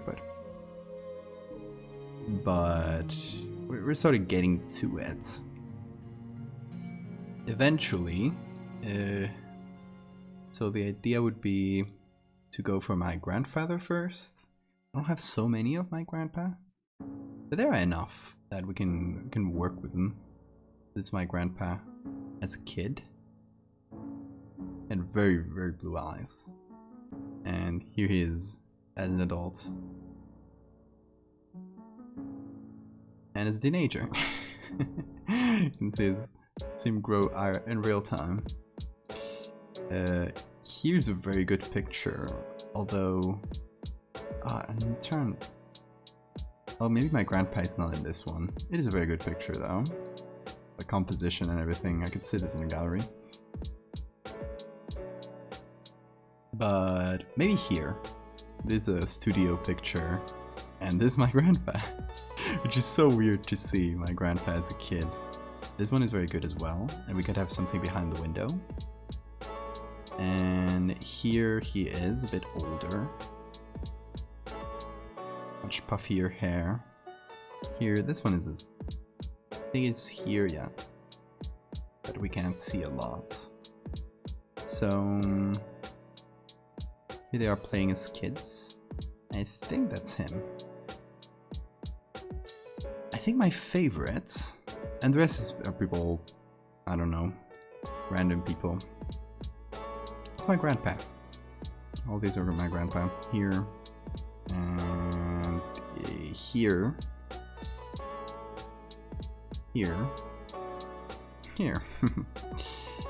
So, I think this one.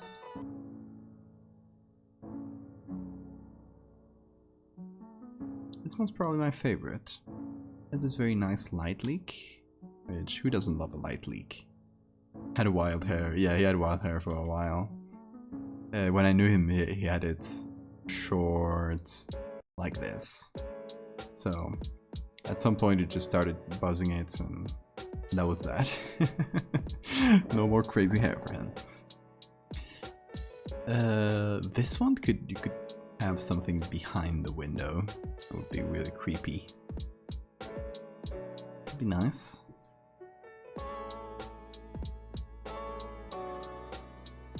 We close the other ones.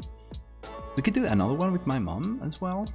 This one is the best, has the best potential.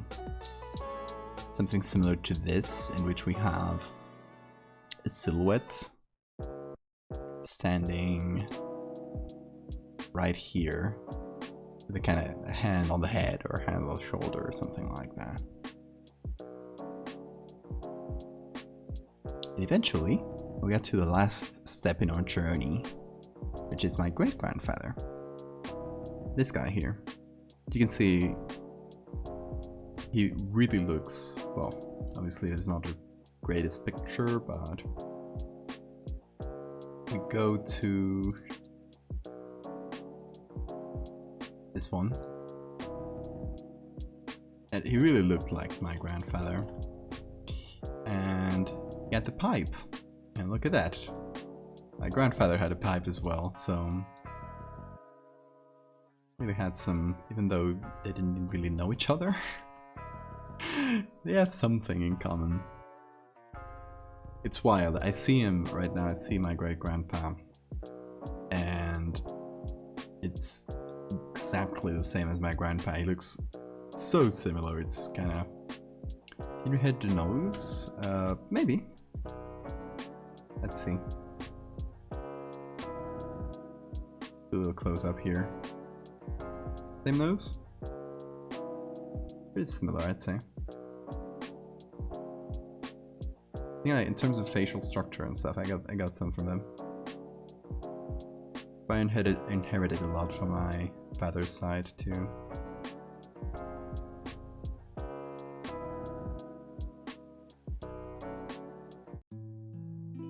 Okay, let's see. Yeah, we'll get to that one last. There's something I want to do about this weird pattern. It's very annoying. I don't know if there's something that can be done. Maybe some, like, reduced noise filter. But it can do a bit. Right, this is 0, 1, 2 is similar to 1. The more you do, the more you blur.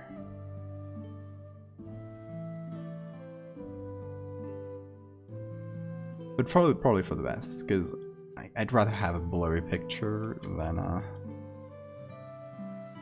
a picture with some strange ass noise or pattern. I know there is a method of pattern suppression on Photoshop. It's very like advanced, but I've come across some tutorials that I never really watched, so I could watch those. That would be an option. This seems to do a good enough job though. Genes work in funny ways, they do.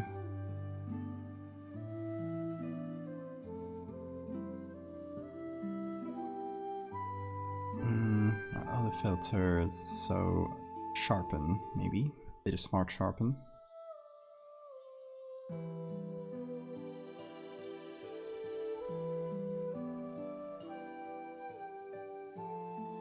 So we bring back a bit of that.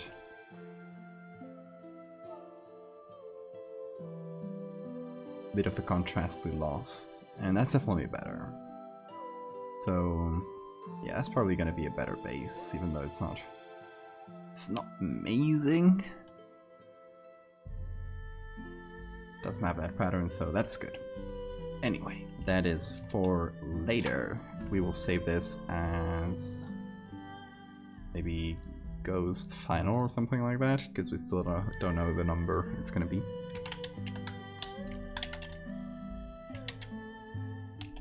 There we go. I got a tutorial saved, so no worries. I'll do that out of stream though. I'll try it out, see if it does anything. Let's see. Okay, what if for this one here we get the picture we downloaded before with the guy with the face, the hole in the face, and we put his reflection somewhere here. We could put him behind the window, but the reflection is more ghost-like, right?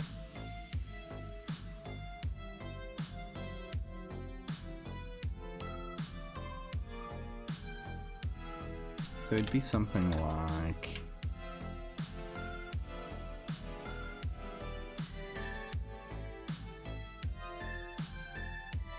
maybe here, and oh, we should actually flip it.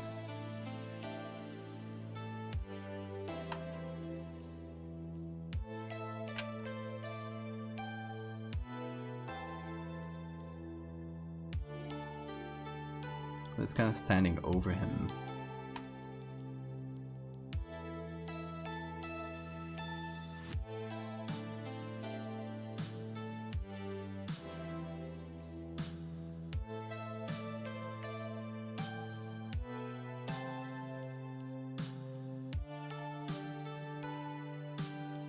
Okay, just setting it to the windows. Gonna have to do a better cut of his face later. No! Oh no. Oh. I can finish it, no worries. I hate when the selection kind of decides it's finished before you do.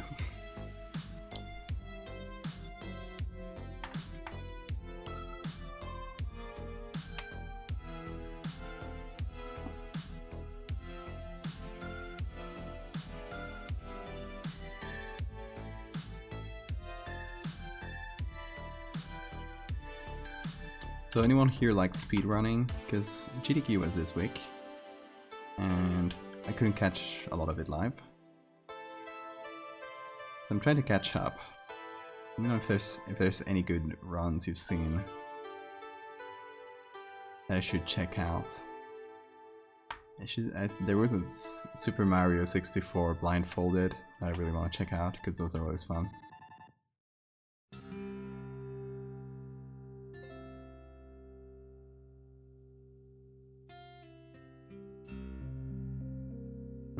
Let's see.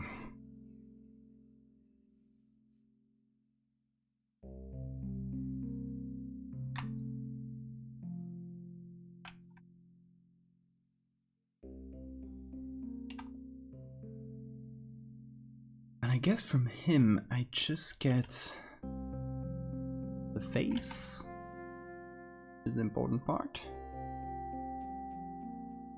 And just a hint of the body. I should change his clothes too. That's annoying.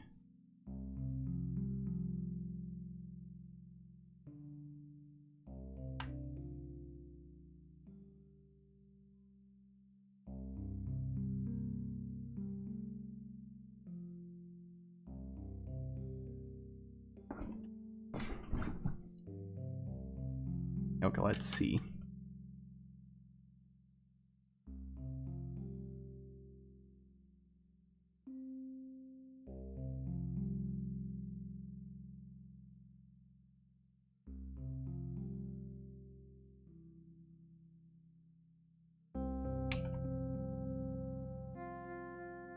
Oh, most annoying bug in Photoshop lately. I would update to see if they fixed it, but Photoshop updates tend to break more than they fix. So since this is the only annoying bug Photoshop has, I'm kind of cutting my losses and just living with it. This is an annoying... Hold on. Is that my fault? Or is that on the picture itself? No, it looks like that. It looked like some had brushed in a shape here, but no. It just looks like that. So I think soft light is probably the best bet. Just straight off the bat at 100% opacity. Obviously this is too crisp.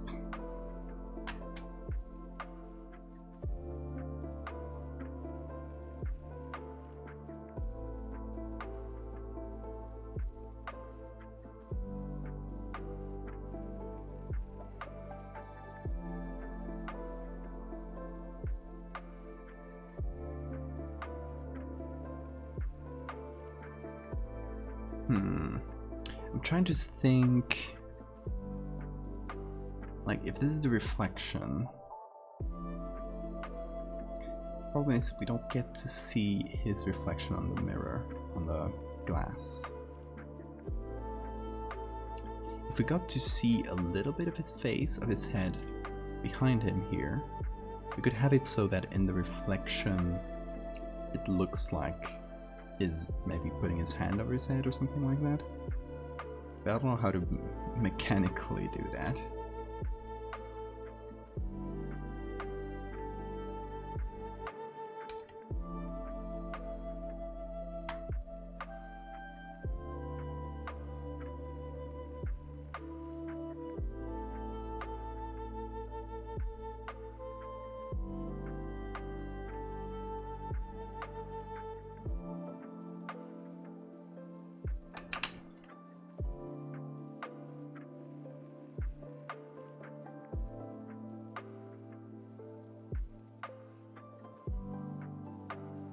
Put some color on top, and it's strangely looking more colorful than it should, doesn't it?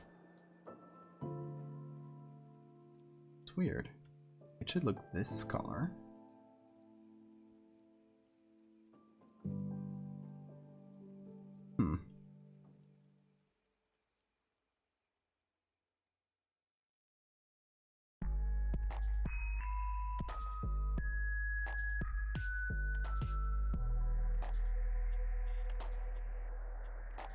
Yeah, that's a bit better.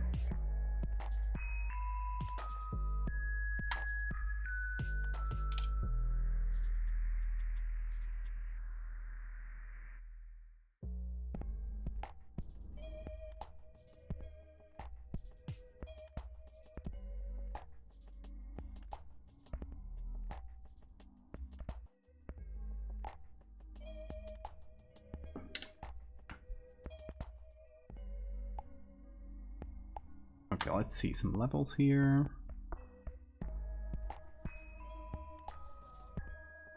I want to tend towards dark.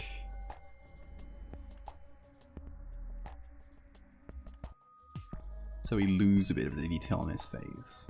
So we still see his face, but we lose a lot of the detail, and we get that hole in the face becomes just a gash, a wound. Looks good.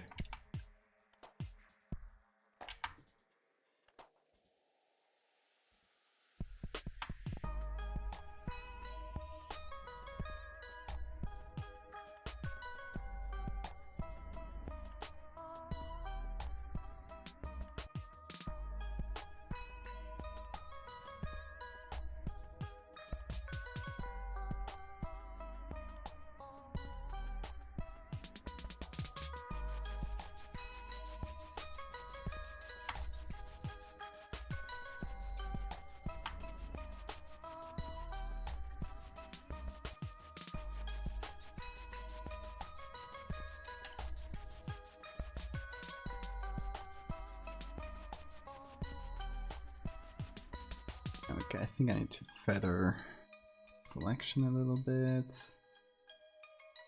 Use the opacity.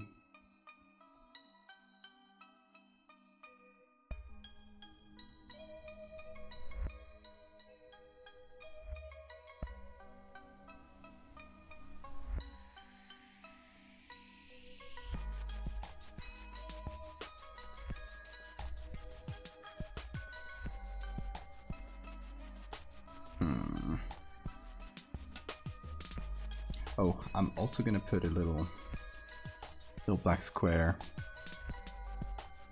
on the eyes of these two kids, which I don't know who they are. They're not like brother and sister, so they might just be childhood friends. This also focuses I guess our attention on him, just to say that's my grandfather. The others, don't worry about them. I'm also gonna do that on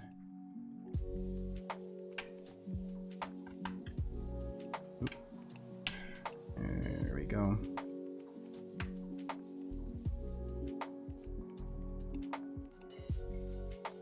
On these ladies,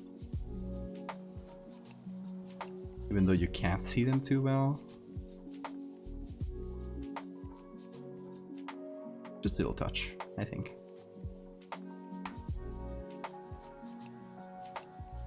Which one is that? Okay, so this is gonna be ghost number 5.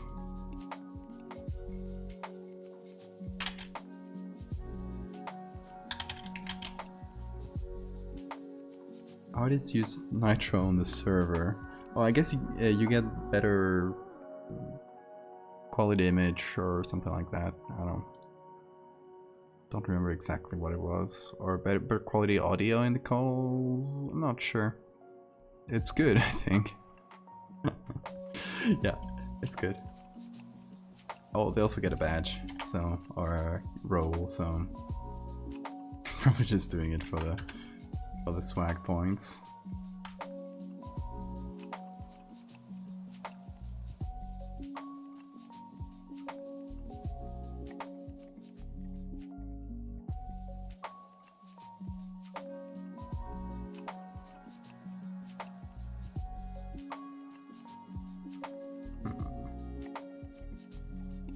What if I did a little thing here and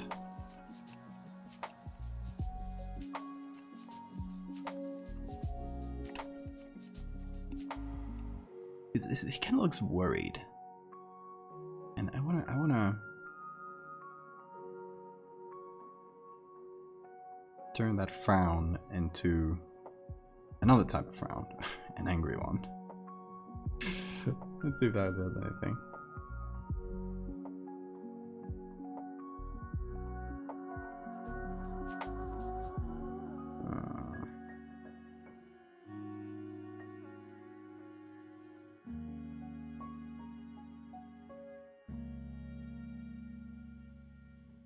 Bit more, I think.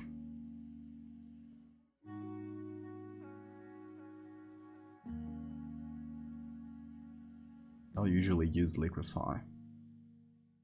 Not usually my cup of tea.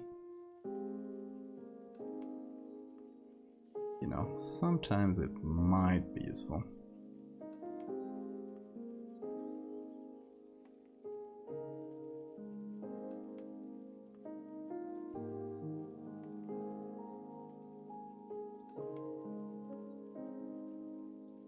Yeah, slightly more threatening face for our ghost.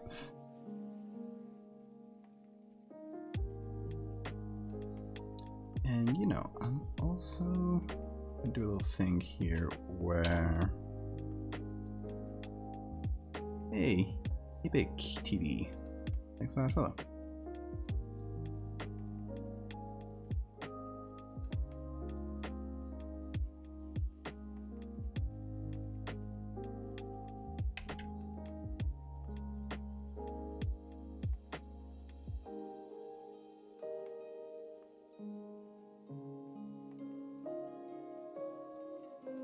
It's fun to, I guess, hunt yourself. We're self-hunting.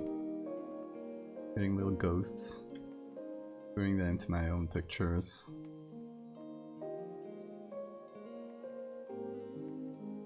It's kind of fun.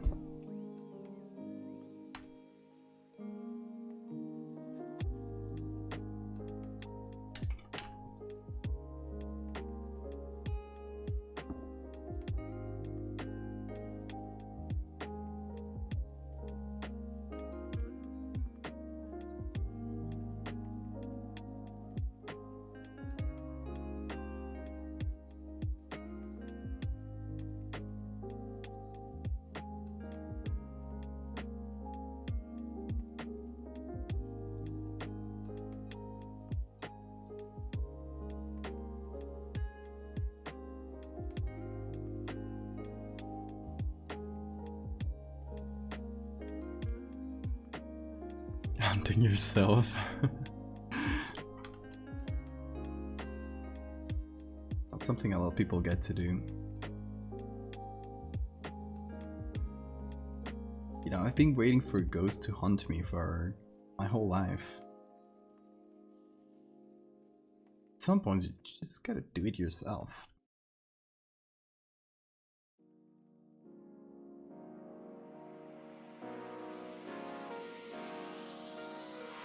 You just gotta take matters into your own hands and just hunt yourself.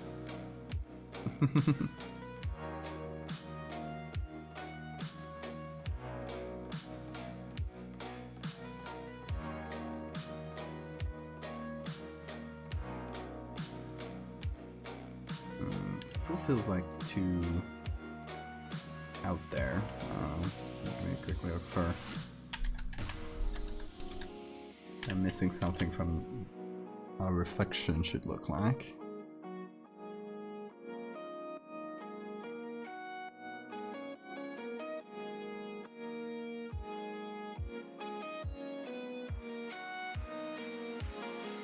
Look for reference pictures on here real quick. Reflection on glass.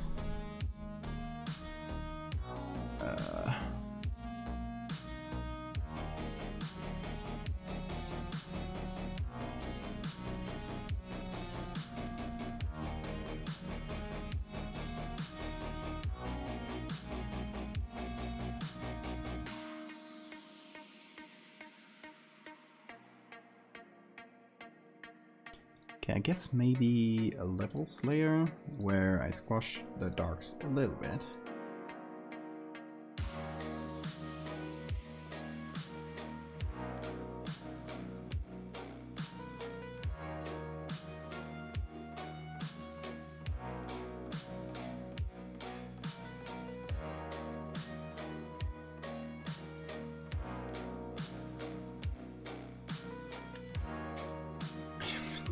About your teeth.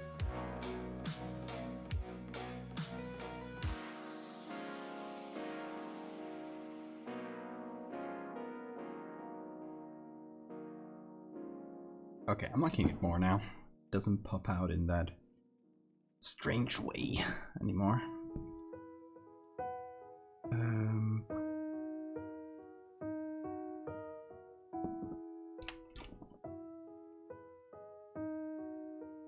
Griff, thank you for that follow.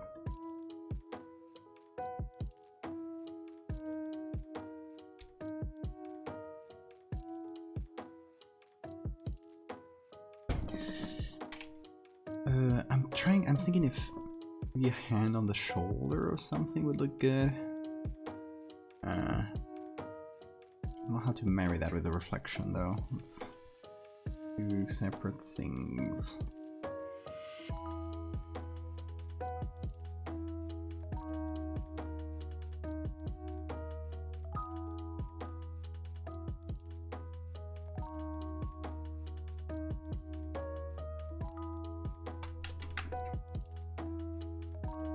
How long have we been going for?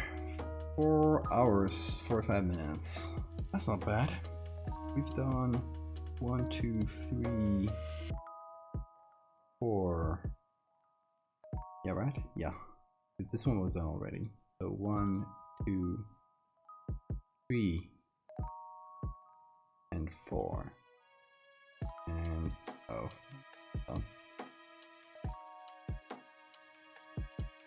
Consolidate everything.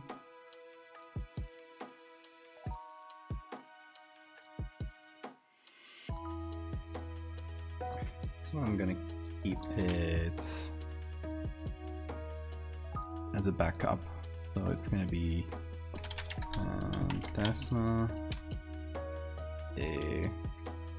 That would be 4.5.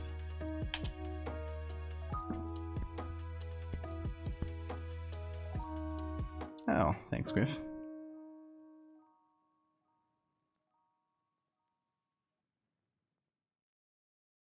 Wouldn't you have to do something similar to the collab you did? What do you mean?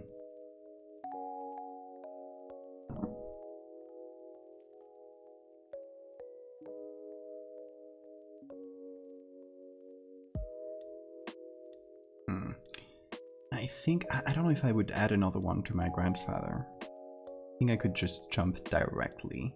Like just do one for my mother, maybe two, one for my grandfather, and directly go to my great grandfather. And we just end the story there.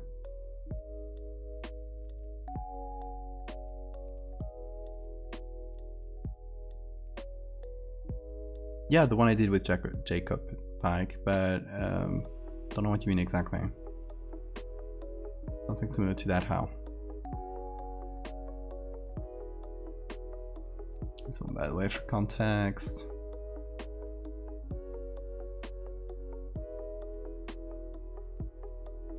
This one.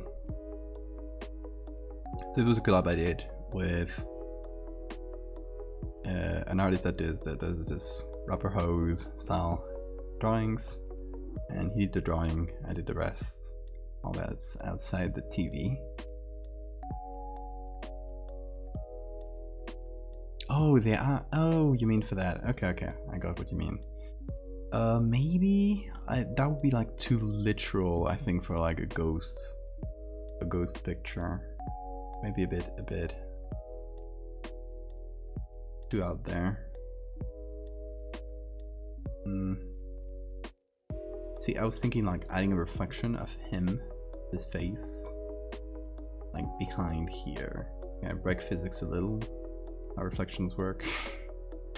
A reflection here, and in the reflection is kind of patting his head or something. But we need to put it very far away for it to work. And yeah, I just think it would break physics so much that it would start being weird. And just call attention to it.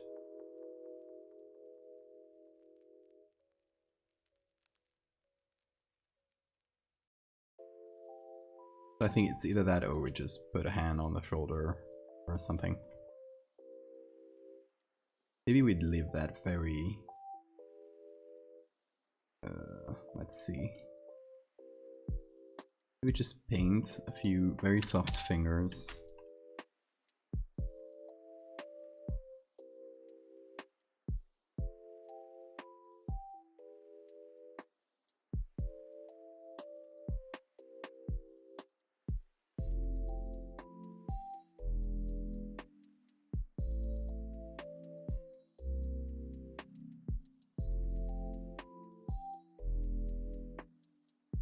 Something very soft like that.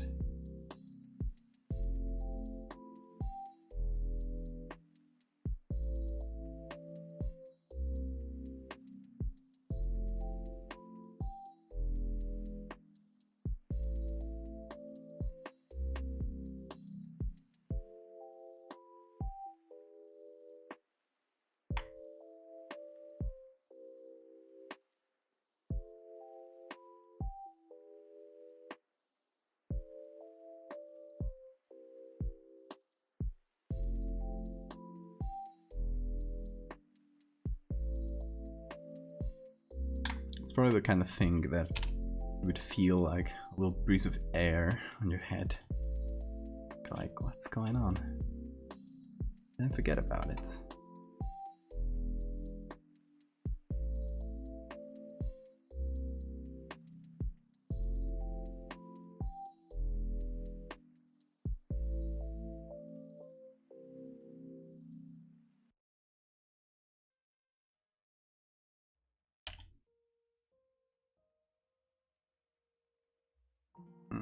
The shoulder.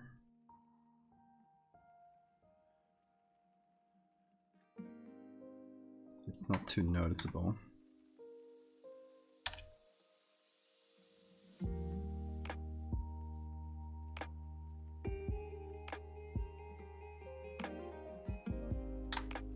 That will be flipped. Hold up. Horizontally. Yeah, just so the position of fingers made sense.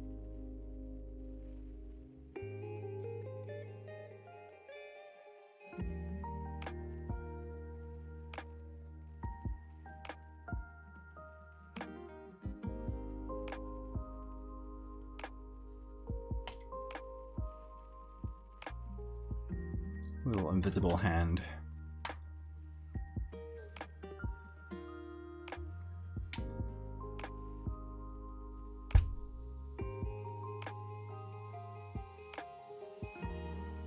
I don't think I should sign these. Because, you know, we're going for this sort of authenticity, so to speak.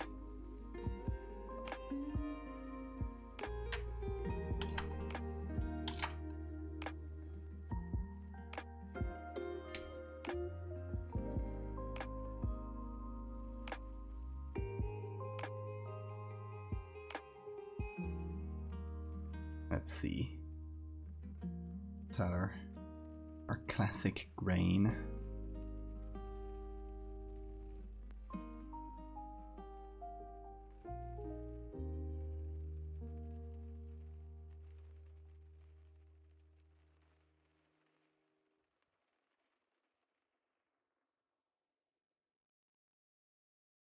Vignettes. Much more there, I think.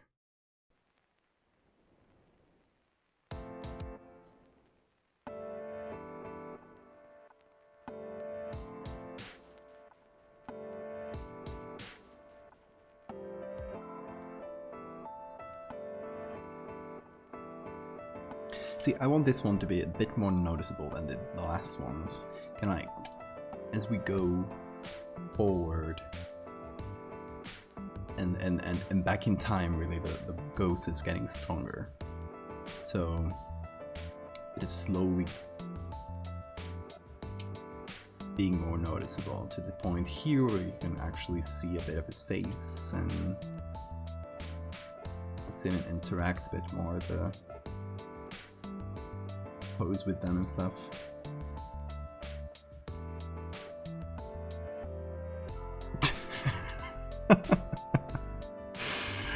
Oh god, I should do that. Hold on.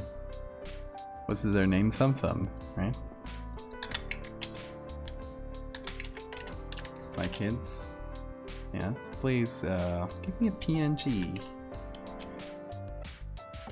Is there? No PNGs. Understandable.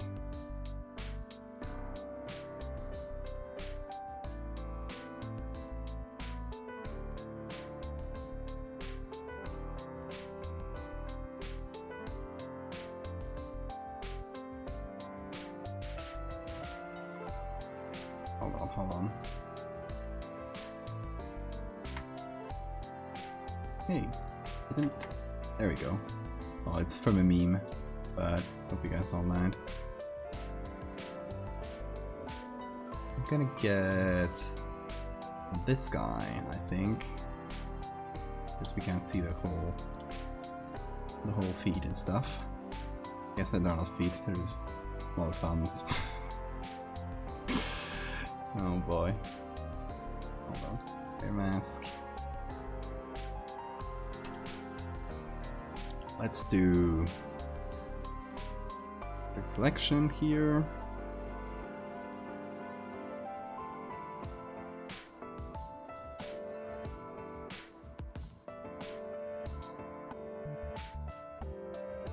That's not very good, but thanks for the effort, Photoshop.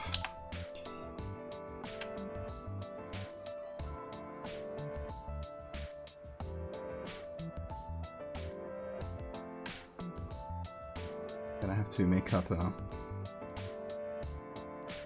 bit of an arm, that's fine.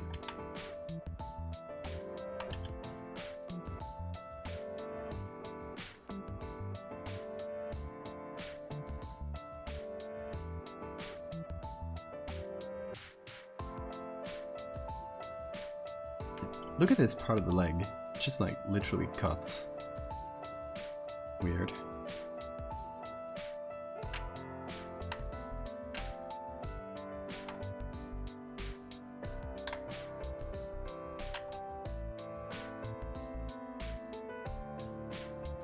Okay.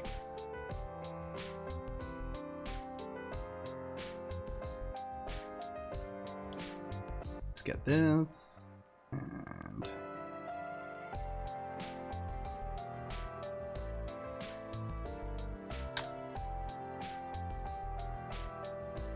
you think these were rendered and then copy pasted all over?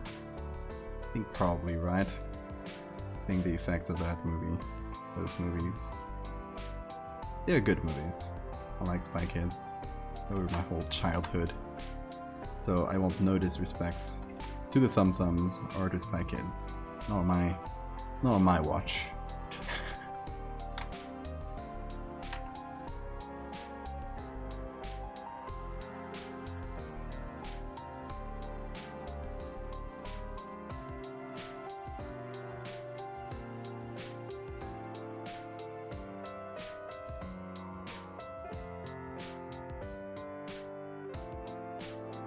Okay. Bit of soft light.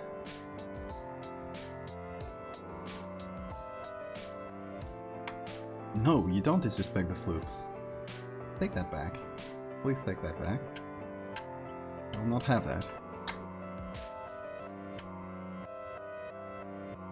Just hanging out with the kids.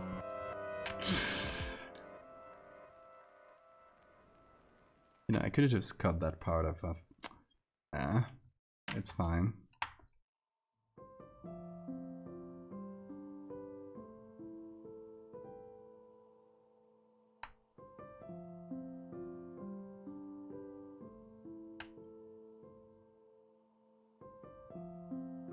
Obviously, we need to.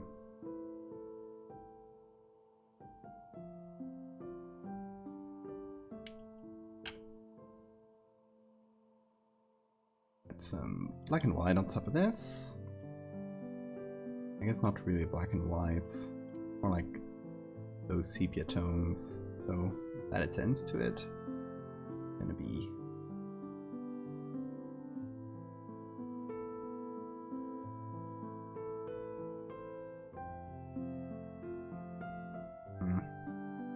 a tint won't work. Need a gradient map. That should work.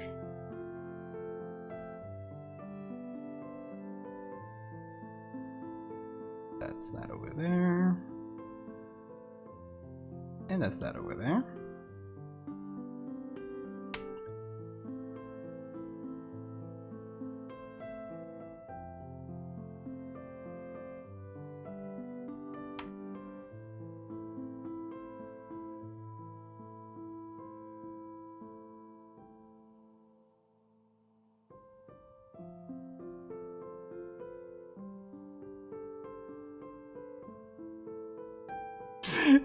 How's this guy looking? My little boy here. Oh shit. Yeah, there is big light leak that's coming around in this whole area. So I gotta paint a bunch of whites like this all over.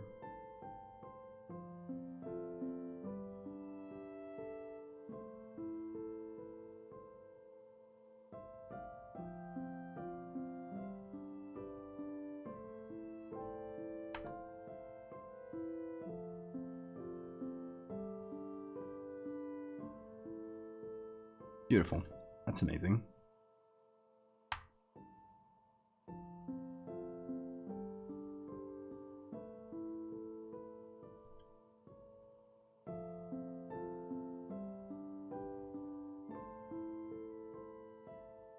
Yeah, you guys can't say I don't go all the way in for a joke. Here you go, final picture. I mean, this looks pretty real to me. I mean, it's kind of transparent in some areas, but no. So it might just be like that. Who are we to judge?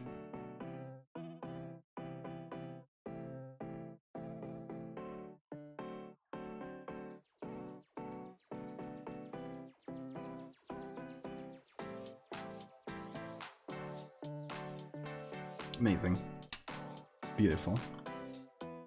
Let's put it in a museum.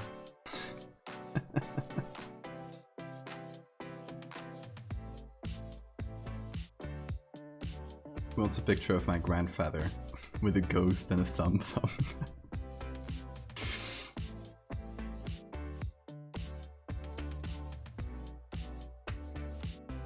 It's his friend. Good friend, Thumb. I guess it would be pouce in French. So, pouce.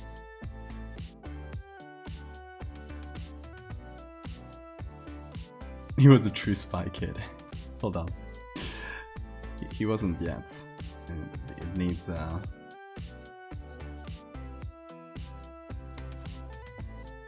it's a little touch. We need some cool sunglasses. How do you draw sunglasses that look like they're from the 2000s? You know, I could get some off the internet, but this is better. These don't look like sunglasses from the 2000s. Shame. You get the idea. They have some very ugly sunglasses in that movie. And with ugly, I mean amazing.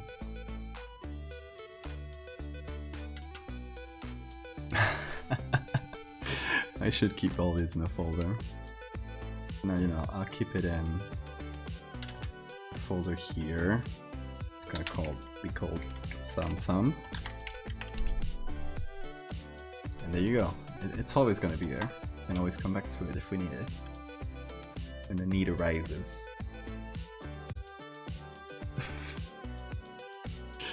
Anyway, with that I think we've done a ton of things.